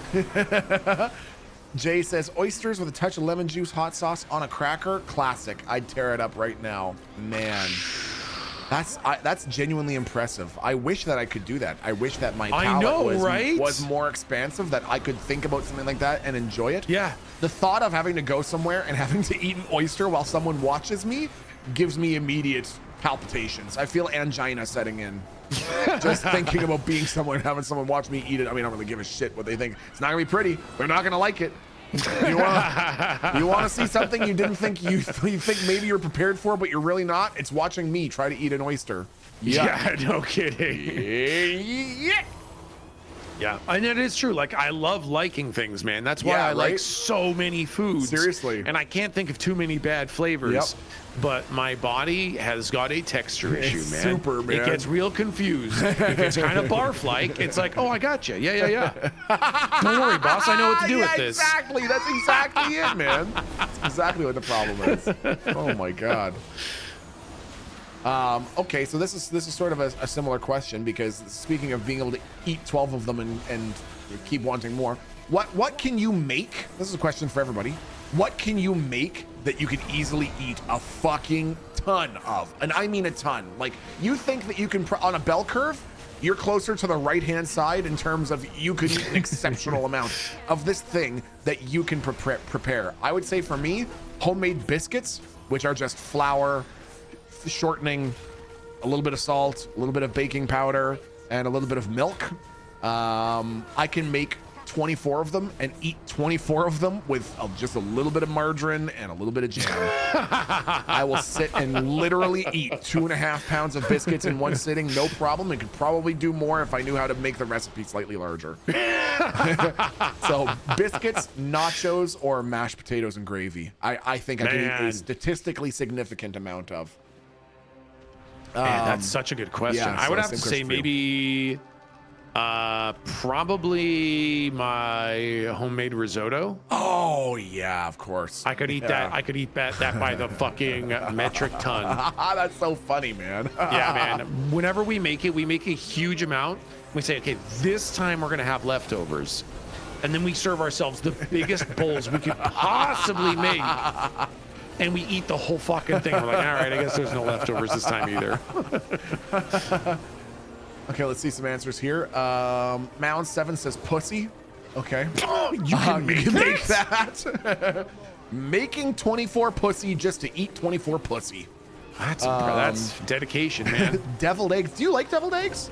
I fucking love deviled eggs. Really? Kay and I make deviled eggs every now and then. We love them so much. You know, I feel like I'm getting to a place now where I could try them. Next time I'm visiting, maybe we'll try them. I understand that dude, we make mayonnaise the is best one of the ones. ingredients, but yeah, totally. Yeah, we make the best ones. I'd try it. I would be down to try Yeah. it. Now I feel like those, like, it's a paprika kind of flavor and a little bit of mayo and then just the egg yellows. That sounds pretty good to me. So next time I'll try it.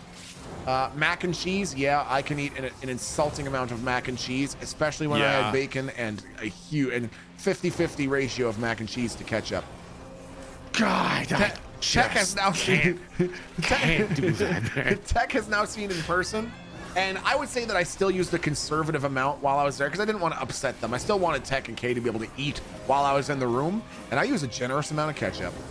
Yeah, exactly. You know, we had two bottles of ketchup. Milton used one for himself, and very generously allowed us to use the other one. I thought about it. I thought about taking both, but I thought it'd be polite to let the hosts keep one of them. Okay, some other answers that people are saying. Boxed mac and cheese I could super fuck up. Sushi, okay, fair enough. Chili, I could eat a lot of chili, man. Our like family recipe for chili, I could probably eat 4 large bowls of it back to back and feel pretty content. Man. Yep, definitely. Cashew chicken, gumbo. I've never had gumbo. Have you had gumbo? I have had gumbo. I really fucking like gumbo. I would try gumbo. It's fucking delicious. Yep. Chocolate covered pretzels. Fuck, I've never even thought about making chocolate covered pretzels. That's a great I've never idea. made them, but chocolate covered pretzels are like a weird. They're almost like a weird non-food to me because they're kind of like air. Yeah, they just disappear.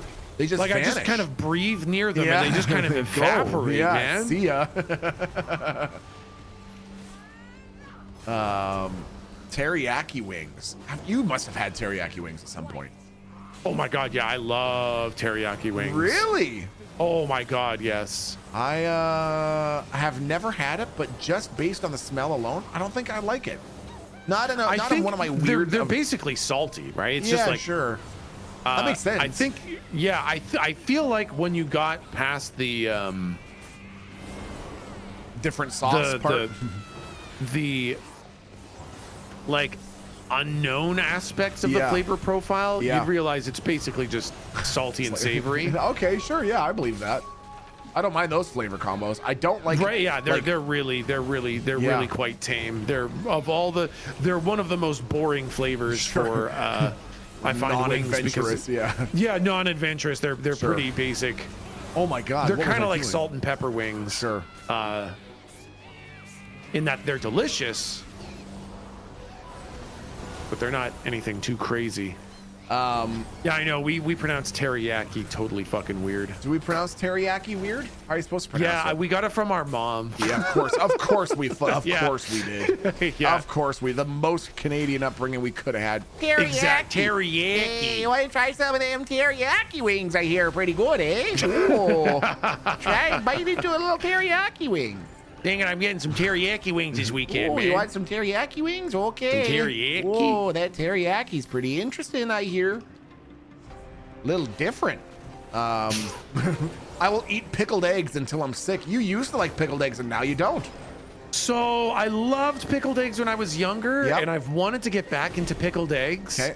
And so I finally bought some the other day. Yep. For like, I guess it was like probably last year. Sure. And I fucking hated it. But I think I really didn't like the pickling that they used. It was like way too sharply oniony or something. Yeah, dude. Yeah. Something about the flavor profile was not a hit for me. Yep, that would do it right away. Brownies. Yep, I could make a batch of brownies and probably eat a batch of brownies all in the same sitting. Damn. Yeah. Right. Okay, now this is. Have you ever tried any other pickled things, Tech? And I only say this because Jay is saying low key pickled veggies, red onions, jalapenos, slightly crushed raw garlic, cloves. I'd eat a whole jar. Wow. Yeah. So there's this dish from one of the Indian food restaurants that we get food from sometimes. Okay. And I don't remember what it's called, this dish. Okay. But it's very interesting. It's like you get some bread, and then you get a little container of pickled veggies. Okay. And a curry, and you're supposed to like get the bread, put the curry on it, and then put some of the pickled veggies on it. Okay. And when I saw it, I was like, pickled red onion sounds scary to me. Hey, sure. And pickled carrot sounds scary to me. Sure. I don't know that I'm on board for a pickled carrot and a pickled red onion. I tried it as part of the mix, and it was so fucking delicious. No way. Oh my god, dude. Pickled red onion is absolutely incredible. That's fucking fast. I would try it. I'd try it sometime. Mr. Lemon says pickled red onion is so good. Abby Normal says pickled red onions are amazing. They really fucking are. You know, I could see myself trying pickled red onions at some point. Super delicious.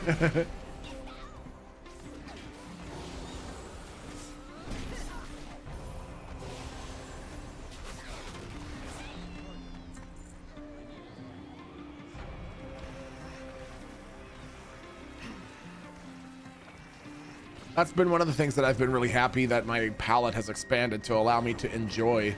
Anyone out there who has ever been nervous about trying, or I say nervous because that would be the energy that I would describe to trying new types of food.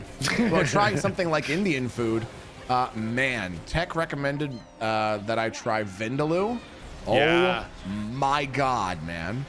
Nicely like pan frying up some chicken breast and then adding vindaloo sauce and then letting it simmer for like 5 minutes and then pouring it over rice and having it with naan. So fucking good, man. My goodness gracious. So if anyone has ever been curious, I would very strongly recommend butter chicken, which might sound strange as a dish name because the dish itself it's not like buttery chicken. It's like, right. It does taste like you're eating a chicken with butter. Yeah, no, it's just really nicely cooked chicken in a like red sauce. But I guess the recipe uses a bunch of butter, which makes sense. It's so good though. Very safe, not a super overwhelming flavor profile, and my God, it goes so well with rice.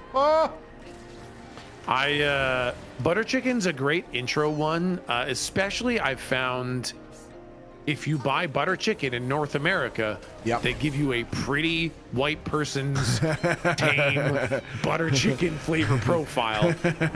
And Kay and I actually kind of grew out of it because we really liked the big flavorful dishes. Sure. And butter chicken was so tame, it wasn't exactly exciting to us anymore. Sure.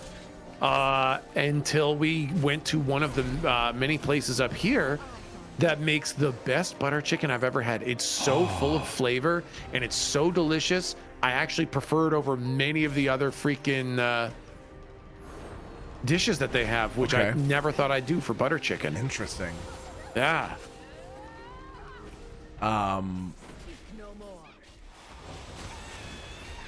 And you were saying that if you went to like an actual restaurant and ordered vindaloo, like they're gonna give you vindaloo, and it's gonna be. Oh, dude, vindaloo is like the secret code for I can handle spicy, and you're gonna find out that you fucking can't. Yeah, like the shit that they sell in jars at Safeway is like pretty safe, and it's still hot. It is. Yeah, exactly. It's still got some kick, so I can't imagine restaurant grade vindaloo. The real stuff is fucking hot.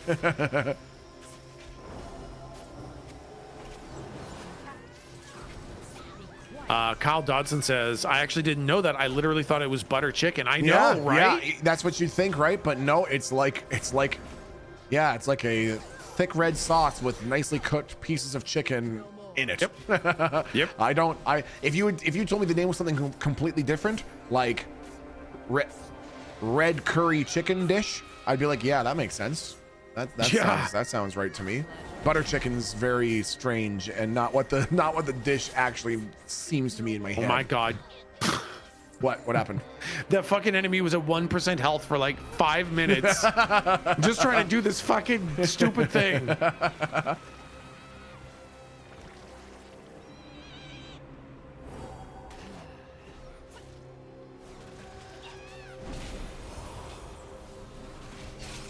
Man, I might have to get Indian food for dinner tonight. Oh man.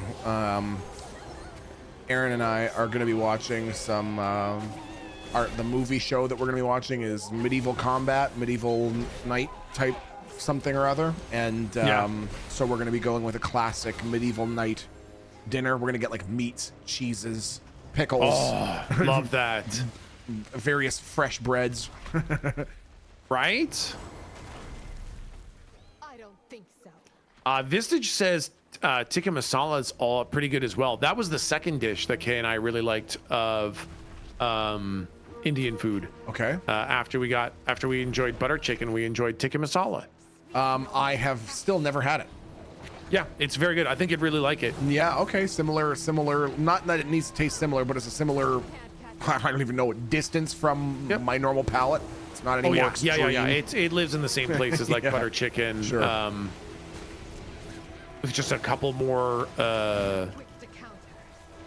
spices added, kind of thing. Sure. Ooh. Owie.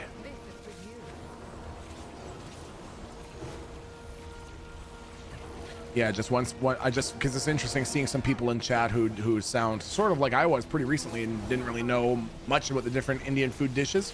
Seriously, if you're even feeling a little bit adventurous outside of your normal palate, look up a local Indian food place and go and try the butter chicken. It is butter chicken is a great intro point, man. Yep, butter chicken with naan is so approachable.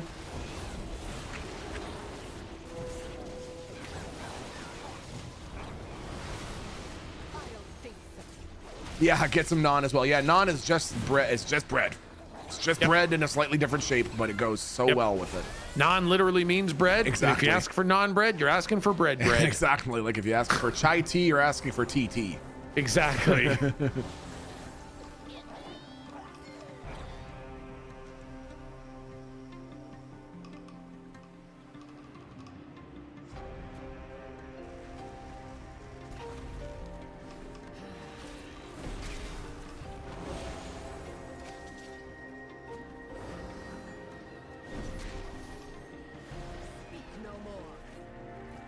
Oh my god, Valera fucking stuns them and locks them in place so they can't follow me. I'm trying to pull them into one area, Come Valera. on, Valera. Don't you understand what tanking is?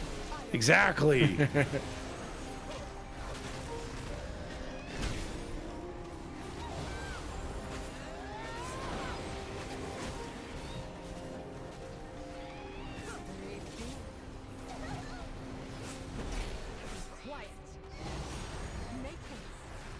This is really interesting. Kyle Dodson says, I don't know. I think Italian food tops all foods, and I'm a Southern boy. Can you tell me your favorite Italian food dish? I'd be very curious. And if you say something like lasagna, I'm going to scream in your face.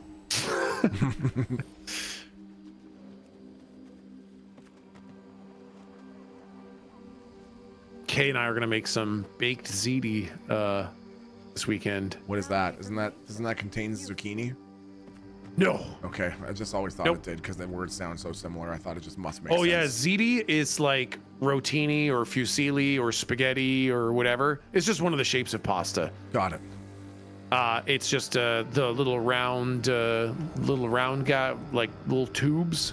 Okay. And it's just meat, tomato sauce, 3 kinds of cheese, stick in the oven. Oh, that sounds pretty good. Yep. Just meat, cheese noodles baked in the oven. I messed that up. You said she's gonna make it? Yeah, we make it. Yeah. How do you make it? You buy noodles, you buy meat, and you buy sauce, and you throw it all in a casserole dish, and you put it in the oven. I thought you were gonna make the pasta. And this was just something that you were able to do. No. Well, I mean, that would be fucking cool. I would love to eventually go that far. Did the game bug? It says that there's a guy to fight. This one has seemed the most buggy of all the dungeons. Oh, really? Oh, is this him over here? You see him? I doubt this is a fresh competition defeated, but... Oh, yeah, he does count. Yep, nice one.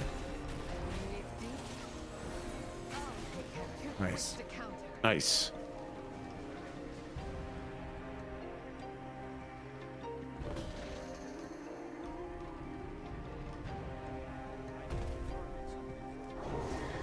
Ask your brother about the shirt that he wears exclusively to eat Indian food. Is that the tri-finger? Yeah, the tri-finger butthole. Because of the delivery guy? Yeah, exactly. Yeah. Could you tell that story quickly again, just in case anyone from my chat has not heard it before? Because it's an important story. Everyone can learn from it. It's got something for everyone in it. Ouch, man, I can't get out of this spot. I'm just getting absolutely fucked. My shield's down. Holy cannoli. Holy fuck. All right, we're good. Let's see. I was going to, I mean, I've got a bunch of goofy shirts that say goofy things on them for stream. But I also have a terrible memory and forget what I wear in the mornings. So one day for stream, I wore a shirt that chat bought me that says tri-finger butthole. You know, like the funny Elden Ring joke, right? So that was super fun. And then I was doing a reward stream where I was going to do like a Bob Ross painting. Okay. And I needed to go buy painting supplies. So I went out to go buy painting supplies, and I went out to the Walmart here and forgot that I was still wearing my shirt that said tri-finger butthole. Okay. And I realized this as I was in the Walmart. Okay. And so to try to cover this up, I pretended like I had heartburn. And I grabbed the middle of my shirt and I scrunched it all together so you couldn't see what my shirt said. And I walked around with the look on my face like I was in pain, like, I get it. Don't look at me. Don't look at me. Ouch.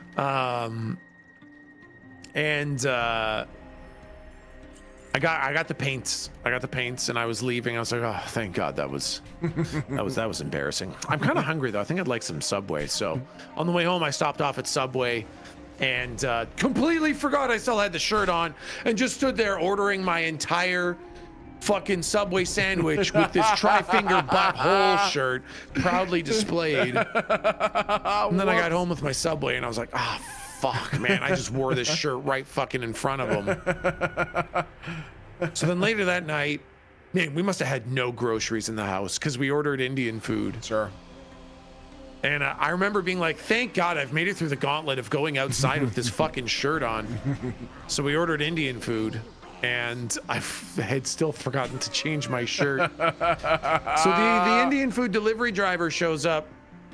And when I open the door, he gives me kind of a funny, weird look. Okay. That I didn't understand. And then he points at my shirt. He points directly at my shirt and kind of laughs and smirks. And I realize I'm still wearing the goddamn tri-finger butthole shirt. And he just looks at it, points at it, laughs, and goes, "Ah, yeah." What do you mean, yeah? What's the man. Yeah? What do you mean? Wow. So it's like, "Ah, yeah, thanks. Anyways, bye." And then the next time we order Indian food, the same driver shows up, and I'm wearing a different shirt. So when I open the door, he points at my shirt, and he says, "Where is it?" I was like, "What?" He's like, "The shirt." I was like, "Oh yeah, the tri-finger butthole show, yeah." Yeah, I'm wearing a different shirt today. I was like, "Yeah, anyways, I'll see you later." He's like, "Okay, wear it next time." Okay, I've Mr. never Delivery ordered Indian Driver. food from that place ever again. Why would you? Nope. No, why would I, right? Why Nope. would I? I never have. That was it. So he's never come back. I've never worn the shirt again. It's buried in the back of my fucking closet. God, That's awesome. I love that. Where's the shirt? Yeah, wear it next Wear time. it. Whoa.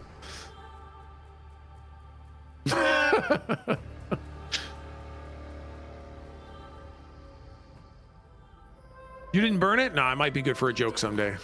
It's gonna come back. It's just like the It's Spider-Man gonna come suit. back. Just like the Spider-Man suit, it only gets better with age. Exactly. I'm gonna save that thing for the next 50 years and then auction it off.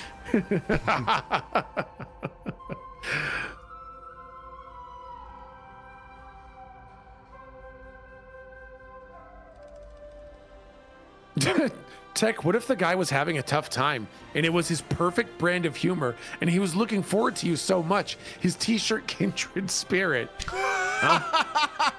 There's I guess he's just gonna have to fucking live disappointed, man. Have you seen the show I Think You Should Leave? Boy, it sounds so familiar. I feel like I must have. It's 3 seasons. It's short skit format, kind of like The Whitest Kids You Know.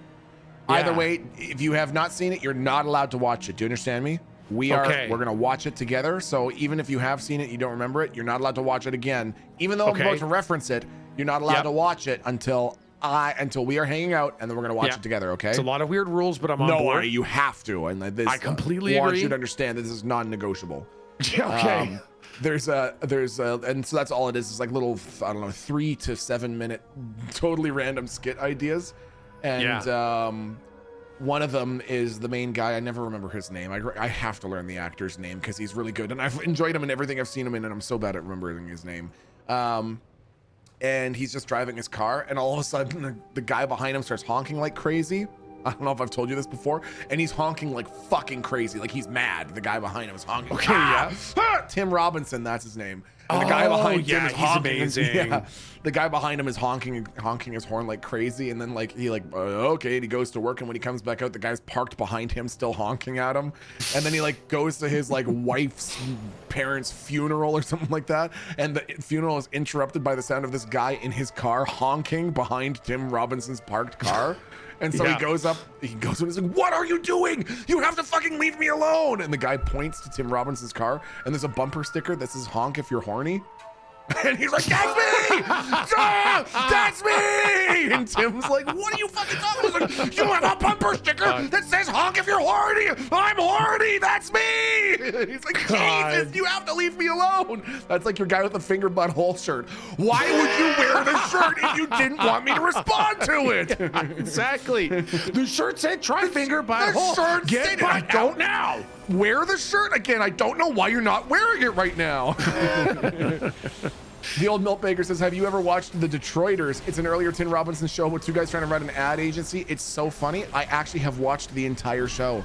If you're looking for that one, Tech, that one I'll allow you to watch. You're allowed to watch that one. So remember these details. It's very specific. You're allowed to watch The Detroiters. Yeah. What's the name of the Detroiters I'm allowed to watch? You're allowed to watch The Detroiters. It's on Prime Video. There's 2 seasons. Very funny. It's about 2 It's about 2 guys very badly running an ad agency, coming up with terrible ads. Yeah. And all of the office-like shenanigans that ensue from there. Very good. You're watching through It's Always Sunny? I was just gonna say, I was literally just about to bring up It's Always Sunny in Philadelphia, man. Okay.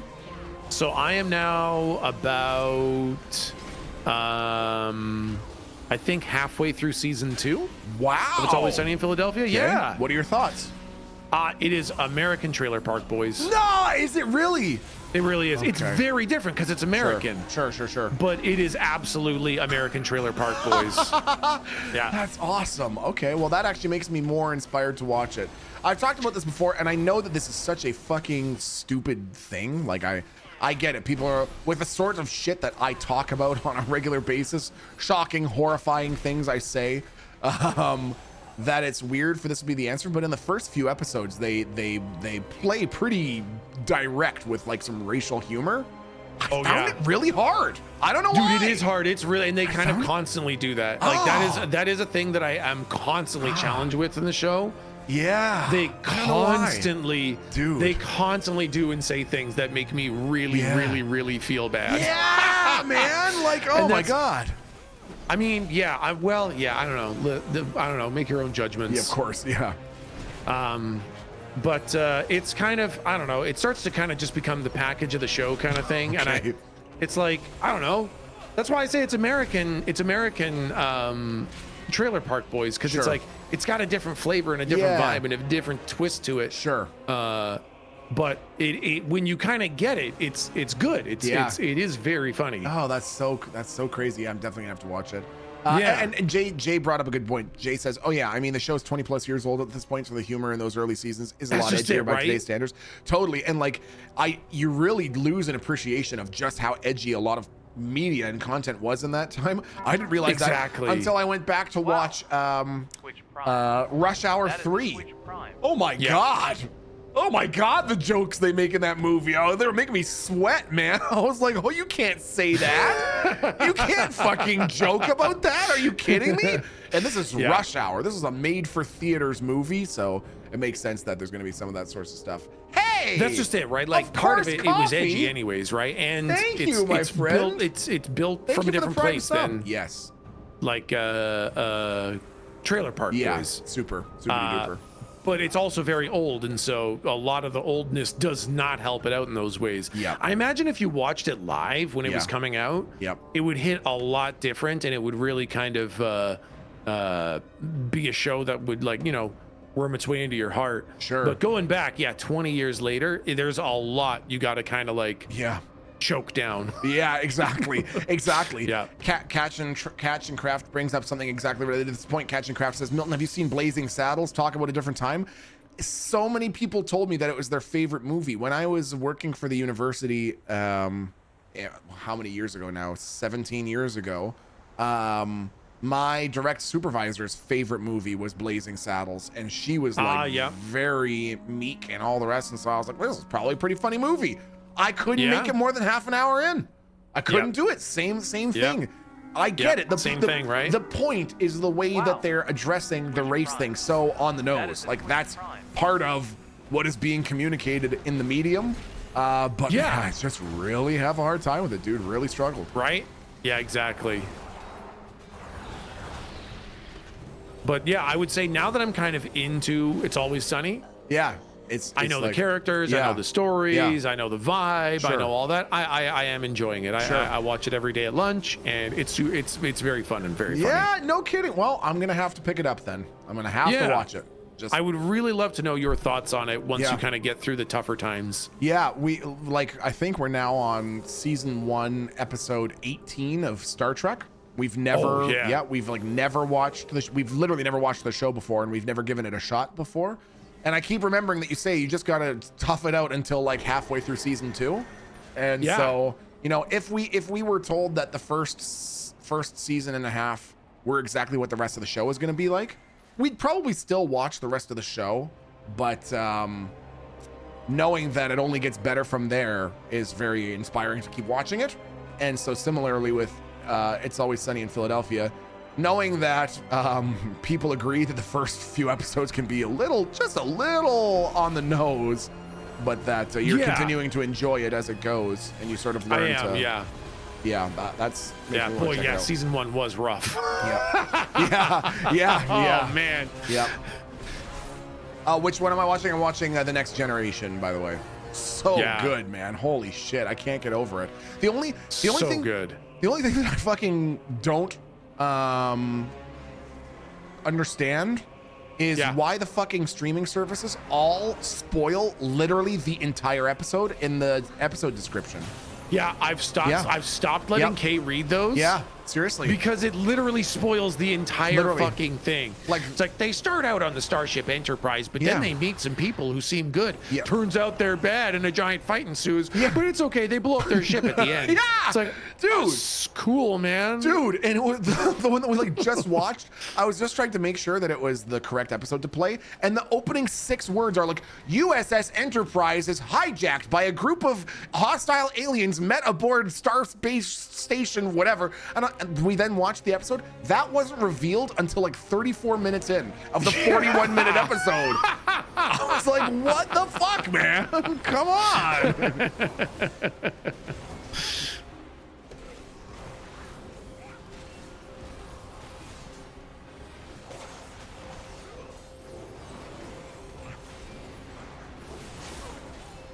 Ammo Thyre says, I'm in the minority, but I can't do It's Always Sunny. I can't stand a show where every character is legitimately an idiot. That is a perfect description of Trailer Park Boys. That's right, and that's why I'm like, that's why it's kind of, it's basically Trailer Park Boys. It is a group of complete fucking idiots who are stupid about everything all the time, with bad ideas and stupid plans that they do badly.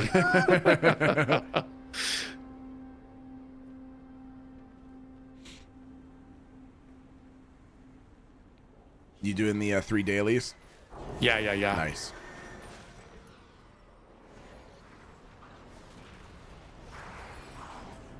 Man, I really think you're gonna really love all of The Next Generation. If you're like, I also love season 1 of The Next Generation. Super.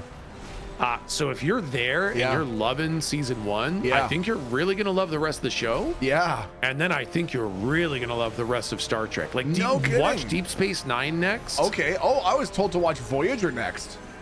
No, Voyager's after Deep Space Nine. Oh, okay. Yeah. Okay. Yeah. All right, Deep Space Nine. How many? Don't even tell me how many seasons it is, but you like that one as well?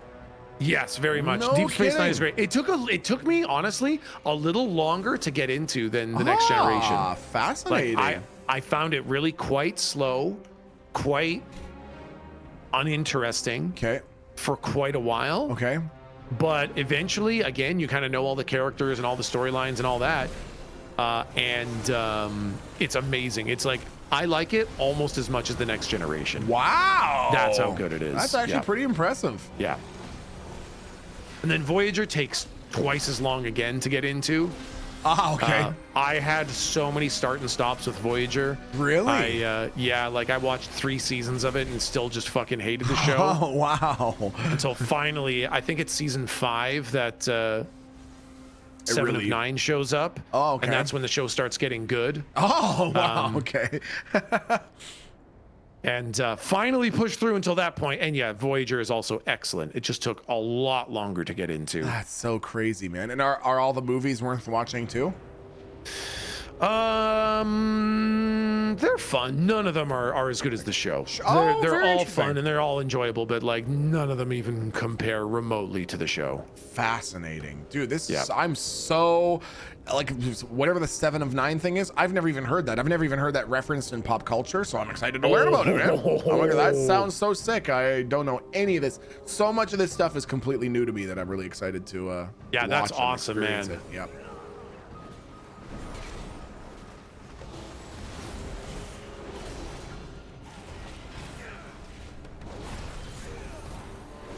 Weird. I think my UI might just be being weird. I was like, I'm seeing none of my damage numbers. I don't know if that's just the game being fucky. Oh yeah, there we go. That's all better. Nice. I always liked The Next Generation the most. After watching Deep Space Nine, that is easily the best show for me. I'm just so excited I have all of this TV to experience for the first time ever in my life. Yeah, right? I'm so fucking jealous that you get to experience all this Star Trek, man. So good, man.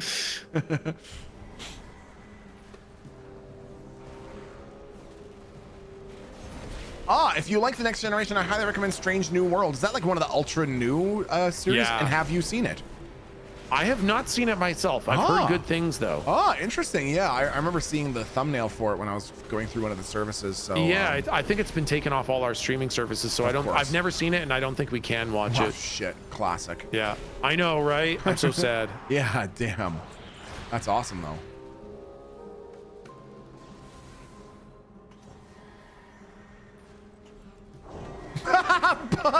Butter Piglet says, damn, 7 to 9 was total boner material, and I'm gay, so. That's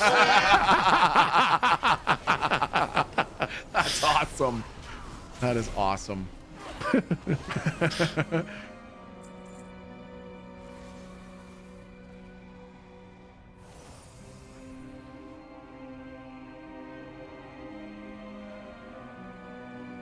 I still love watching the OG series, like the Captain Kirk.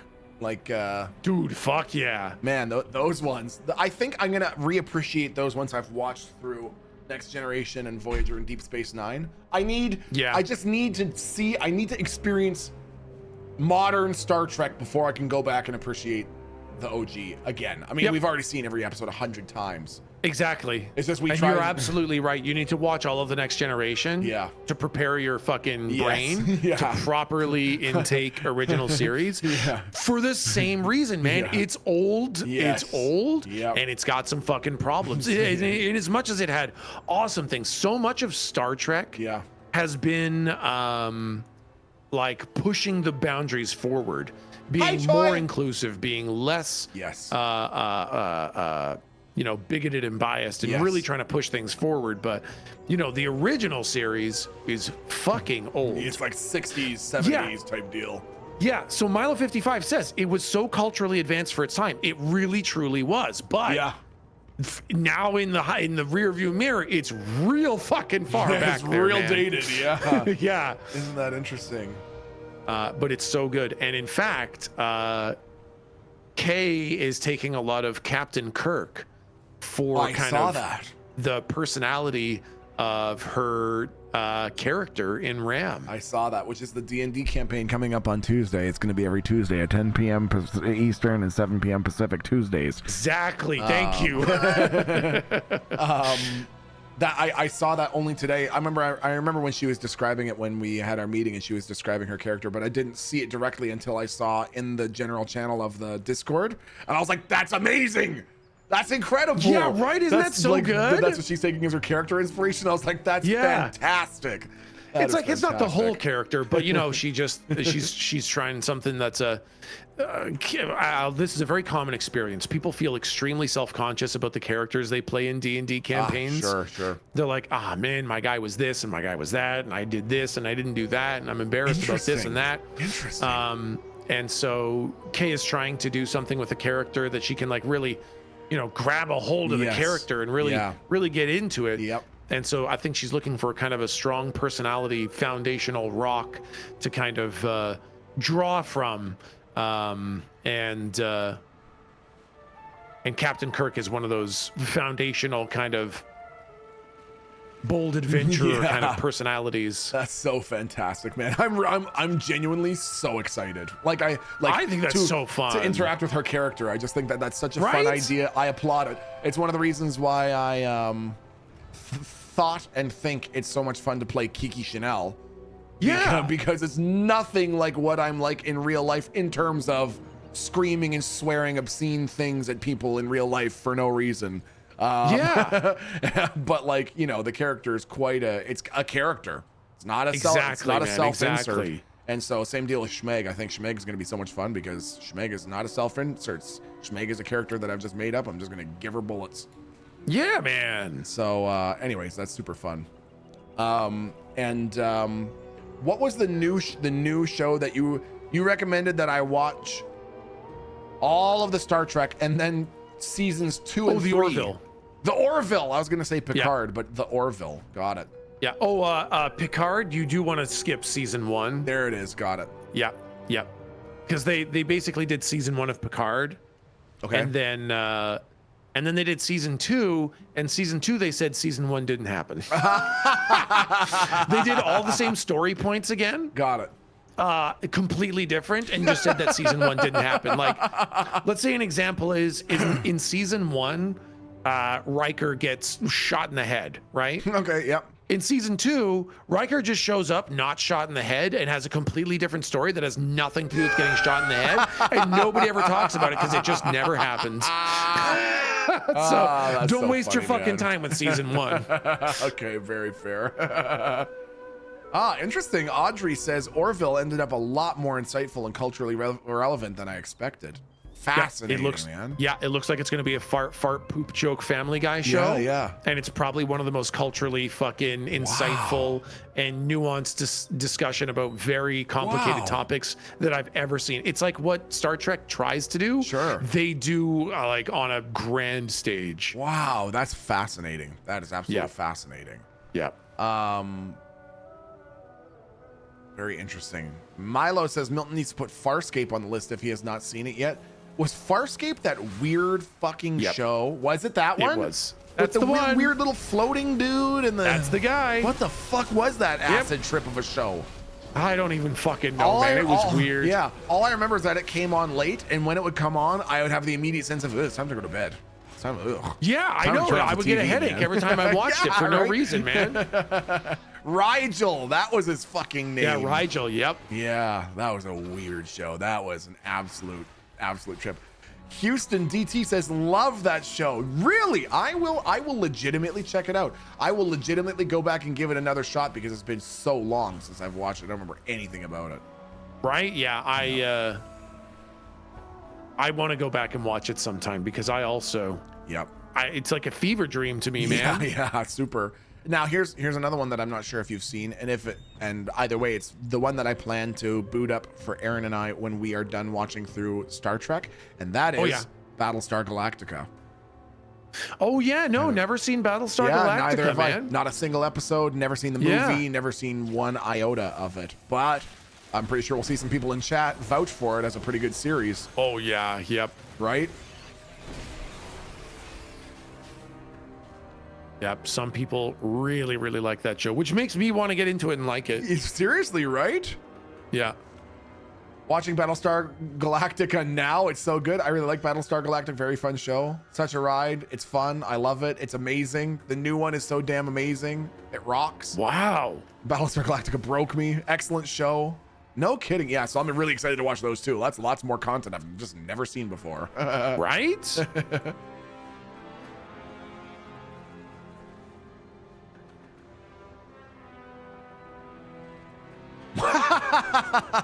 The Blinky says, well, makes sense, Milton. You fuck, and only virgins watch Battlestar Galactica. I'm gonna be turned back into a virgin if I watch the show? Man. Yeah, that's the way it goes, man. Unfortunately. What about all the sexing I have done in my life? Damn.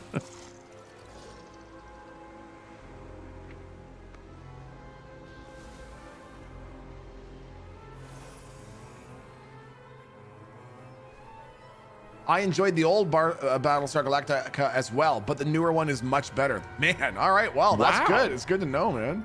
Yeah, would not have expected the new one to be such a hit. Better, yeah.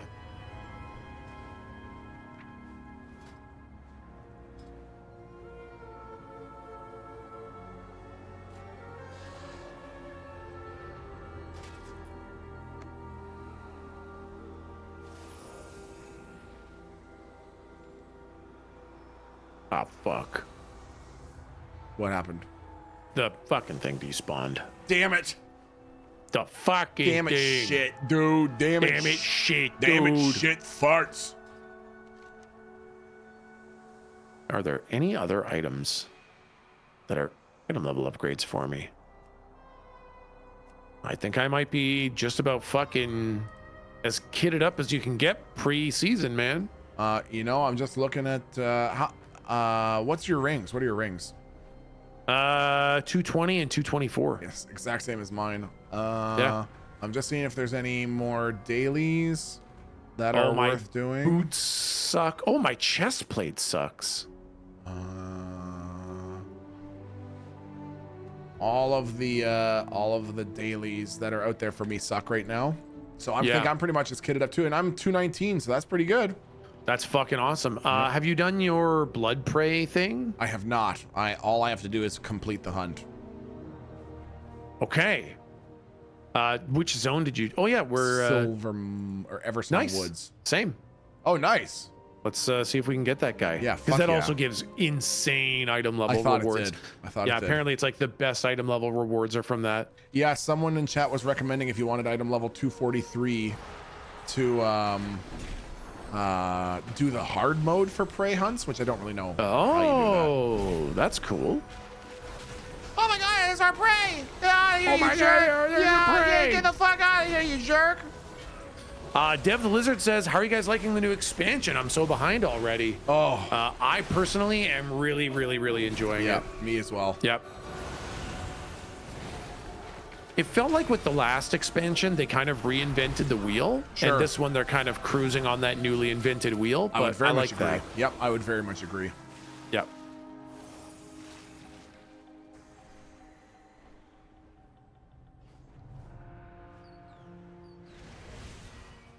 It looks like 2007.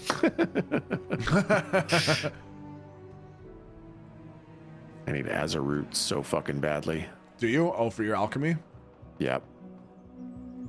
I have been slacking on my gathering only because I'm basically waiting to play my druid. When I play my druid, that's all I do. It's fly around. Yeah, that's so fair because of the travel form. Travel form, yeah, picking herbs while you're in your travel form. Yep, exactly. Yep. Yeah, I used to use my druid for that exact thing as well. Ah, really? Yep. So Labat says, which I do think is funny. Labat says, did you guys see the McDonald's CEO catching shit for taste testing a new burger and nibbling it like he hated it? Did you see the video? I did. Watching him almost dry heave when he takes a bite and then say, oh, this product is an interesting one. You can taste the fried onions and the other interesting elements of this baked product that we've prepared and concocted. Wow, what an interesting product. It wasn't that bad, but I will say, so I watched A&W did a response video. Yeah. And that was kind of funny. And Burger King did a response video. Yeah. And that was kind of funny. And Wendy's did a response video. Have you ever had a Wendy's hamburger? I have. For whatever reason, man, I fucking like Wendy's hamburgers. Wendy's hamburgers, I find, are like quite a nice burger compared to the other fast food burgers. And when the CEO eats like half the burger in his video, I was like, that looks like a good burger. Fucking looks good, man. McDonald's got burger mogged. Don't use that new gen slang shit in this channel, okay? I don't need to hear about how McDonald's got mogged.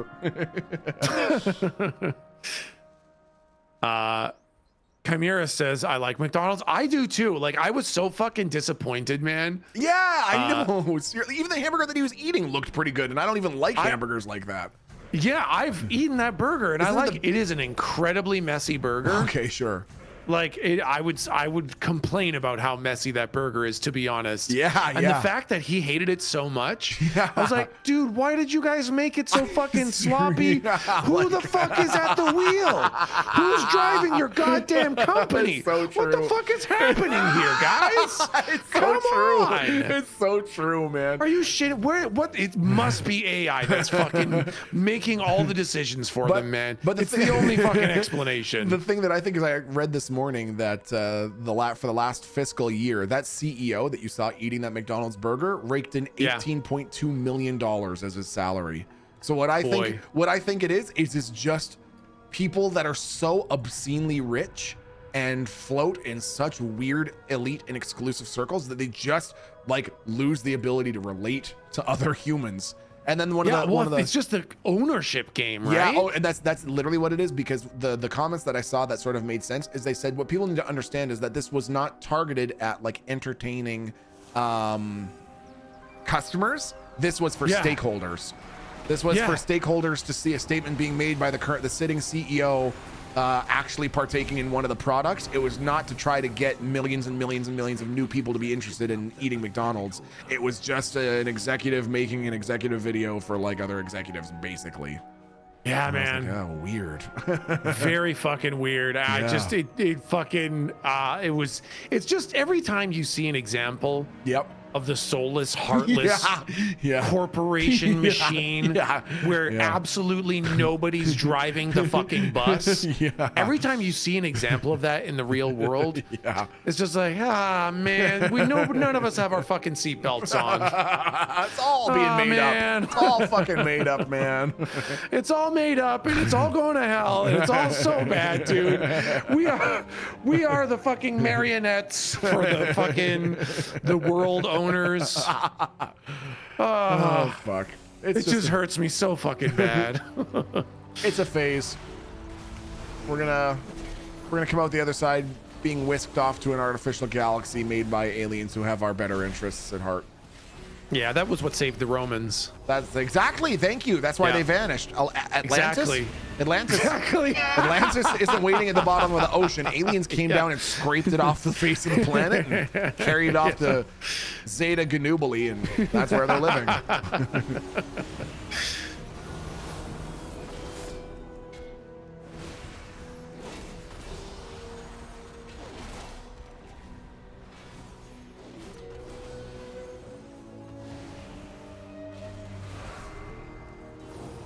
Hey, I got mine. Okay.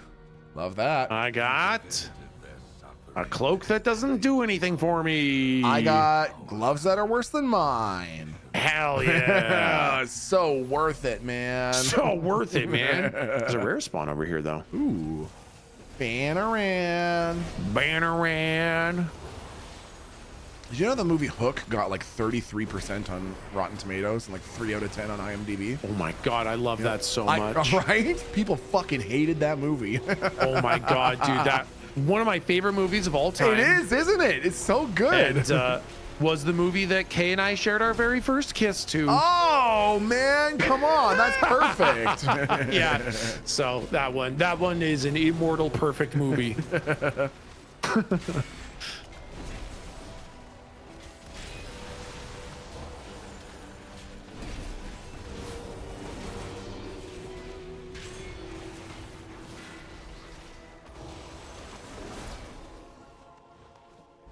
Ew, a supremely slimy sash. Supremely slimy, huh? Not just a little bit. Not my favorite way of having an item described. Not a little bit slimy, supremely slimy. Supremely slimy. The lush nodes are so fucking worth it. They just carry a lot of it. Yep. Nice. I do like that.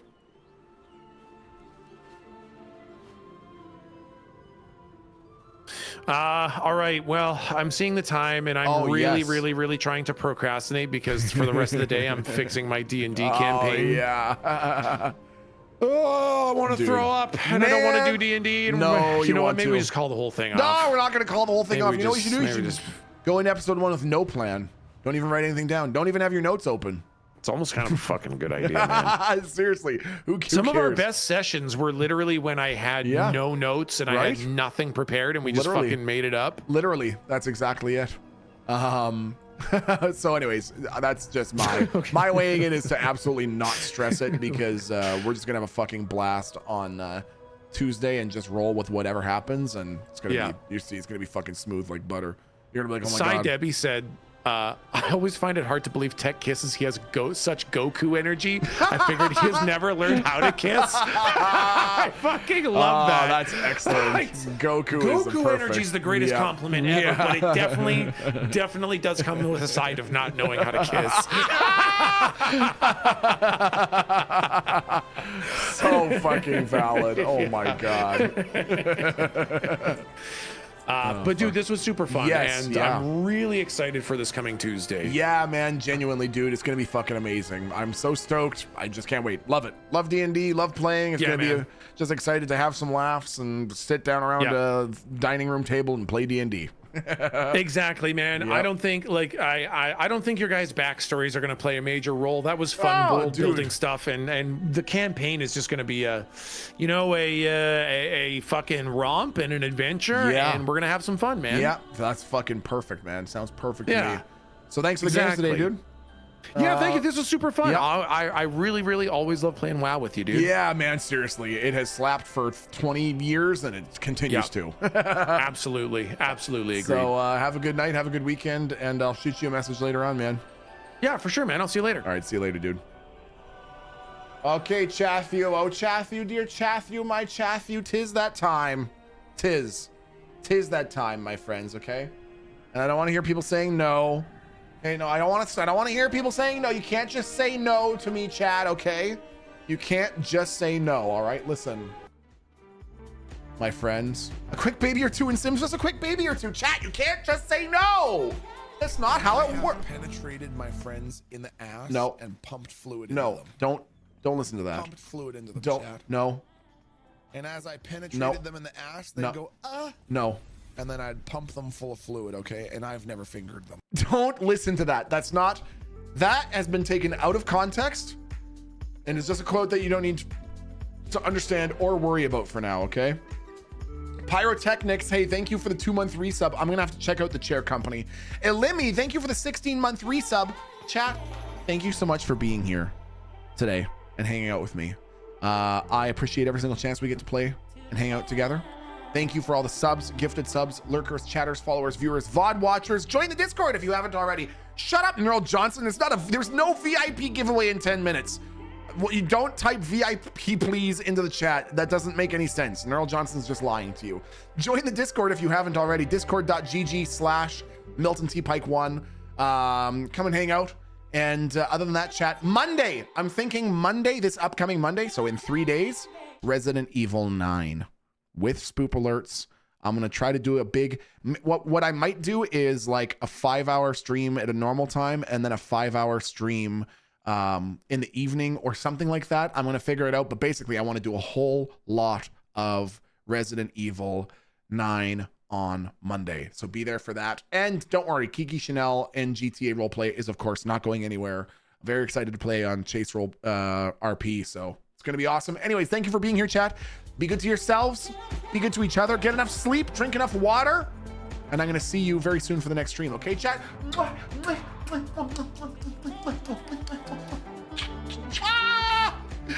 Goodbye, chat. I love you, chat. Bye. Goodbye.